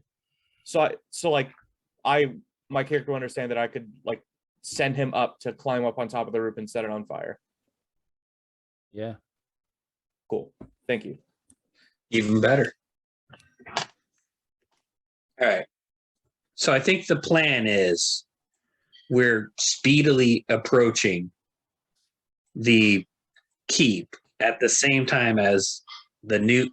Can it fly? Is it a flying? It's like a salamander. So we need to get close enough to you release it and say, go set that on fire. Like it's like a real sized one. It's like that big. Okay. So It's small. it's either that or we just sit here and wait 30 minutes for the thing to. That's Yeah, or we could even just have someone, because we don't necessarily have to get right up against the tell your newt to hold on to an arrow. Good luck, bud. Yeah, the G forces push it that rain through its butthole. That'd be rough. But if we just not necessarily even got straight up to the keep, but just skirted up along the tree line close enough so that when the fire starts causing chaos, then we can fully approach and start shooting the stragglers. Because if we just approach in plain view, they could just be peppering us with arrows the whole Well, time. I don't think there's tree line on this map. Is that correct, Tim? That is correct. There are reeds Yeah. by the water, so if you were low crawling on this by the stream, you'd be behind reeds. I mean, they're dry now, but Are you easier or harder to hit in 1E when you are prone? Well, when you're concealed, so it's harder to see you and hit you. Yeah, Right, but that means all 8 of us would be trying to sneak up. You're easier to hit. Oh, I don't know what that means. I'm just telling you that's how I usually play it by ear if it makes sense, then assess. So just a thought. So we don't necessarily need everyone to be super close. If we're trying to get it set alight, we just need someone to get close enough to release the newt for them to set the fire, and then the rest of the party to be a medium distance to engage the enemy when they leave the fort. We don't all necessarily have to get close and like lose the element of surprise.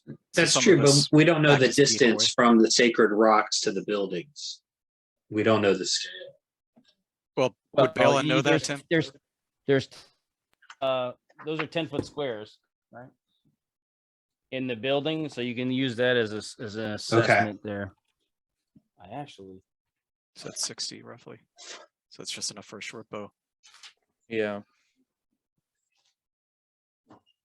I mean, the short bow does have a long range of 100 to 150, but right, bad penalties. For good range, yeah.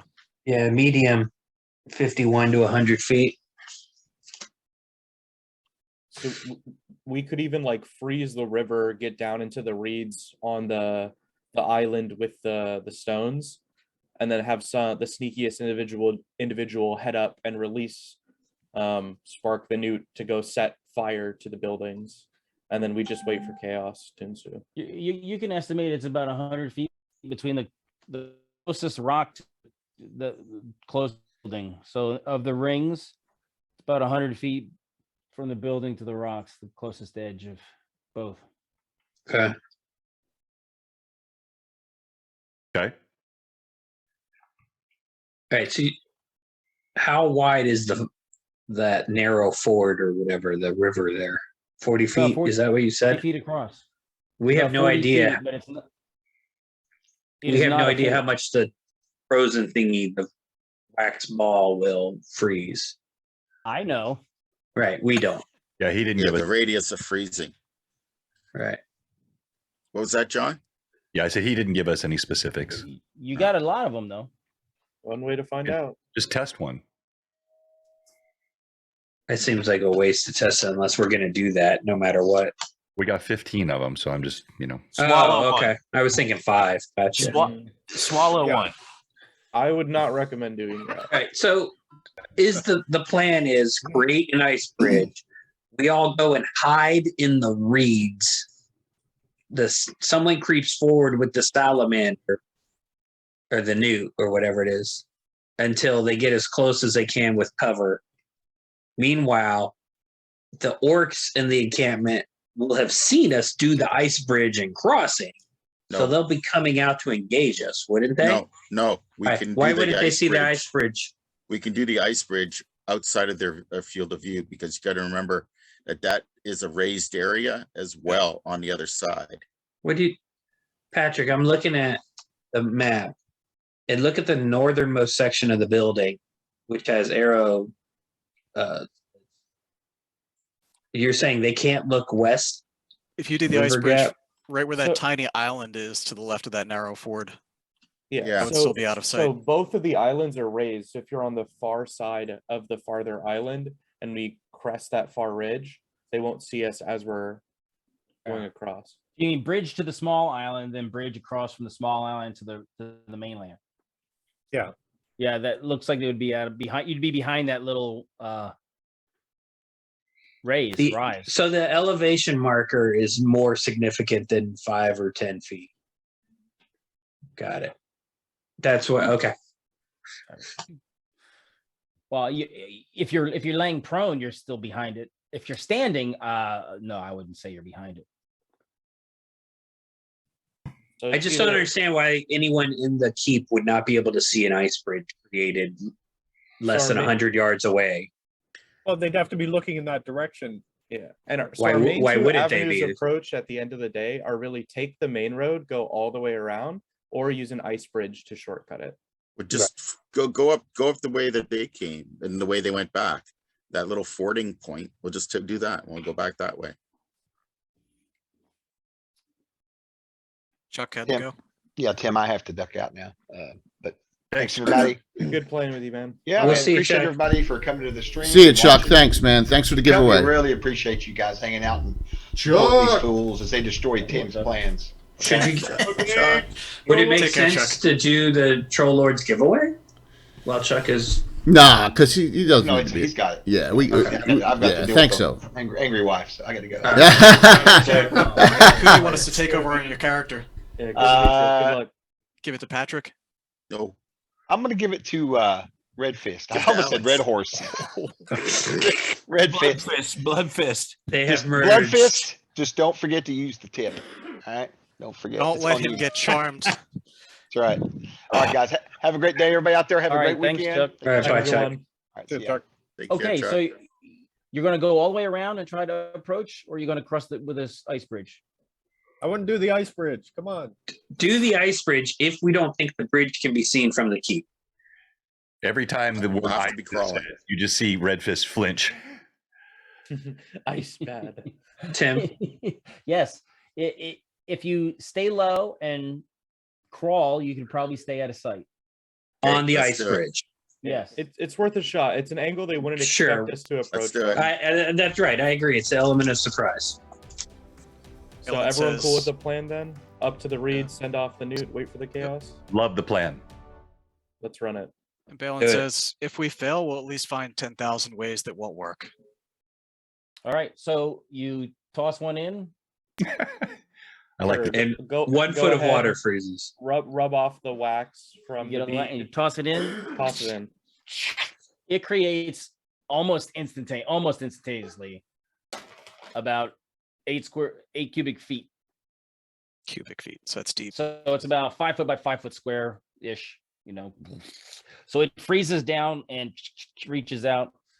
So you probably need about 4 more to get to the island.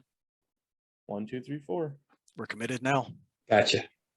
Go, go, go. And you can, it is smooth. You can pull yourself across. And also, You can get just to the before we island. do that, to pick who's going first, who is the stealthiest among us? That'd be me outside. Cracker, are you cool taking the beads, leading, and taking the newt? Yeah, sure. If All right. he's leading, do we want to leave the ashes with him? Just in case. I got we the can just ashes. Yeah. No, just leave the ashes. We can come get them if we clear this place out. No, I'll hold on to them. Yeah, or yeah, just what I mean. Just leave them on you. Yeah, all good. All right, so I pass you the 5 beads. Okay, and your newt's not going to bite me? No, he's as long as you treat him well, he'll treat you well. Who's the second stealthiest? Etc. Who's the third? Probably you. And you and the red fist are probably fairly. Red, quiet. I have reasonable stealth. Yes. How about What's the, reasonable in 1E? I've got like 15%. You're more Tokala's more stealthy. Isn't Chuck's Ranger also stealthy in outdoor environments? I mean, they're good at surprising people, but it doesn't mean they can sneak. The Yeah, commando can kind of Like sneak hide along. shadows or type skill, not a surprise. An ambush out of sight and quiet, good. Move while moving, not as good as the commando. Right. So you're going to toss it and cross to the mainland. Is that what you're saying? Yeah. What time of day or night? It's going to be twilight. Night, twilight, or you're looking to do dawn? Well, the Dawn. humans need to be able to see. Yeah. Evening twilight. Same day. Yeah. We don't know what's coming at night. All right. Very And good. Do we see right. anything weird in between while we're waiting for that time to have? Nope. Cool. They've not had good. plenty of time to prepare. In other It's words. not good when Tim says cool though. All right. So you guys are now, if you look at the little low area, there's like a little pocket, almost like directly eastward of the little island. You see that like little, you're all Yep. kind of down there. You're in that little area. Okay. I'll pass off Anything? Sparks. Can we hear anything? No, it seems really quiet. Occasionally you think you heard a dog bark and it was not Tokala's dog. Wow, that's not good. All right. I'm going to go through the reeds then. The reeds are down by the stream. Yeah. And they are very dry. Are you going to stay down by the stream and skirt all the way around? So you could go upstream a bit and then freeze a section up there and then cross and then work your way back. Like due west of the south building. Yeah, or even south of that a bit. Well, that little stream you can hop across. It's like 10 feet. It's not very deep at all. Yeah, Yeah, but then you'd have to stand and you'd be seen No, if I'm not going to Oh, I stand. see. Or yeah, you could lay on it. I'll crawl through it. I'll crawl through it. So you're going to go south, do a kind of a wide skirting, Yes. and then you're going to low crawl through the stream. Yes. Oh man, you're cold. Yep. All right, you low crawl, and then what? And then I'm going to Well- make my way towards the buildings. Which Red Fist building is do you going to wanna- warm you up later. wait. Yeah. And the rest of us, where do we want to be? Like I'm thinking, Tim, on your map, it just west of the stream, there is a brush marker. It's a big stone. The east of the stones and west of the river. You mean to the west of the commander's building? Oh yeah, there's like little the grass. It's grassy right there. There's a little grassy thingy there. Like Yeah. I'm thinking that's where Tokala wants to hide in the reeds, and when the shit hits the fan, he's going to pop up and try and shoot whoever's running outdoors. All right. You can try to creep into the stone ring and then move from stone to stone to kind of get close to that. I was thinking I would just follow. Okay. Yeah, you can do that. Cracker through the reeds because I'm also stealthy. Yeah. I'd just be low crawling along, and then I would be like, okay, I'm staying here. You keep going. So what I'm understanding is he goes south, almost off the map, then goes east, and then before he crosses a little stream, you're going to go north. He's crossing the stream to get to the other side of the buildings and then going north. I'm not sure I understand what you mean by north. All right, look at the North entrance. is the top. Look at the eastern entrance to your stone ring. There's a path. Yeah. 2 inches over to the right is a little symbol for shrubbery. Shrubbery? That's where I want to hang out. I'm going to be coming up. I can't show you because I have no ability to show you. Right. But look at Patrick. This is where Patrick's going. So he's going down there. Yes. And I'm saying if you go with him, you won't cross Fox Run. You'll go north from where he's at. Patrick, take your pencil and go up 2 inches and go to my left, camera left, 4 inches. 4 inches, yeah. Keep going. Yeah, Casey, I know what you're talking about, but you said you're following him. I was, and then I stop, and he keeps going. Right, because he's going south. South. He goes almost off the map. I know. I say good luck. Bye. Right, and then you go north to that spot. I don't go north. I'm coming south. You're stopping at the slope. He's not going to move any further after that. All right. I know where you're going. So you're getting to the corner of the small building, right, Patrick? Yes, and then I'm going to send a newt off over to the other large building. Okay. And have him go like, I don't know, I'll talk to him and say, start the fire towards the north side of the building. Like, okay. He says, looking at the map. He says, hey, dumbass, I know how to start fires. Okay. That's what I do. Right here. Start. No, right he around literally, here. Patrick, literally, your guy is holding this little newt. He says, hey, dumbass, I know how to start a bunch of fires. It's what I do. Go to her. Go to her, buddy. When this little teeny newt is like, dumbass, I know how to start a fire. Do you sell insurance too, or what? He's kind of purplish and he has orange splotches that are moving on the surface. So he's very weird looking. So so he kind of starts crawling off. So I say once you're done starting a fire on that building, then you start a fire on the small building here. All right. And then I will maneuver myself by the tree. You gotta watch out for fires. Yep. And then I'll draw an arrow and wait for the action. Okay. Heave Stag is also drawing arrows and waiting. It is not long before you notice that as the evening progresses, there's much more billowing smoke coming from the little smoke holes. And it's not long you hear like, what was it? You hear a lot of shouting, put that out, put the fire out, whatever. And you hear lots of screaming and coughing and hacking and and you hear horses starting to you hear a lot of neighing of horses. They're like, get the horses out, whatever. It's and you see the doors that are facing you, they open. And as soon as that happens, you see a bright light shining out the doorway. And you see there's a guy silhouetted right there. The only person that can do anything is Heath Stag. Wait, Tim, what did the horses sound like again? I didn't make horse noise. Yes, you did. No, you hear them neighing and making lots of screaming noises like horses do when they're near smoke and fire. Go for it, Mike. Double tap him. Double So tap. Here he's we the only one with go. a shot. The This arrow is- of So the This is god. the western door on the northern building. yes. Correct. Gotcha.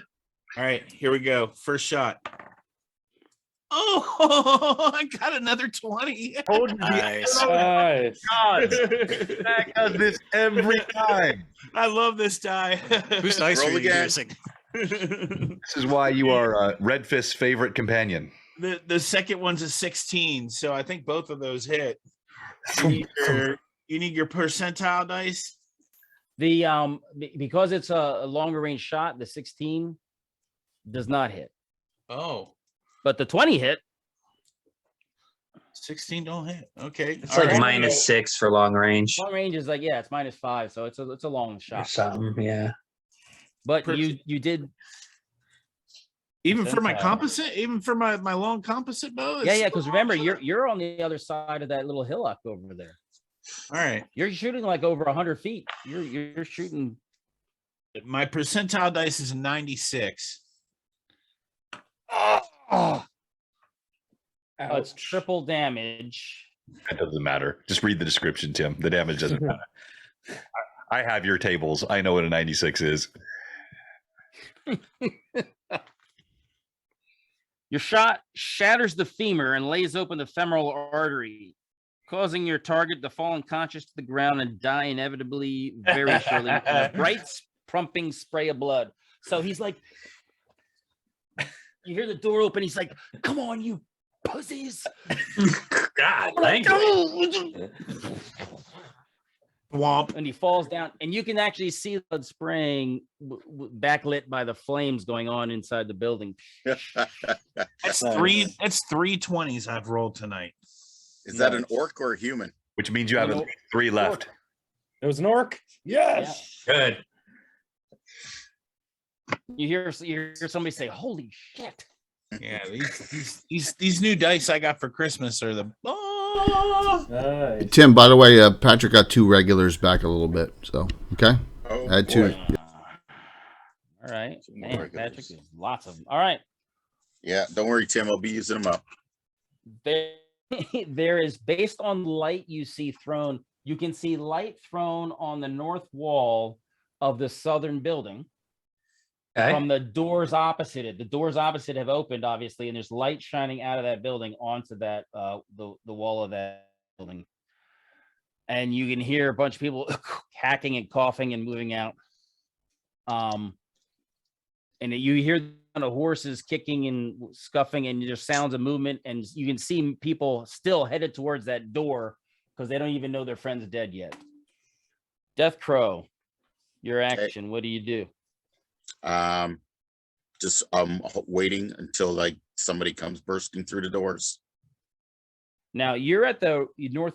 You're at the corner by the tree of that southern building, right?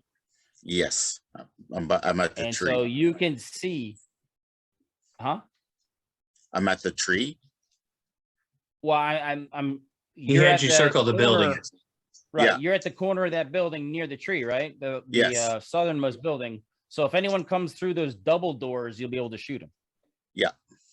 All right. Or it comes Well, out of you the have small hut. target. Or if they Huh? come out of the small hut, I'll be able to shoot. 'em. Correct. You'll Yeah. shoot them right in the face. All right. So you have a target coming out of those double doors. Several people coming out. One of them is dragging a horse, or the horse is dragging him partially. Okay. And he, I'll expend 3 points to each die all right. for a total of 6. That leaves you at 16. Yeah.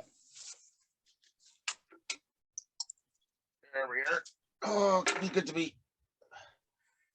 A 13 and a 16. All right, you're at point blank range. So those were all numbers, right? Yeah, Yeah, you hit twice. I hit twice. Yes. Okay, so that's 2d6. Yes. So it'll be 4d6 total. 46 plus 8 total. Oh my god. 1 1 1 1. 6 I 6 got 3 6. ones. Oh, 3 ones and a 3. Yeah. Plus 1 you said, or plus 2? because 2 arrows Plus 8. plus 8. Yeah. plus Okay, 8. so it's 5, 6, 7, 5, 6 plus 8 is 14. All right. You see an orc go Math. down, and the horse that was pulling out like goes running off in panic. And there's more horses following out at the door behind that one. Yeah, whatever. Okay. Thalen. Currently Yes. positioned to the rock north of the stone circle, waiting for anyone to try and squeeze between that. So that right. puts me out of range. Yep, you can see there's a couple people coming out of the double Electron. I'm also closer towards that rock. My longest range is 60 feet. I don't know if anything is within that. Nope, you're out of range.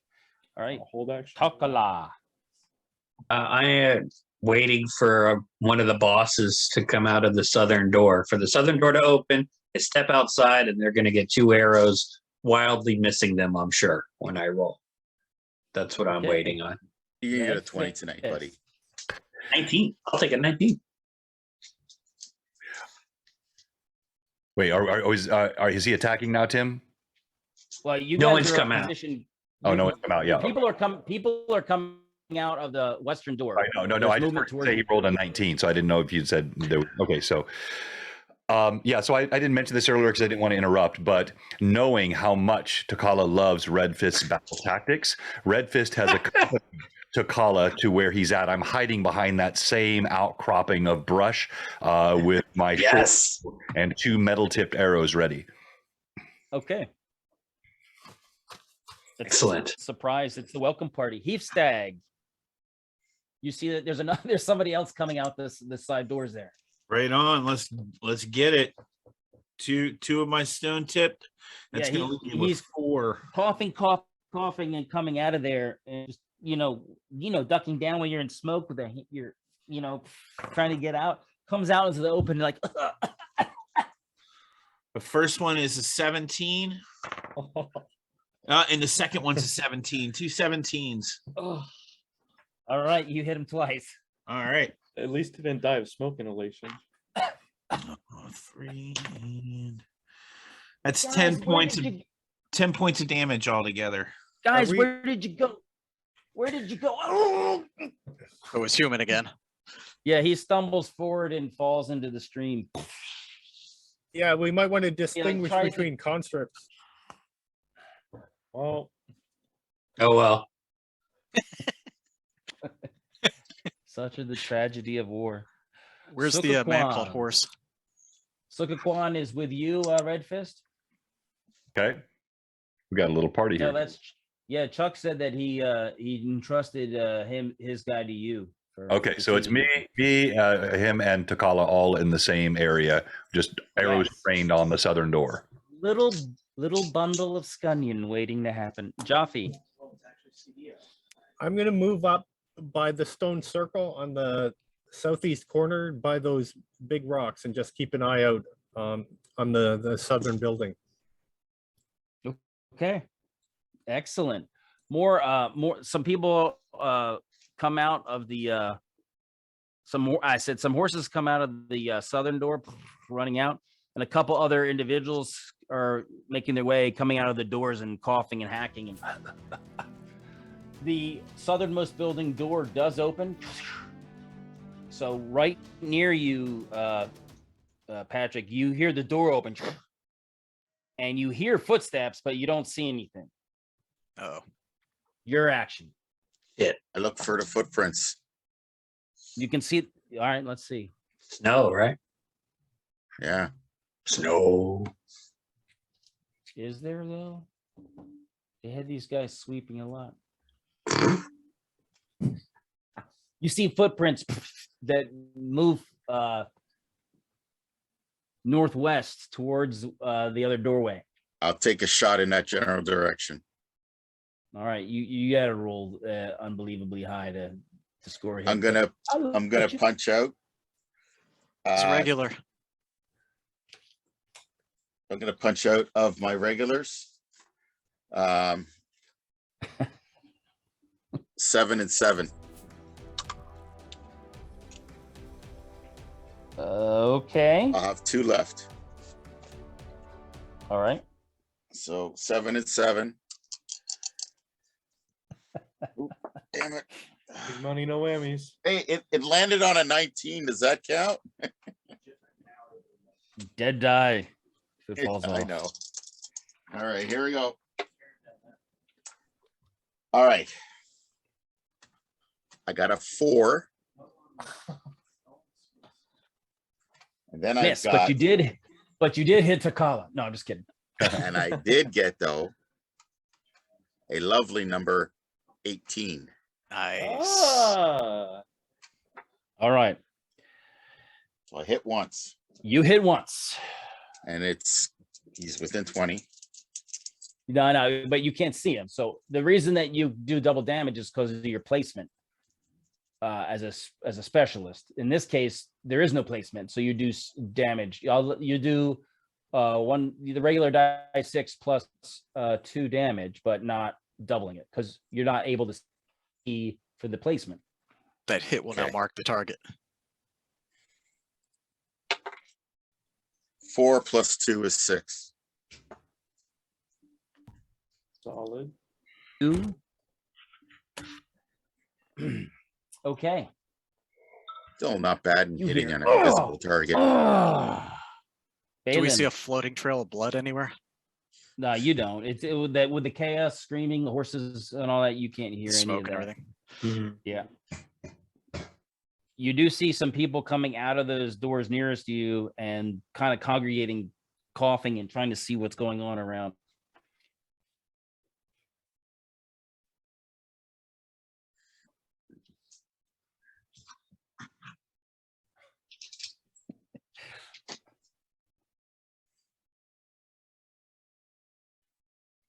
Anyone else come out of the southern door? Medium range.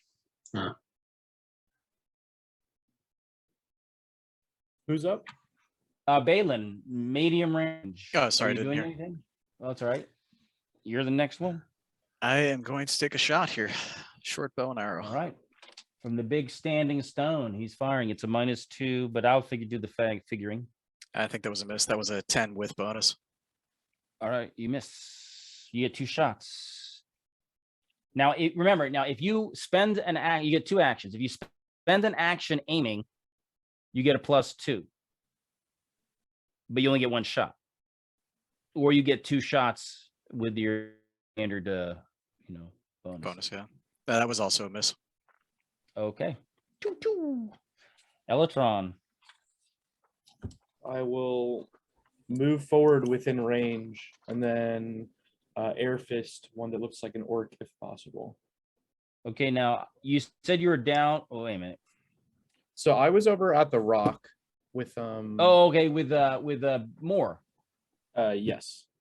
Okay, so they're about 90 feet away. Okay, then I will move closer to the river as much as I can. I'm not sure if that's 20, 25 or 30 feet. Yeah. And then I will cast at the All right, one in the I'll door. let you move 25 feet and do a spell. Okay. That puts you in the open though.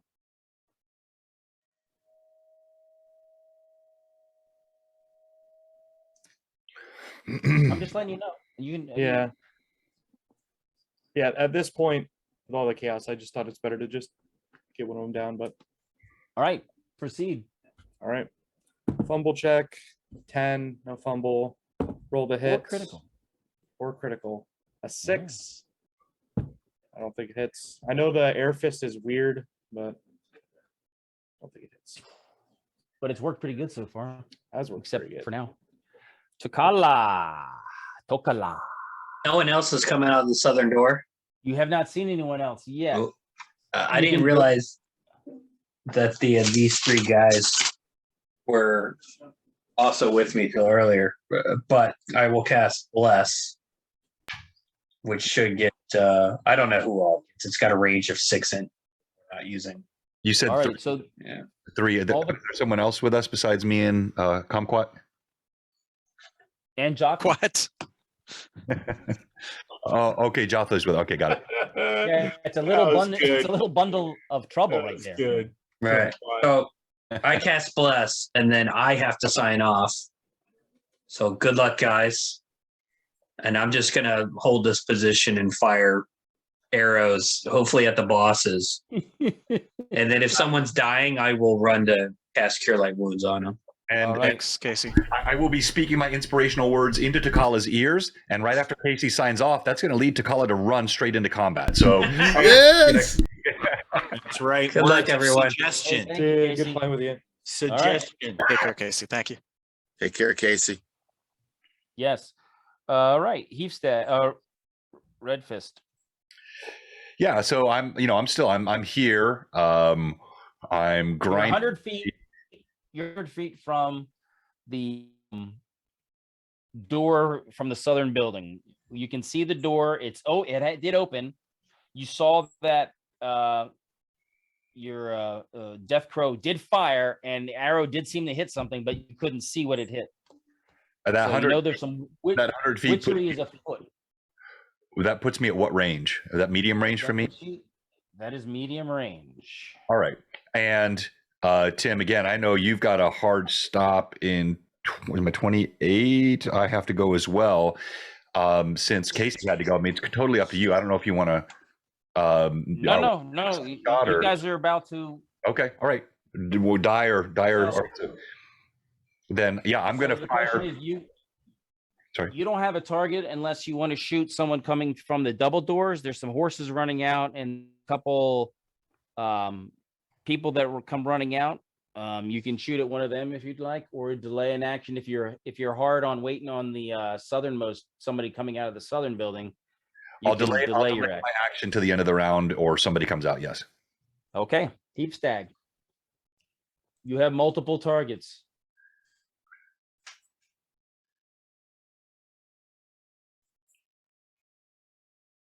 Mike? Oh, he's talking. Oh. Yep. Nope. Sorry.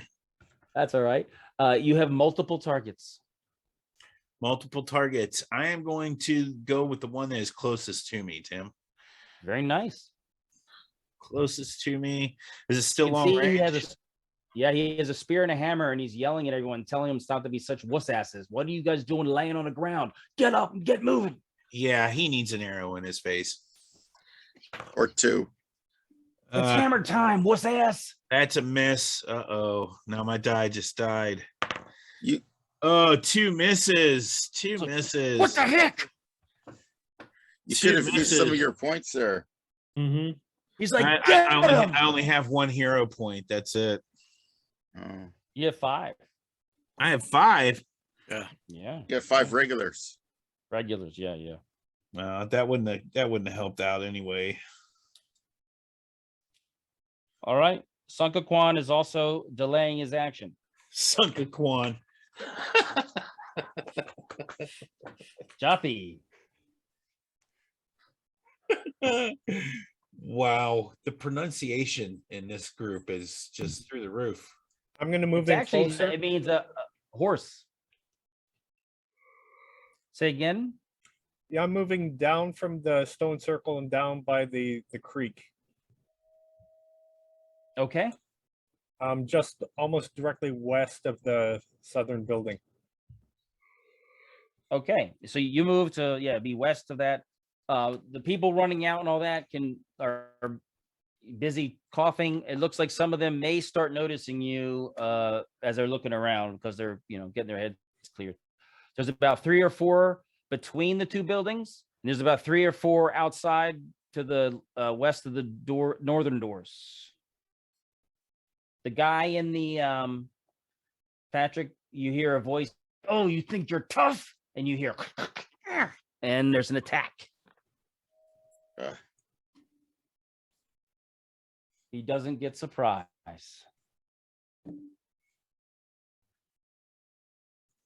He rolled a 6. Do I see And you see, ching, right at by the doorway at the corner by the tree, kind of where Death Crow is at. You see a guy in mail, chain mail, with a scimitar swinging. Crap. and he looked.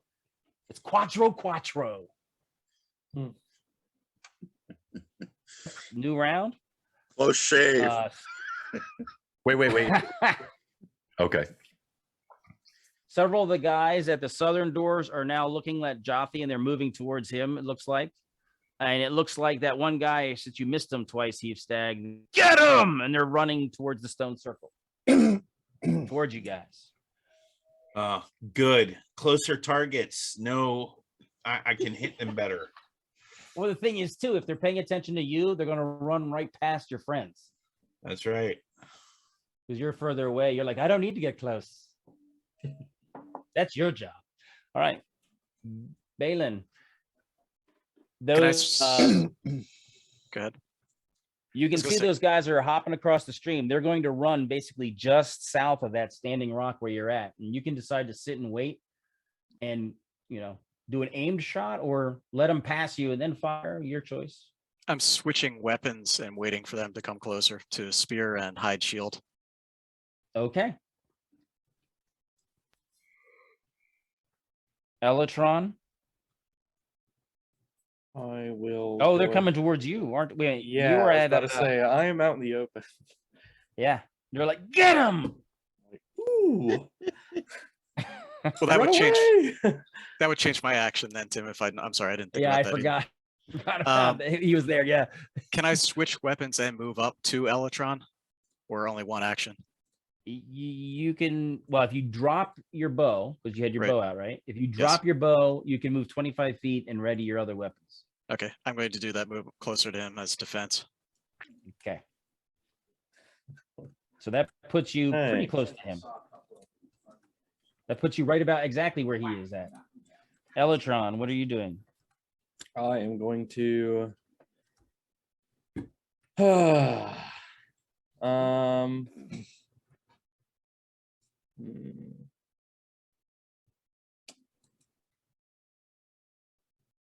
going to go for the tried and true air fist against the one who had the 2 arrows missed at him, and then I'm going to backpedal. All right, so you're moving back and you're going to cast that, and it's all happening simultaneously. Go. All right. 13 for the, if I fumble or not, 13 to hit. You hit Sorry, him? yeah, 13, all right. And then 6 points of damage. Ow! And it's an orc, and he drops down onto the ground. Good Nice. stuff.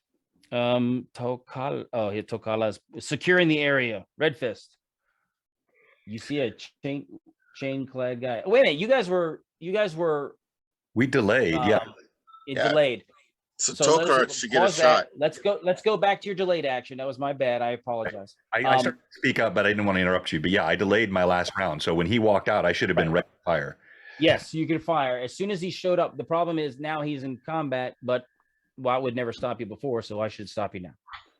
Well, I've got the Fire. building behind. I'm between them and the building too. Right. You're very unlikely to be hit. All right. So those who've been with Red Fist to this point know he oftentimes is loud in battle, lets out cries, does dramatic things. This time, you simply hear him mutter a curse, and he stands silently with his not so intimidating short bow, and he is using his metal tip arrows, and he fires twice. Wait, you do have 5 hero points, just so you know. I'm not using one yet. That was a 2 on the first roll, Okay. and a 9 on the second roll. Not very good. Okay. Can I roll you for missed. Tokar? You are. Yeah, go ahead. Roll for Funka Kwan. No, I'm gonna roll for Quan? some, what? John wants to roll. Yeah, I'm gonna roll for some No, comic. okay. You want All right, you go ahead. to roll for Takala, Patrick? You want to roll for Takala? Okay, who? I'm gonna roll for Casey. Yeah, Casey. Yeah. Yeah. All right, Okay. All right. John, go. Some kumquats. Well, I'm rolling better for him. That's an 18 and a 5. Hit with 1. 4 points. Son of a.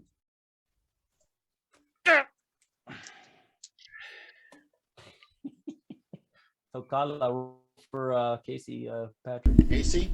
John, 3 more regulars from Toriano. Thank you, Toriano. So Casey got a 17 and a 5.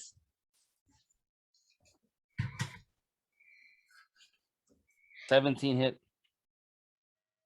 So it's 2d6 or 1d6? 1d6. Oh, he's not that close. 5. 5 plus any bonuses he may have. This guy's getting like shot up by arrows. He's like, what? These arrows coming. Not nice. That's very bad. Looking like a pincushion. Looking like Pinhead. Yeah. Can I go yet? Joppy. Okay. I'm going. So from where I am, how far can I run? Could I make it around the back of the building and see Kraka engaged with that guy in chain? If you ran full speed, yeah. Okay. That's what I'm going to do this round. Okay. And you can see there's one guy, it's kind of looks like he's probably trying to follow you around the curve of the building. Just as you're running, you can see him kind of coming around, probably. Okay. And you can get around behind Death Crow at the corner. Now I presume I can't get a spell off too. That I just moved. No, this no, round. that was a full Yeah. action of running. Death Okay. Crow, the Lieutenant Quattro missed you terribly. He's all messed up. He's like, what the? And it looks like he might try to run. You're like, oh, he's shot with like he's got at least 3 arrows in him. 4. Yeah, he's got 3. So he is not looking that good. You hear a crunch, and right out of the southernmost building comes another guy. I thought He's Quattro was the one. Was not the leader. I thought the leader had the scimitar, and Quattro had No, the. Quattro is the cavalry guy. Yeah. You're fighting Quattro, but also you're fighting Captain Morgoon right now. Because he comes out and he's like, oh, picking on my LT, huh? But do I get a chance to attack too? I'm just telling you he's coming out. He hasn't get an attack yet. Lieutenant Morgoon goes last. He's slow. So he just went. Now we're going to the new round. It's you. Again. Okay. Whew. You're too close to shoot. Yes. I can move back 10 feet and take it 1 shot, right? You mean shoot in the melee like I demonstrated in that one video? Yeah. Super close. You can get your 1 shot off. Yeah. You can try to. I'm gonna try. The guy's been swinging at you for a round, so it's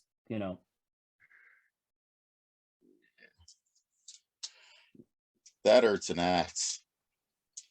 It's either throw the bow and pull out the axe to swing it, or try to get you're gonna use your whole round getting a shot off, and you're gonna be in the same predicament next round. Yeah, okay. I'll drop the bow and use the axe.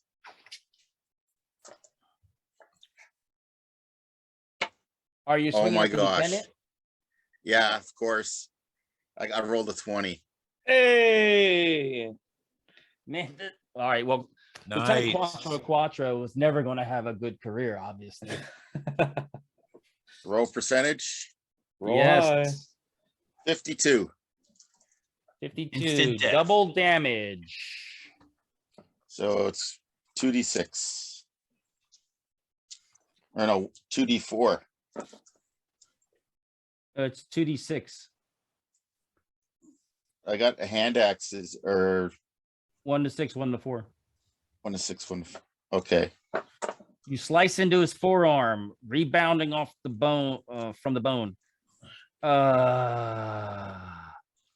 He drops his scimitar. 6 points of damage. And it looks like you hit something arterially when you hit him in the arm. He drops his scimitar and he goes really, really pale and stumbles and falls down.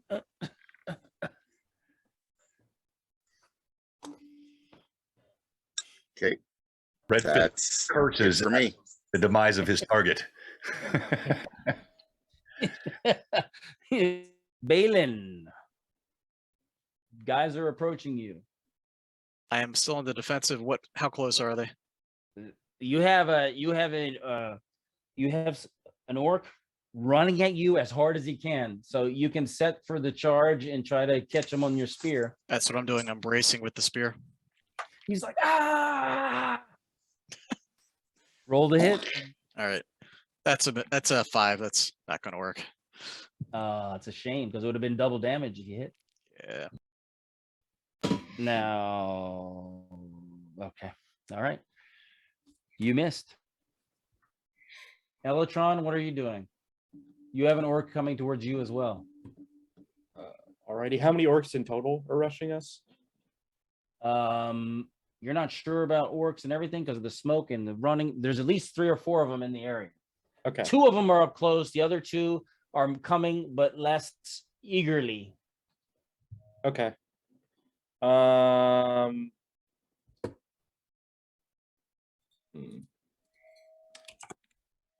One of them meandering off in a different direction towards where horses went. Okay.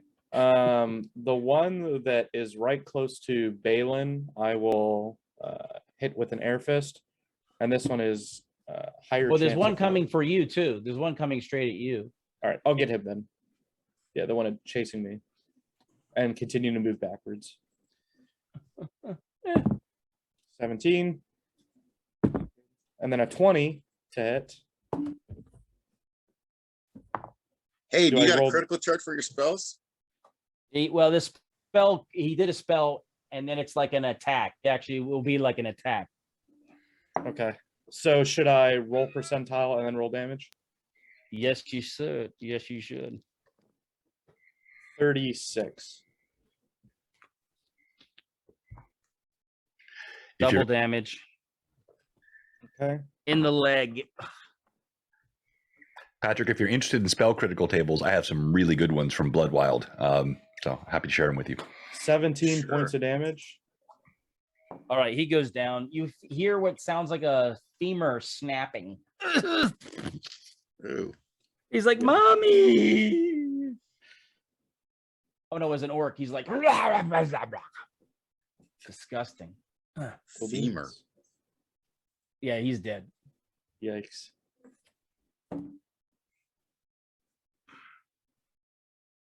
That's it for me. Balin, you are barely missed. So Tokola, he can shoot at some of the peripheral ones since there's a number of them that are moving around. It looks like they're running after horses now. Some of them. Red Fist, you see a guy with a sword that he's using with 2 hands. He's coming out and he's coming out that same south door where Quattro just fell. yeah, he's coming out, and it looks like he's maneuvering around to the other side of the building because he's not stupid. But this looks like a leader of some kind. Oh yeah, Yeah. This is Captain Morgoon. So I'm going to try to pump 2 arrows in his back as he's turning around, but I'm going to be advancing with my bow as well. You only You get can one then. move and fire once. I get full movement and fire once. No, I get you half can move 25 feet. 25 feet, and he's 100 feet away already, right? Yeah. I'm just going to let 2 arrows go. As is some kumquat. Sunkaquan, the man called a horse.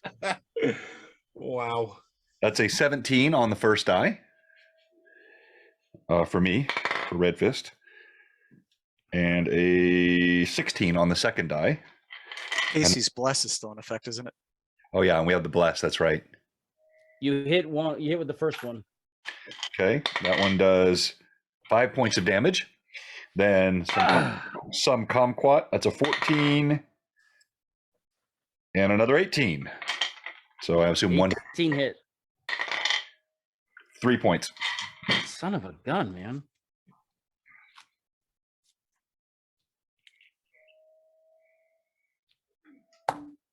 All right. Heapstag. Yeah, baby. My You last can see two that stone there's a arrows. horse. There's a horse that's run up to the north near where the lake is when it was fleeing. And you can see there's one of the orcs is running towards that horse. It looks like he's trying to get on it off to the left. It's a free open shot, and you're no risk of hitting your friends at that target. Is it long distance? Is he It's out? medium. Okay, good. I don't have no damn minuses then. All right, my last two stone Medium arrows. -2. All right, the first one's a 15, and the second one's a 19. 19 hits. The 15 doesn't hit with a. Well, orcs have a higher armor class. 3 points of damage. Ah. That's not nice. Hey, Casey, did Takala fire at the captain? Casey's not here. I'm sorry. I meant Patrick. Did Casey's character Takala fire at the captain? No, he didn't. He really should. Yeah. Oh, maybe he's thinking about a spell. I'll roll for Casey now. I got he's blessed, so I got a total of 18 on one die with any pluses that he may have. And a total of 6 with any pluses he may have on the other. All right, So he 18. He hit the guy who was running after Jaffe. Roll damage. Is that what? How close is that guy that was running after Jaffe? It was a little closer.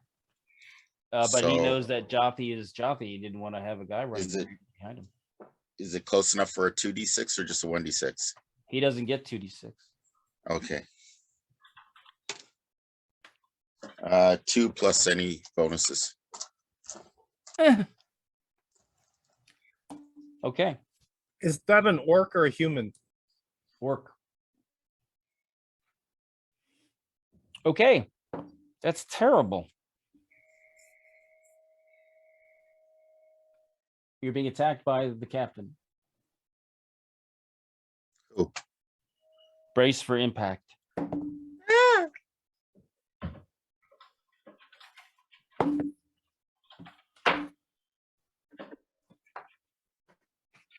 Going for Where you fumble going? tables? Look at that. It scared him away. Oh, he's going for crit or fumble tables. Looks like he was. It looks like he was Fumble, playing fumble, soccer fumble. with it. He fumbled. Yes. Nice.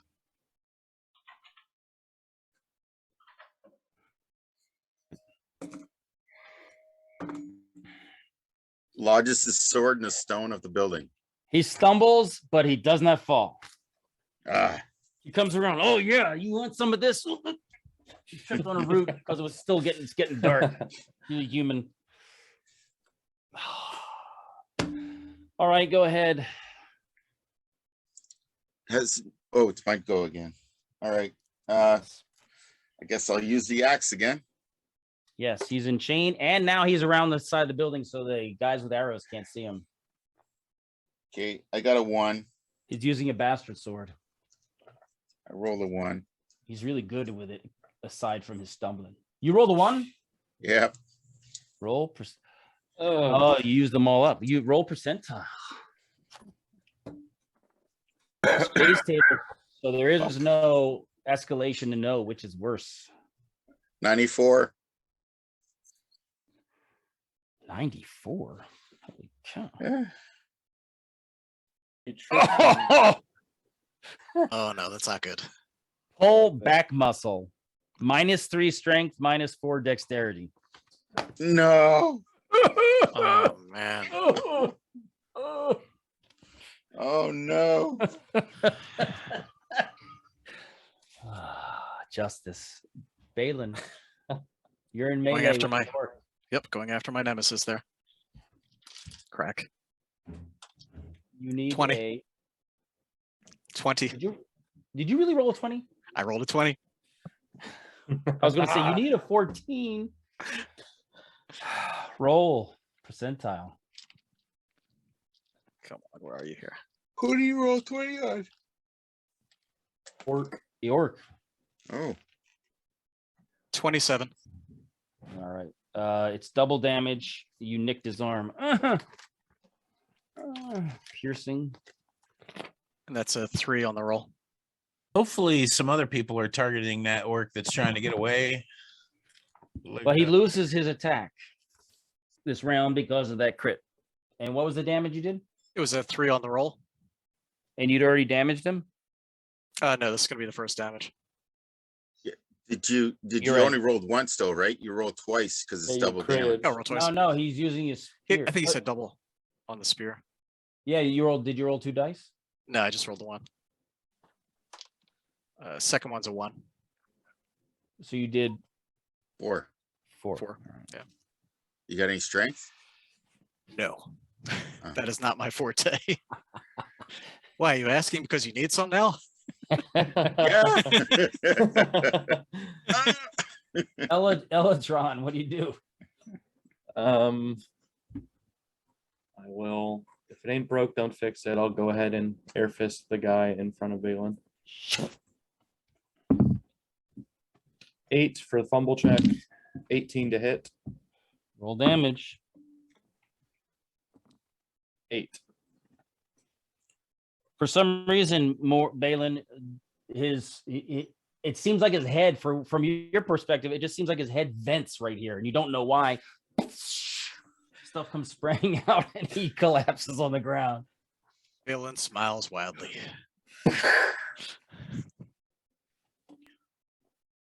Nasty. All right, Red Fist. That's total karma, man. Mhm. 20 and then a 1. Everything balanced. All right, Tim. So the captain, he was darting around the building, correct? Yes, he is now around the corner.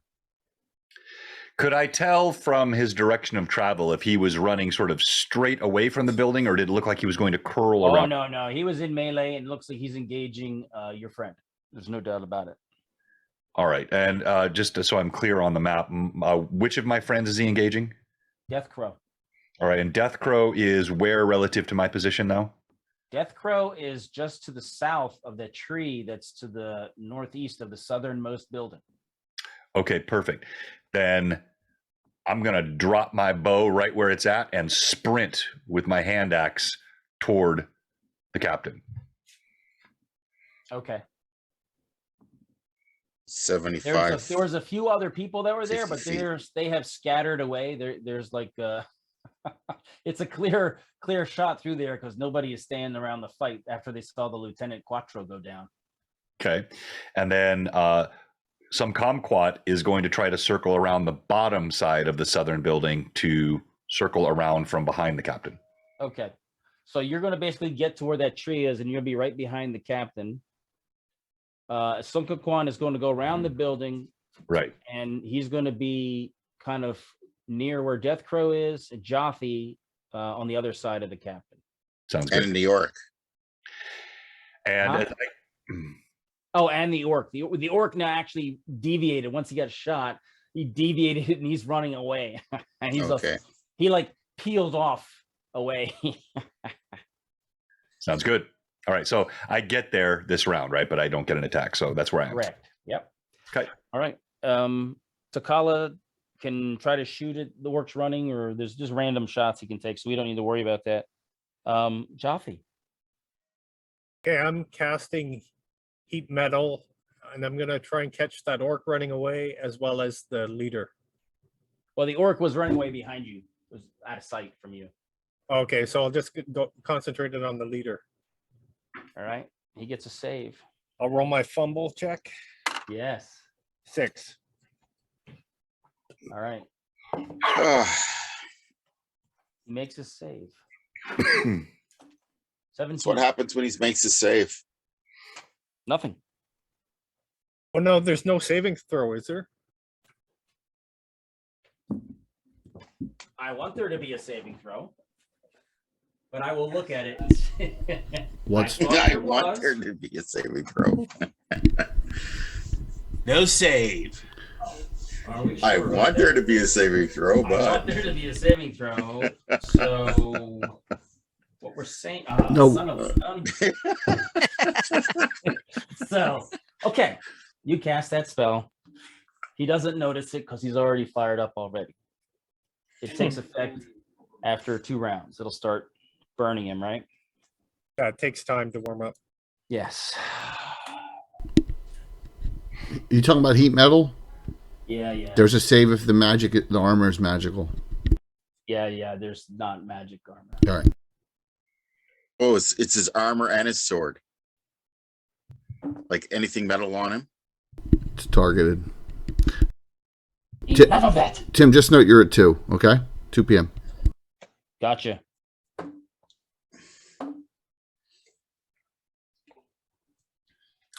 All right. He hits you. It's who? You. I'm a cripple. Here we go. Oh no. I'll show you what specialization looks like. Uh-oh. Miss. You take 11. Oh, freak. You're down to 6. He's like, boom, that's the way we do it. Your turn, Death Pro. Emphasis on the death. You're back. You're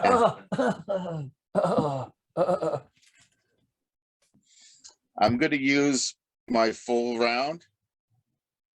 I'm going to use an action to move away and drag my bow with me.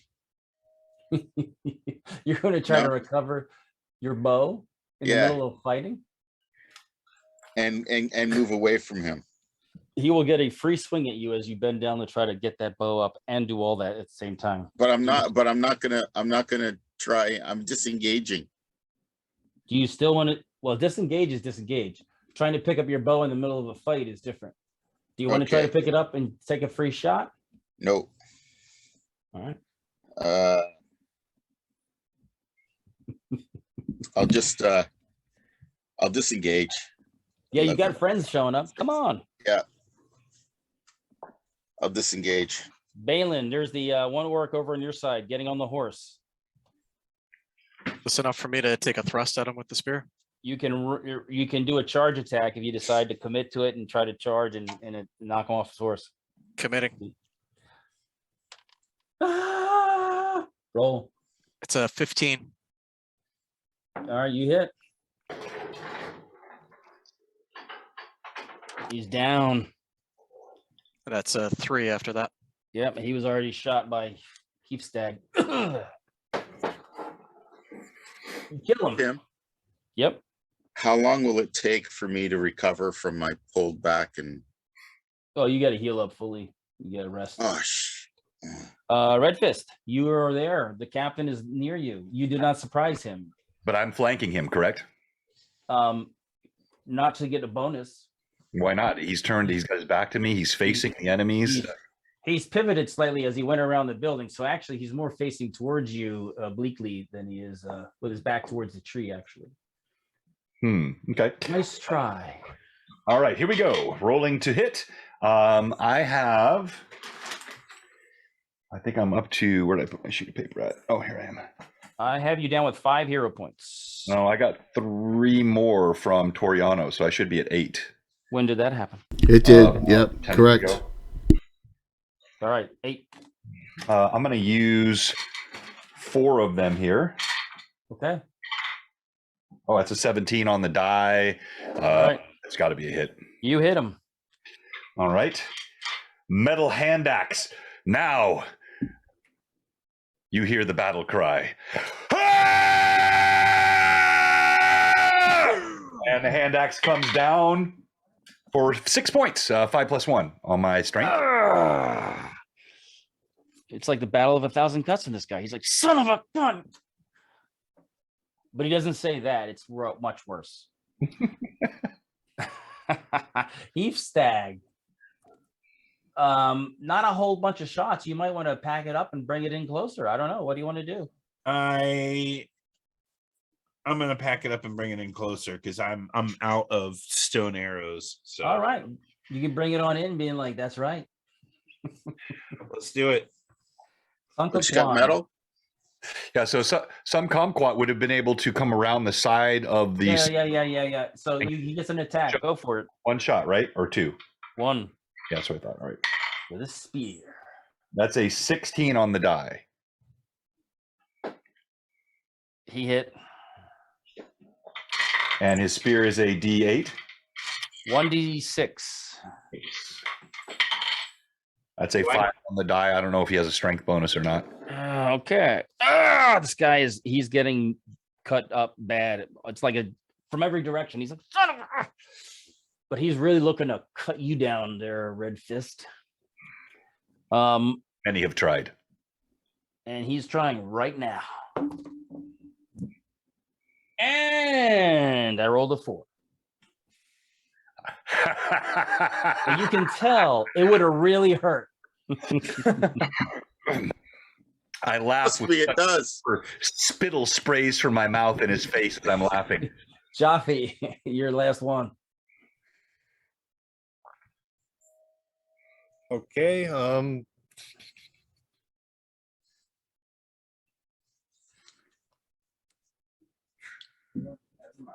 Am I by Jaffe when I disengaged? Yeah, you've moved away. Yeah. Okay. I'm going in with my spear at this. All right, man. Boldly. Bring it in, nerd. And I'm using all my hero points. 2. Okay. We'd have 3. I gave him 1 too. Oh yeah. So 9 on the die. Plus, yeah, I think Antiquitous gave me 1. Yeah. So I have 12. Missed. Okay. It's like just what I would expect from a nerd. But he's ruder than that. Death Crow, you've kind of pulled back a little bit. Yeah. Can I throw a ranged weapon? Into melee? Yes, you can do that. Luckily, Jaffe's shield is on his front, so it's perfect.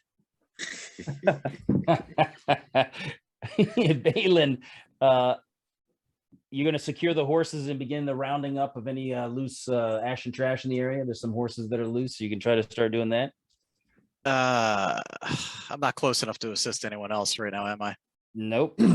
Yeah, I think I'm gonna have to do that. You've killed them all. Elytron and Takala are going to do the same thing. They're going to go into the burning building to see if there's loot that can be taken. I'll send the Newt in to scout because he's basically me. Well, he was already in there. He's already like about to hop onto the other building. He's like, oh, this is good times. Spark. Hey, John, you're flanking now. Red Fist. Unless Tim decides that there's another magical dimension door pivot that this guy does, I should be good. Nope. He's done all the. There is no flanking at this point. He is much better fighter than all of you. So. Okay. All try right. to flank a professional boxer. Come on, can't do it. All right. I'm going to go ahead and I'm going to use my remaining 5 hero points on this. I like it. That's a 16 on the die, would bring me to a 21 plus my normal bonus, 22 plus the last 23. You hit. Okay. And on the die, as a 4 plus 1, 5. Oh, he's bleeding. That looks like some nice bright red arterial blood too. Ooh.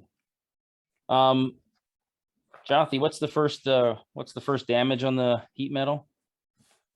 1 to 4. Yeah. Roll a die 4. Okay.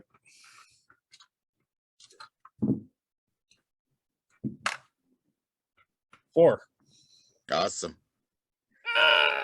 You hear like when the blood comes out, you hear it kind of go a little bit as it touches the chainmail.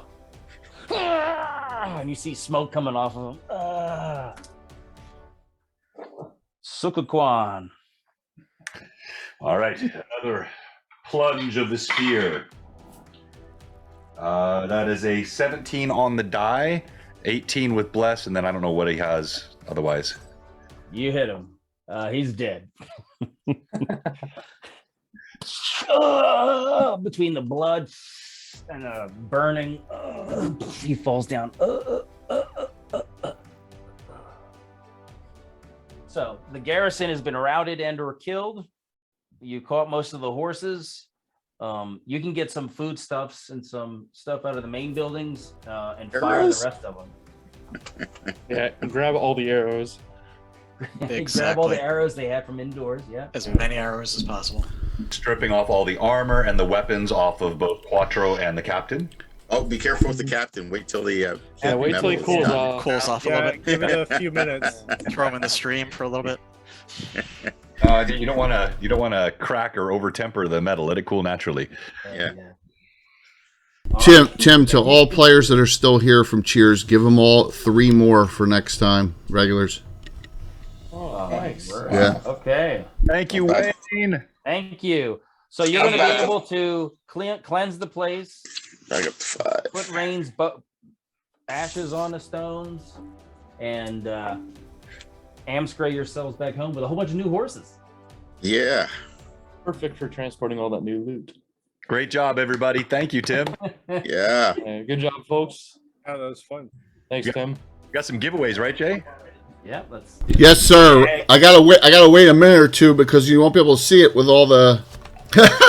Hold on. Let me see if I can move this. Do you mind if I shout out my giveaway for tomorrow again, Jay? Please go for it. Please do. I'll be right back. Yeah, so for those of you that weren't on earlier, I'm John of Blue Box. I think many of you know me already. So we stream on Sundays at 1:30 Central, 2:30 Eastern. Then Tuesday nights at 5 o'clock Central, 6 o'clock Eastern. Our Sunday game is Pathfinder, Paizo, Galarian Universe. That one's been going for a while. It's a fun game. That's all in room here. My Tuesday game is Greyhawk, and it's all remote. I've got folks from all over the country and Canada that are my players, great group of players. That's 5 o'clock Central, 6 o'clock Eastern on Tuesday. And then Wednesday nights, I do a Lore Masters Arcanum show right before Jay's show on Wednesday night. So I'll start typically around 5:45 Central, 6:45 Eastern. And then when I'm done, I raid straight into Jay. Tomorrow, we have a special giveaway. If we hit the viewer count, which I'm sure that we will, this Kraken mini from WizKids, he's a big boy. He's really cool. He's been featured in our last few streams as part of a combat. It was a pretty epic combat. It's got all the tentacles. It's got the Kraken with the waves around him. It comes from WizKids already pre-painted, just the carapace here, or the outside skin, but still lots of opportunity for you to customize your paint, and that will be given away on our stream tomorrow.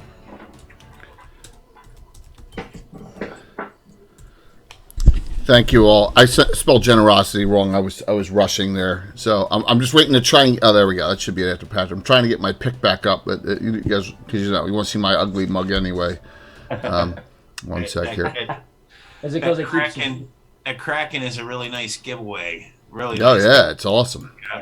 His name is Phil. I knew that was coming.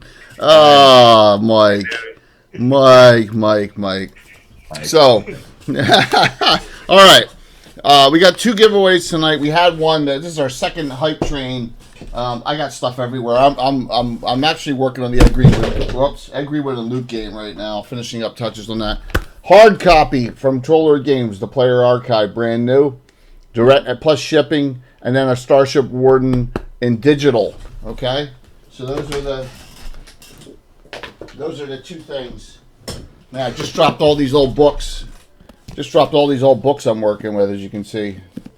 Just still doing the old school stuff. All right. Gonna set the last call, exclamation point drawing. Please, I think almost everyone signed in. We got a lot of people in this one. It's gonna be an awesome one. Let me keep it over here so I don't crash things. I can't believe I almost crashed the stream multiple times. I almost kicked out my power supply the one time, just because I'm just sitting here, not even paying attention half the time, doing stuff. But we got through that. All right, here we go. Look at you guys showing off your. Everyone's showing off their old school stuff, man. Yeah. All I got is alternate cover 5e stuff. I'm not cool. No, that's all right, man. Hey, that'll be cool in 30 years.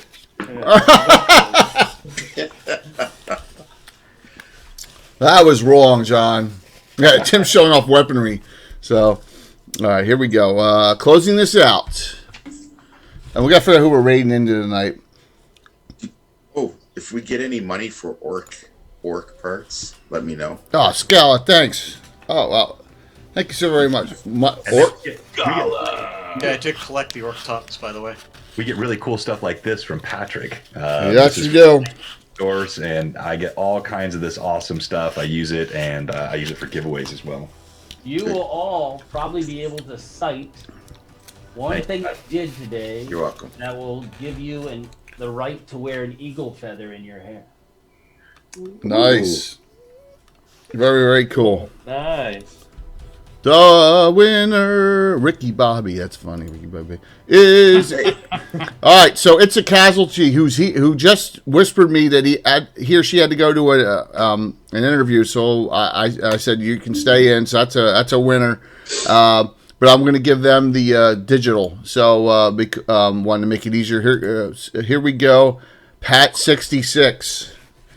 Pat 66. My guy. Pat 66 is still on. Pat, you get the hard copy of the book from Troll Lord Games, Pat. I just need your, I probably can get it from John, but if you can just send it to me, name and address, and I'll get it right out in the mail. I'm sorry, I'll make sure no, what am I saying? Duh, I don't have it here. I have a code.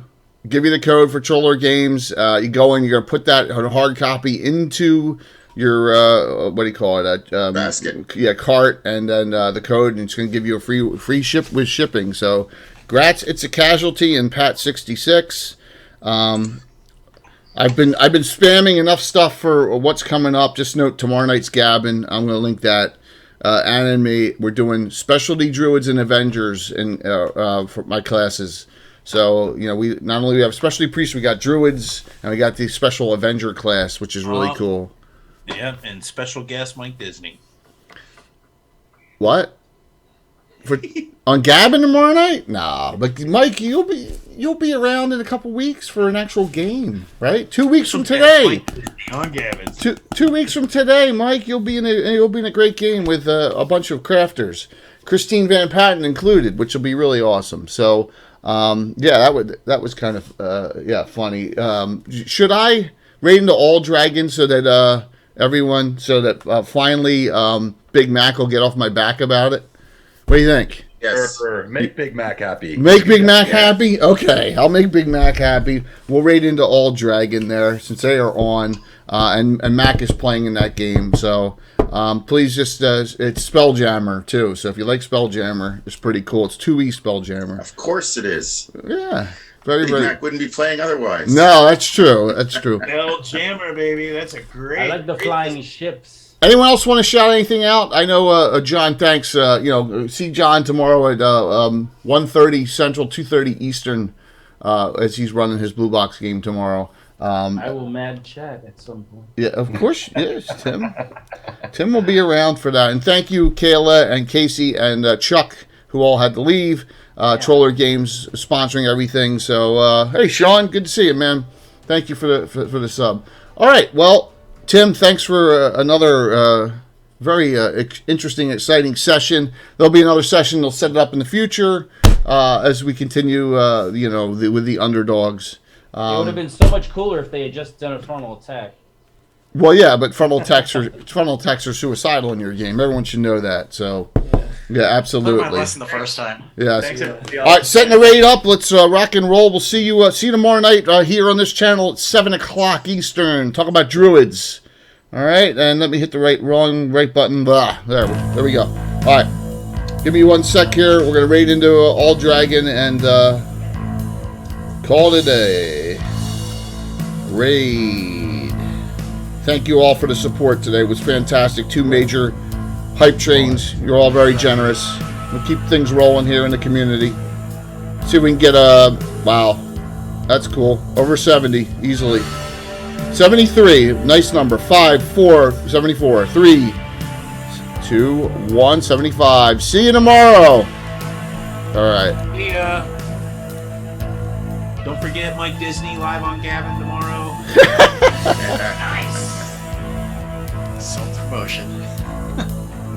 We have to get Mike a long deposit.